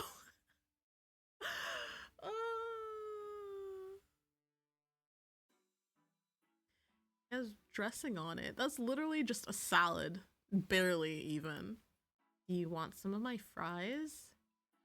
Stomachs growled collectively and you all quickly tucked in. I can't believe we got 2 extra tickets from the pretzel game. Yeah, but what if one of them wins? Who gets it? I think we'd claim the prize exactly how we won it. In pretzel form? In pretzel form, all 5 of us. And we got such a dramatic confrontation during the jousting game. Cam, are you sure you didn't rehearse that before you got here? I was just shouting whatever I could think of. Maybe so, but it was quite entertaining nonetheless. I have Percy to thank for that water bottle. I saw your vision and I shared it. I'm glad I could contribute. I just love moments like this. Call me a cheesy cunt. I don't care. And don't think I didn't see you getting away. Fuck off. Leave me alone.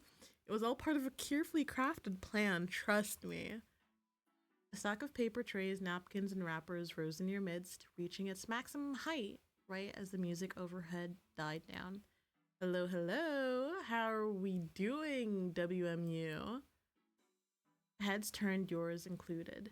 Over in the distance, a familiar figure stood in front of a microphone in a small stage. Is that? I hope you're all having fun. We all worked hard to set up the venue, so please enjoy it to the fullest. For those of you still raring to go, we'll be open all the way till sunset. But before I let you get back to it, get your tickets out, everyone. It's time to announce our raffle winners. Come on, we got to have won. It is. Come on, come on. This man. Elio bolted, and the rest of you followed, gathering up the last of your meals and running after him. Like hell, any of you were about to miss this. You made it to the edge of the crowd right as a giant clear plastic ball was unveiled, filled with paper tickets. I'll be drawing tickets one at a time. If you get a match, let us all know. Be loud, be proud. Then you'll head over to the SG booth to pick out a prize. Just look for the banner. Now are we ready? A corresponding crescendos of whoop, whoop, whoop, whoop, ah, rippled across the green. You quickly dug into your pockets for your own ticket, holding it up with your thumb, underlining the numbers printed on it. And our first prize will go to... As the first string of numbers was read, you sat back with a sigh. It wasn't the end of the world. Not yet. There'd be more drawings. Any luck? Believe me, you would have known if I won. Elio only groaned a little, watching as the winner ran off towards the prize tent. That's gonna be us soon. Yeah? I feel it in my gut. You're feeling a lot. You're feeling athletic. You're feeling food, but to be honest, I understand why he eats a lot. He's a very athletic person and he probably burns a fucking ton of calories. This boy needs to eat. Enjoy your spoils. Let's get our next winner over there too. Anna's voice was an effortless siren's call, and the crowd kept quiet as she pulled the next lucky ticket. This time, when she was done reading, nobody stepped up. Guess they left. Bummer. We move on, folks. And she dunked her hand into the ball once more. The suspense was all but killing Elio, who hunched over a pair of tickets with grim focus. Percy was lying back in the grass, barely paying attention, either because he trusted Elio or because he'd sunken into a food coma. It was hard to tell. On your other side, Cameron glanced anxiously at their ticket every few seconds. Jamie was more discreet, managing to wait a few minutes between peeks at his tickets. Alright, give it up for, like clockwork.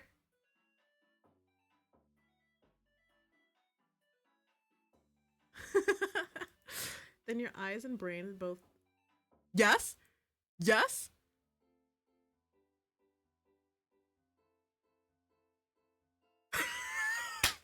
I'm the luckiest person alive. Luck comes easy to me. Yes. I fucking win. Hell yeah. You hollers and cheers was all it took to alert Reina, even from this far. You had a way to go to the prize tent, and as she waved you onward with a smile, Elio and Cam turned with wide grins. You did it. You actually did it.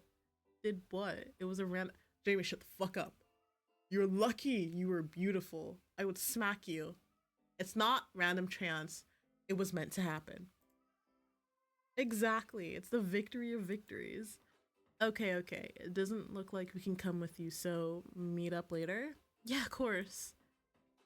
With that, you hurried by the stage, grinning sheepishly as Reina shot you a fond, exasperated smile. The SG booth was a short walk beyond, and he was waiting for you there. Why, there was only one answer. Well, I can't say I'm surprised. We already knew you have the weirdest luck. Deja gave a rare, unfiltered chuckle, shaking her head as she stood with one hand on a cocked hip. You knew your win had been purely by chance, but when you saw the smile on her face, you couldn't help but wonder if, just maybe, did you put my number in there more than... She snorted. Okay. Fair enough. Love you, Deja. I knew she would if she could, though. With a sweep of one arm, she gestured to the vast array of objects packed in the tent behind her. With the other hand, she gave you a pamphlet containing a pack list of the entire inventory. Holy fuck, y'all went all out, huh? Anything catching your eye, or do you need a second? You wouldn't rush your beloved roommate, would you? Not unless the line starts, but you're fine for now. I do consultations for a small fee, of course.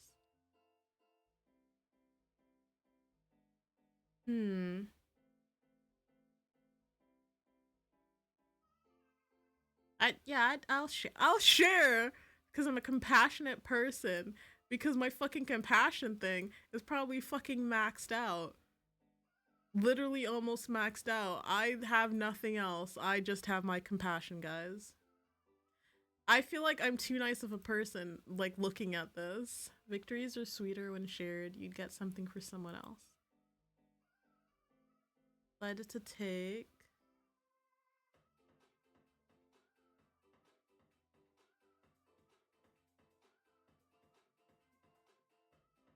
an open world video game.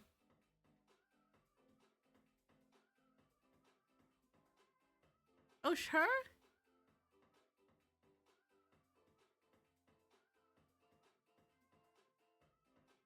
Oh, fuck it. Yeah, no, they're just my girl.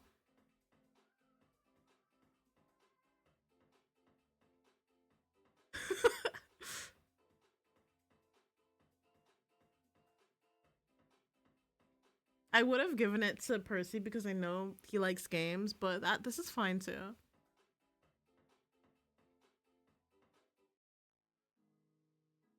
I'm back.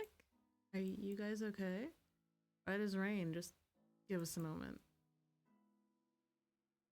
Oh, they lost. They didn't get anything.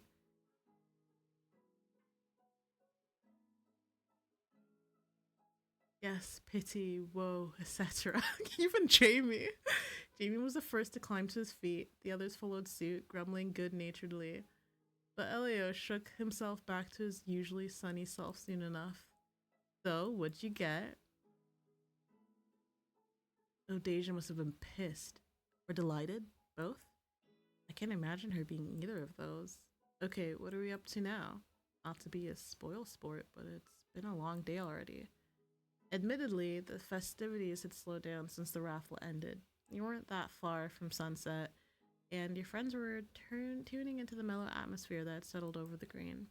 It's cool. You want to split up, head out for the day? I am so glad we hung out too.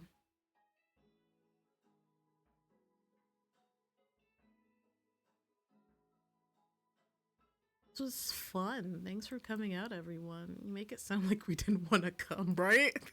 Not to mention Deja would have hunted us down if we hadn't. He lingered at the end of the green for a few minutes, chatting idly until a natural break in the conversation occurred and the boys excused themselves to head home. Alright, I'm parked that way. I'll let you know when I'm home. Cameron was next. With a toss of two-tone bangs, they scampered off toward the parking lot, waving cheerfully behind them for a few more paces before they disappeared into the distance. Before you left, you went to find Deja, just so she'd know you were heading out. You had half a mind to stick around and help get us.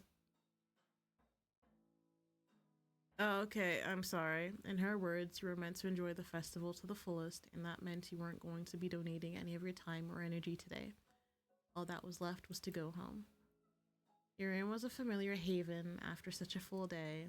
You fell backward onto your bed, stretching with a soft groan. The temptation to doze off was strong after you'd indulged yourself at the food trucks. But the residual buzz of excitement from the raffle kept you from napping right away as you replayed the events that had led you to the prize booth with a little smile on your mouth. A buzz in your pocket alerted you that the group chat was kicking back to life. By the time you tugged your phone free, a flurry of texts had already filled the screen. At the top of the chat was a picture from Elio, a snapshot of you sitting in the duck tank suspended over the water.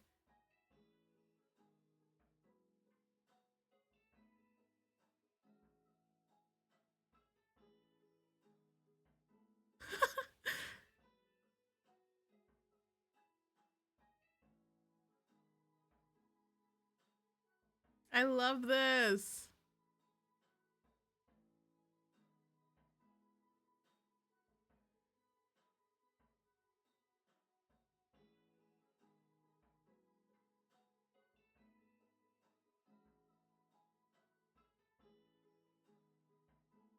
This was easily the most active the group chat had ever been. Tired as you were, you kept your eyes glued to your phone, muffling the occasional laugh as typos, emojis, and inside jokes rolled up the screen. There was something about texting right after a hangout that locked the emotions in my heart! That locked the emotions and experiences of your day in. helping the memory crystallize in a way that kept the original luster. Maybe the others felt the same. And of course, it wouldn't do to ignore the reason you've had so much fun in the first place. Out on cue, a knock at your door pulled you back to the real world, and Deja peeked into your room. Hey you, what's that big smile for, You lifted your phone by way of answer, and she chuckled softly. It's still going, but hey D. Tilted her head, raising an eyebrow as you got to your feet. Thanks for today.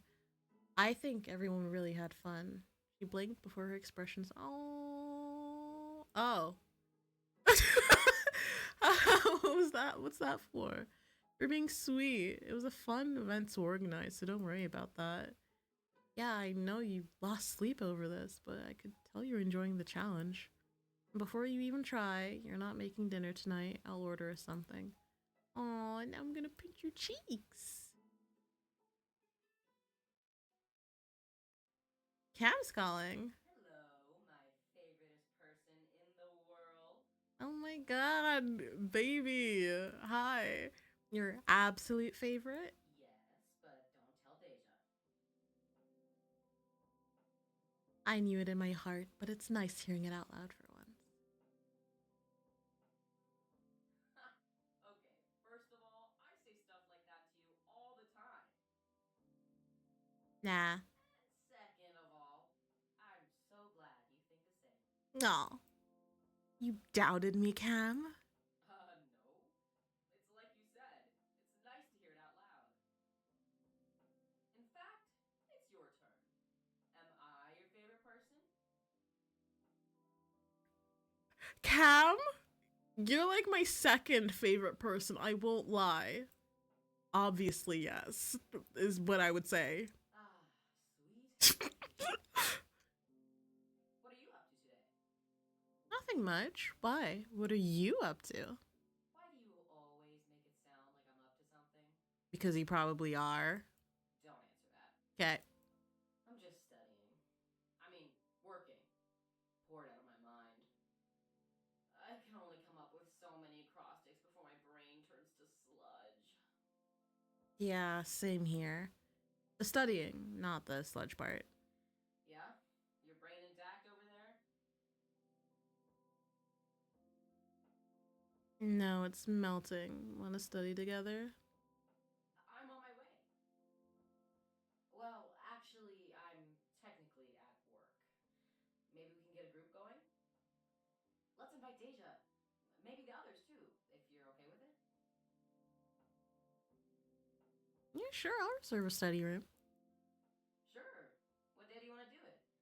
We probably need to give everyone a heads up.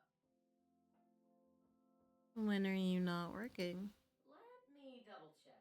I've got to finish this up, so I'll let you know after. Cut! Oh, 5th floor? Don't care how good you are. Stop banging on the walls.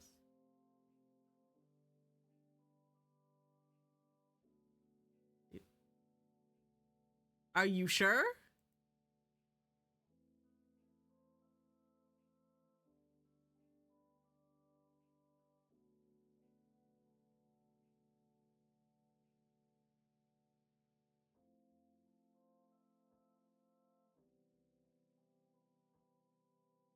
I don't think there's anything else. I wonder if pictures like gather up here. Oh, I thought that picture for like in my head, to me, that picture would kind of be like the picture we took when we won that scavenger hunt. Yeah. Okay, let's start event. This is a long demo, damn. As the semester continued to wind down, finals marched ever closer, regardless of anyone's wishes to the contrary. But I just realized, like, Jamie and Cam, they're leaving. This is their last year. While it was great that the boys were feeling studious too, the main priority was still to help Cameron focus long enough to make a dent in their coursework. Your time was mostly spent resisting the urge to flip your phone face up on the table. It was only the lurching, sick feeling of knowing you had to study that kept you from doing so. But unfortunately, that left you with very little energy to, you know, study. Can I borrow your ruler? Yep. At their quiet exchange, you couldn't help but glance over at the complete mess on their side of the study room. Books and binders forming a wobbly blockade, interspersed with pencils and scrap paper. You could barely see their laptops hidden within, wearing plaintively from a nest of charging cables. Thanks. From next to you came the irritated scratch of lead as Cameron crossed something out. You peeked down with half a mind to ask what was wrong when Deja caught your eye.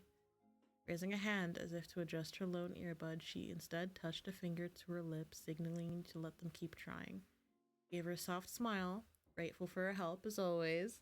Still, you couldn't help but feel bad for Cameron. They were trying, and despite that, you had a feeling their focus was fraying fast.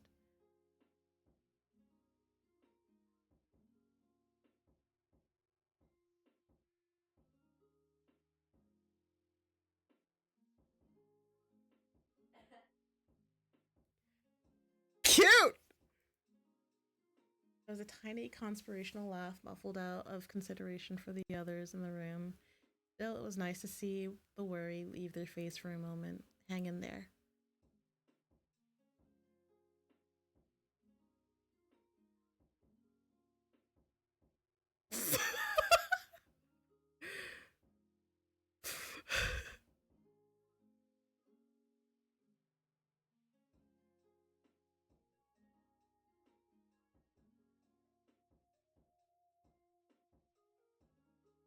Lucky.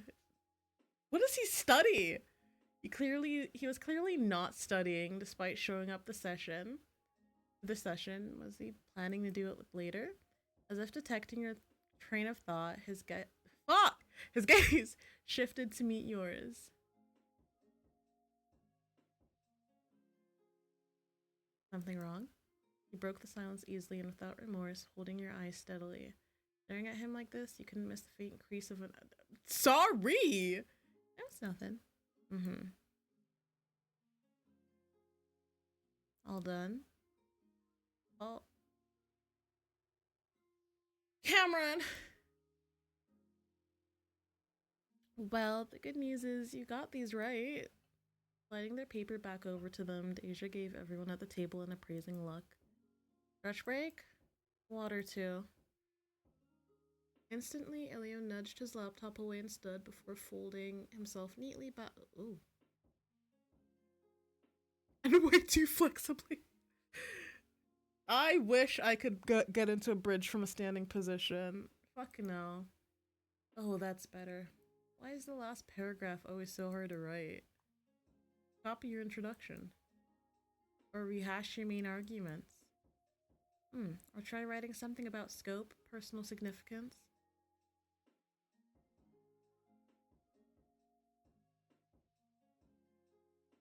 Fair enough.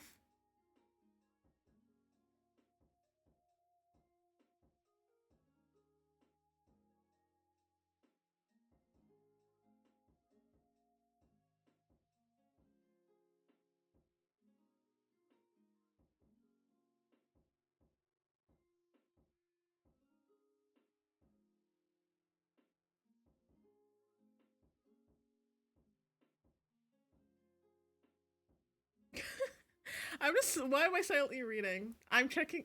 Guys, leave me alone. Don't talk to me.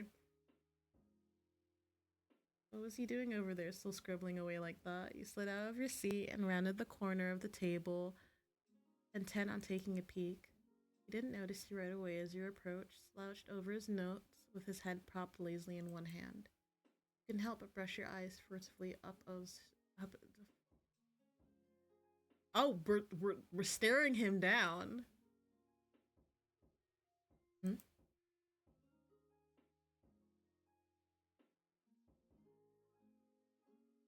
What's up, Yuri? Oh, okay. What are you doing? Just doodling. Stop! Get out! Stop it! No!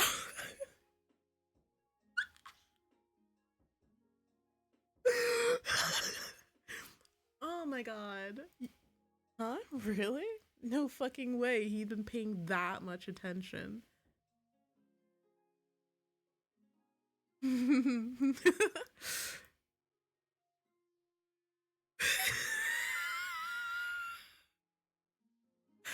going to kill you, Percy.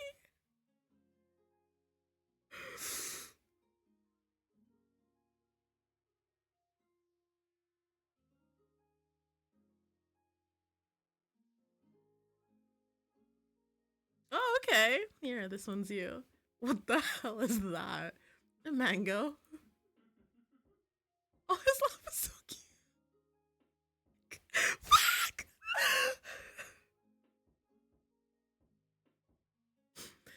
With a twist of your wrist, he made the leaf on top of its head twirl in an imitation of Percy's hair, then lifted the pencil with a flourish. That is not a mango. Is so? And where's my sword? Scared I'd beat you in a good fight? In a food fight?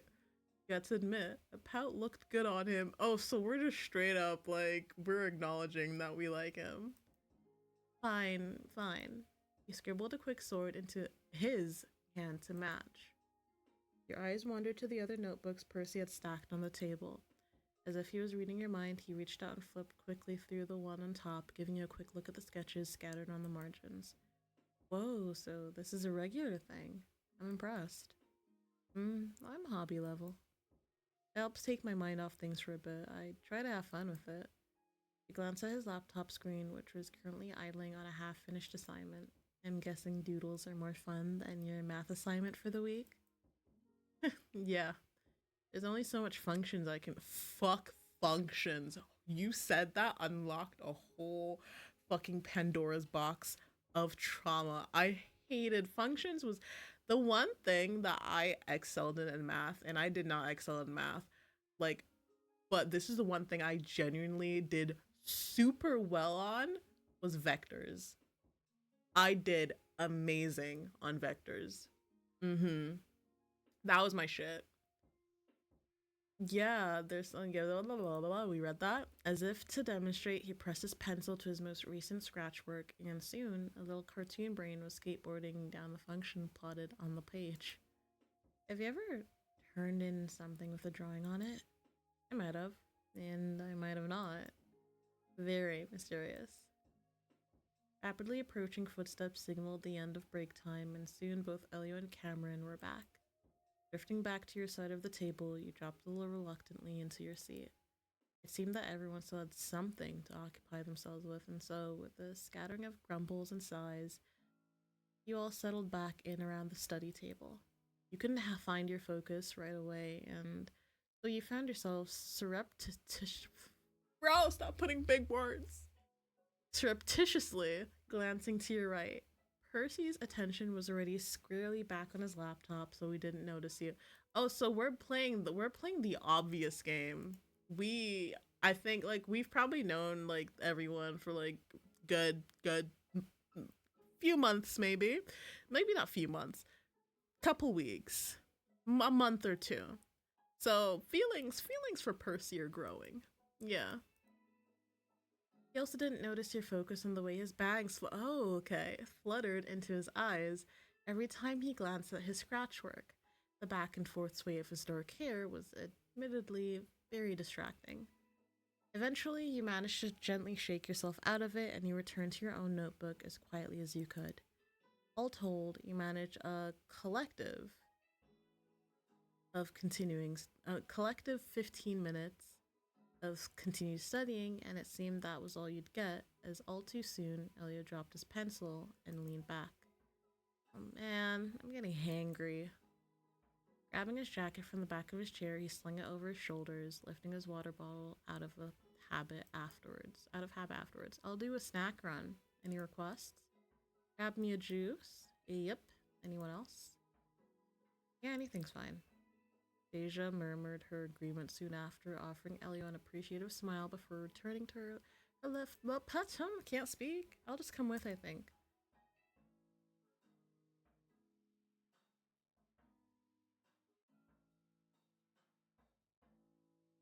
I'll come with. If I'll tag along, if that's all right, of course. Oh, well, have fun. Deja! Okay. I thought she was, like, being really obvious.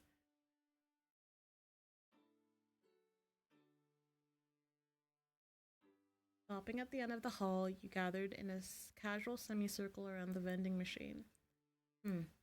The selection was underwhelming.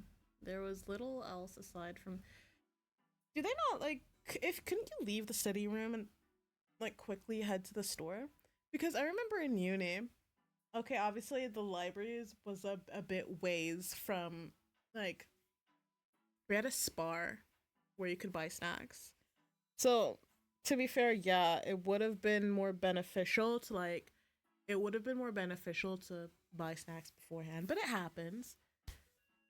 Just pop down to, like, your local, there has to be, like, a store on campus where you can buy stuff. Like, you can buy coffee, chocolate, all that, but you should also have, like, a little mini store on campus. As I said, we had Spar. Maybe the machine hadn't been refilled in a while? Not much to look at, huh? It's not exactly tempting. Percy stretched his foot out and tapped gently at the machine's base, his mouth drawing into a lopsided smile.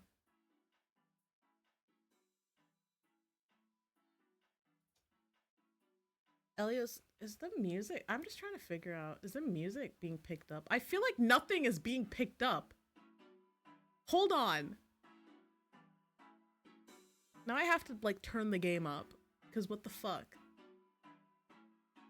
I just realized, like, it's been quiet. This fucking game.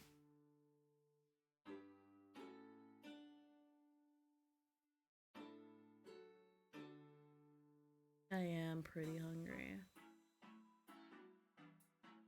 Let's get chili fries. Now?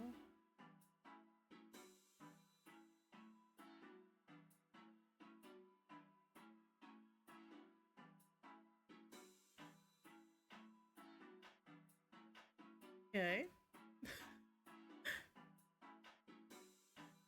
As soon as he set foot on the green, the plan fell apart. Is that a horse? That is, in fact, a horse. Following their line of sight, you turned to confirm what needed very little confirming. That there was, yes, just an entire living horse standing on the grassy lawn. Oh, that's a horse.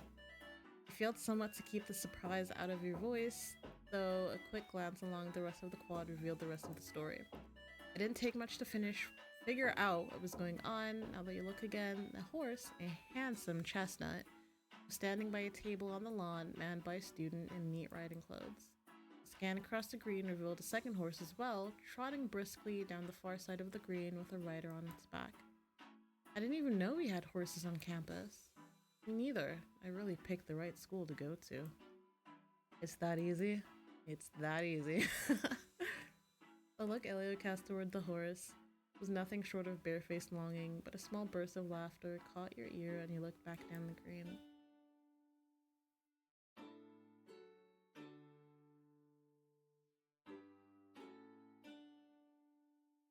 Aw. Lucky them, having so much time on their hands.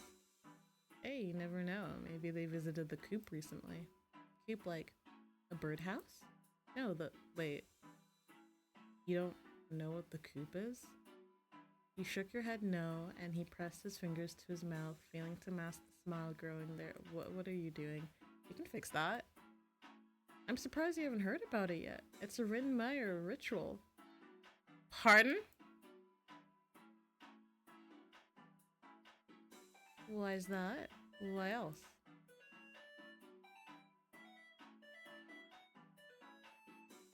It's a luck ritual. Okay. He pointed a thumb over his shoulder across. I think, like, guys, I'm also trying to process. This demo is long. We've been doing this for almost 5 hours. I was planning on playing another demo, which we might have to move to Sunday. He pointed a thumb over his shoulder across the width of the green and toward a walkway that cut beyond the central area of campus. It's just a hop and a skip away if you want to try it. I mean, we can if you want. I mean, I said I was hungry, but it's totally fine if we detour a bit. I need to like also sit back because I have a terrible habit of like leaning in front and then you don't notice anything. I keep forgetting that I'm using a live 2D model now and I'm not like using my typical PNG where I can do whatever the fuck I want and it's a-okay. Now I need to pay attention to like the way my face is moving, to the way I'm seated. Oh my god. That was the life, but c'est la vie. C'est la vie.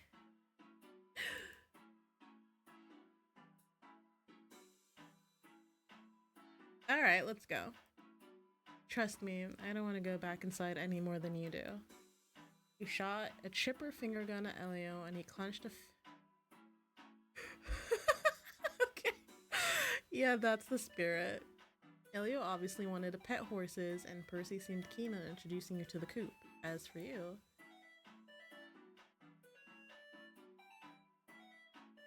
Let's go to the... I'm down to visit the coop.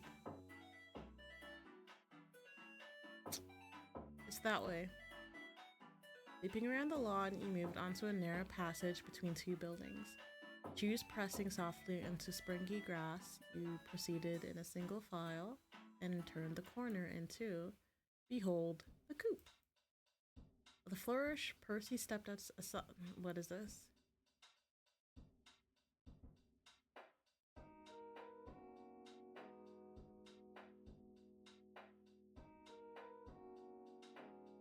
Oh, is that why it's called the coop? What's with all the...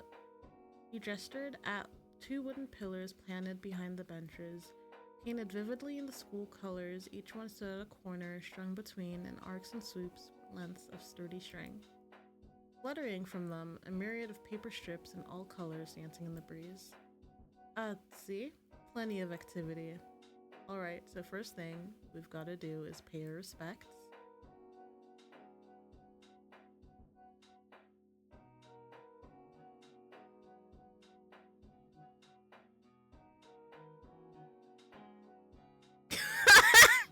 Okay, thanks.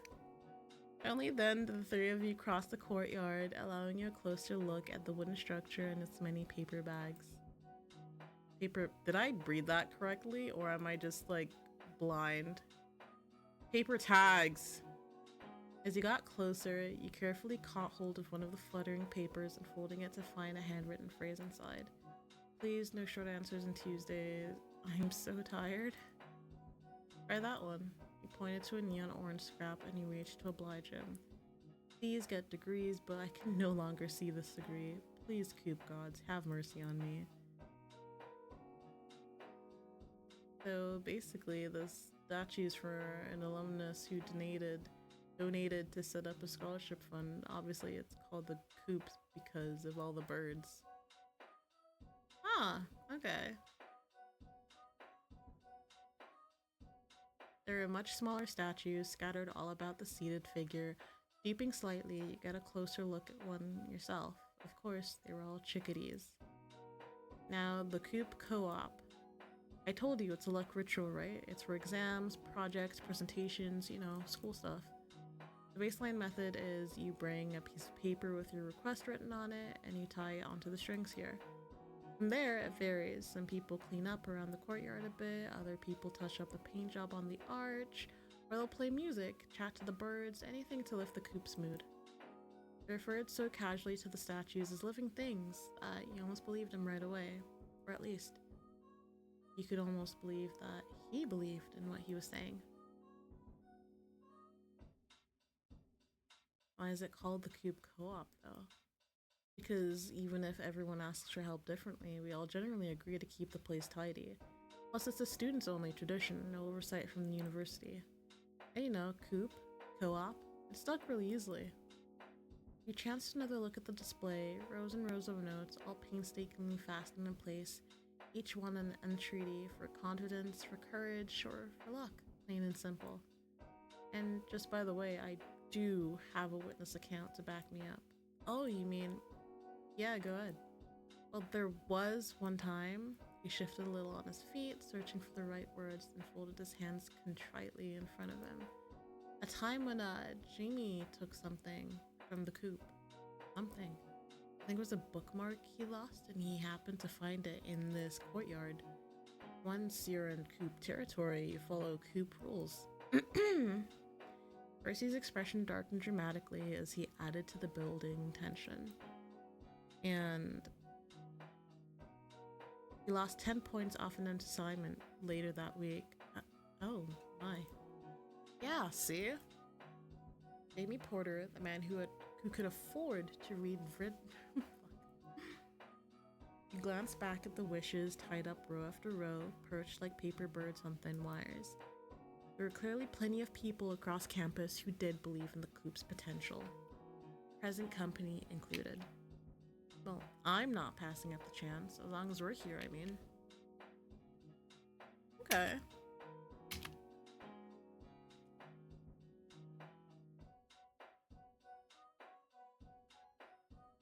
Yeah, I like doing traditions like that. I would totally be down.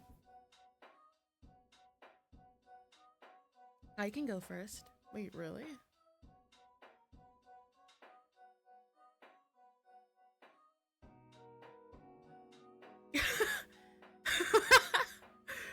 You chuckled and raised a shoulder into a half shrug. Half shrug? What the fuck am I saying? Eyes lighting up with a gentle humor. Well, what can I say? If even Jamie fell under its power, I won't doubt any longer. Besides, do you think this is my first good luck ritual? I mean, I have been here before, but I've helped Cameron do something similar. And by help, do you mean you'd watch them do it? You mean here at school? Last year they had a presentation coming up, and well, they weren't looking forward to it. Oh. The mere concept of giving a prepared speech had sent them into anxious fits for weeks, even while an abject fear of failure had kept them working on the presentation itself the entire time. I'm not quite sure where they got the idea from. All I know is the day before go time, they told me it was time to take drastic measures.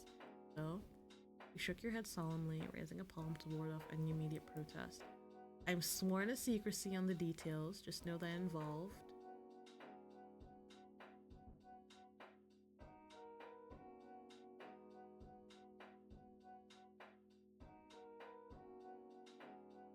A slack-lining brace on the roof of your apartment building.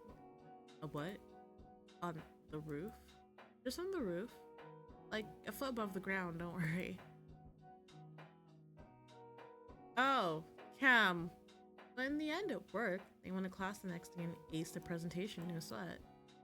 You capped your story with a little flourish of one hand, and Percy obliged you with a light golf clap. Oh, that kind of clap? That? I need to change my posture because I'm sitting like this.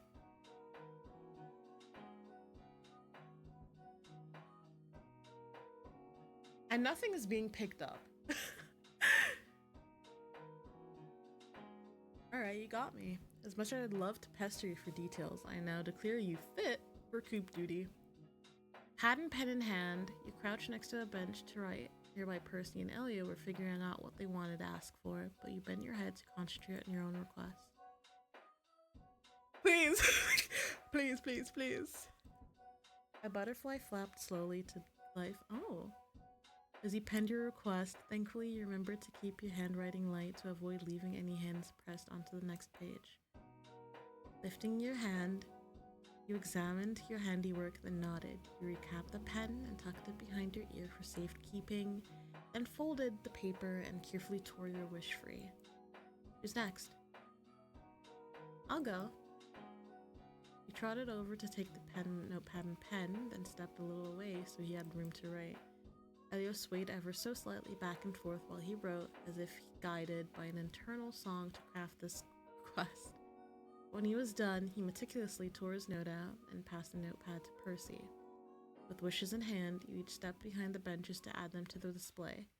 Following the boys' example, you looped your folded note carefully over an empty space and tied a simple knot. All done. Unless... There always was more to the picture with him, wasn't there? Unless... Well, most effective offerings aren't paper wishes. They're things that matter to you. Favorite books, lucky pens, almost anything goes. Since it's something you carry around or use a lot, it has more impact. But I don't see much around here. Oh.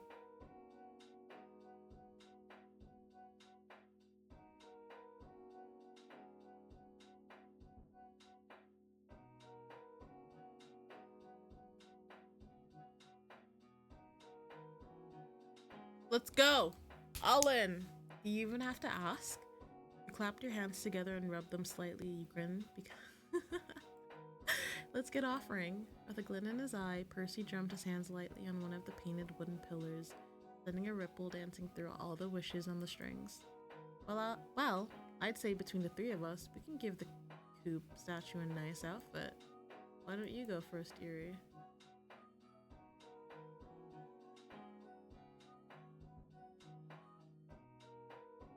A bracelet.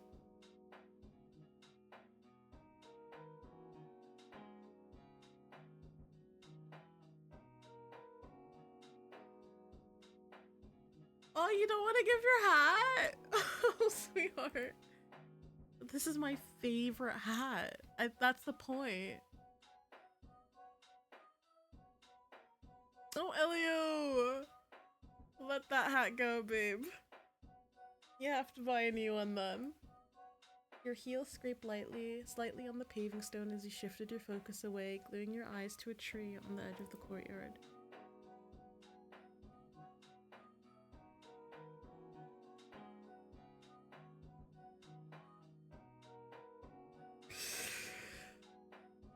Lord, I am not your strongest soldier. Yanking the hem of his inner layer down, he flapped his shirt right outside out, draped it over the statue's shoulders, and fastened a few buttons to hold it in place. There we go. Now for the finishing touch. Come on, Elio.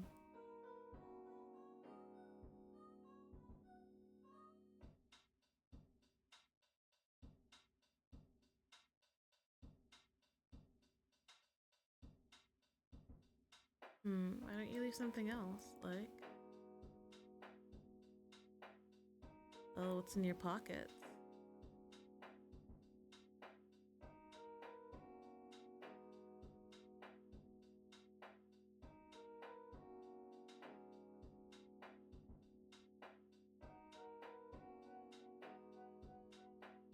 Oh.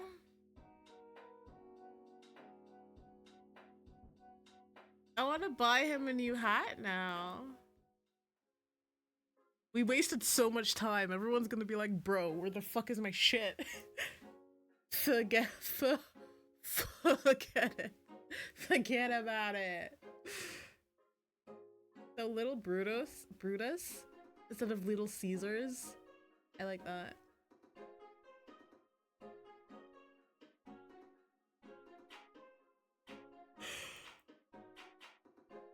I'm gonna go get sleepy, to be honest, but I want to finish. I at least want to finish the demo.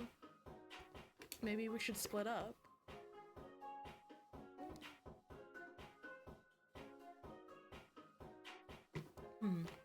Depends on what we're getting, doesn't it? What did everyone else want again? Cam wanted a juice. I know Deja's usual, and Jamie. He shrugged, and Percy took over with the air of someone used to dealing with Jamie's cavalier approach to snacking. I'll grab him something. Drinks aside, we should bring back some food for everyone. Oh, hold up. What's he up to? Guess we just have to wait and see.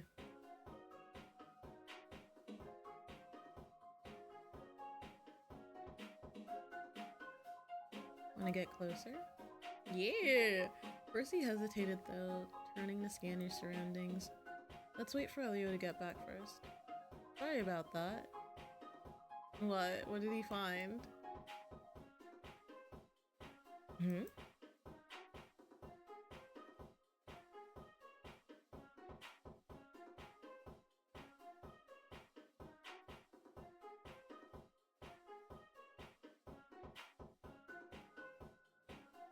Oh, those sequin like bags that kind of like, okay. Get a what? I'm kidding. I don't know if you're kidding.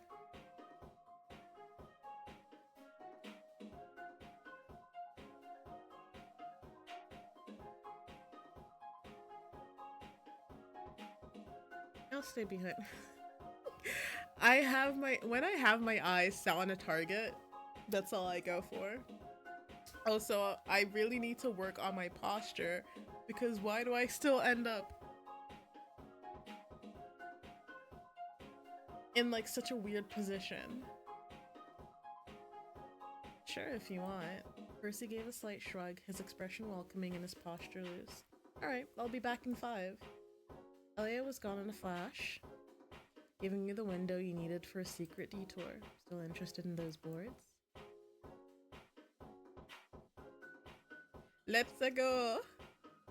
Pleased at having read him correctly, you followed after him, and the two of you settled? Let's go. Up close, the exhibit was made up of 4 narrow chalkboards attached by hinges as if to create a folding screen. Printed across the top of them in blocky letters was a single prompted.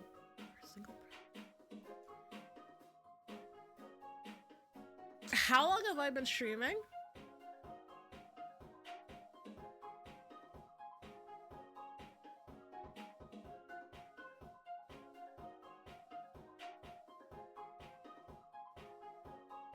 Guys, I think I'm done. Let's save. And we are nipping it at the bud. I have been stumbling upon word for word for word. I think that is them life telling me, girl, go to sleep. It is almost 5 a.m. I will in fact go to sleep.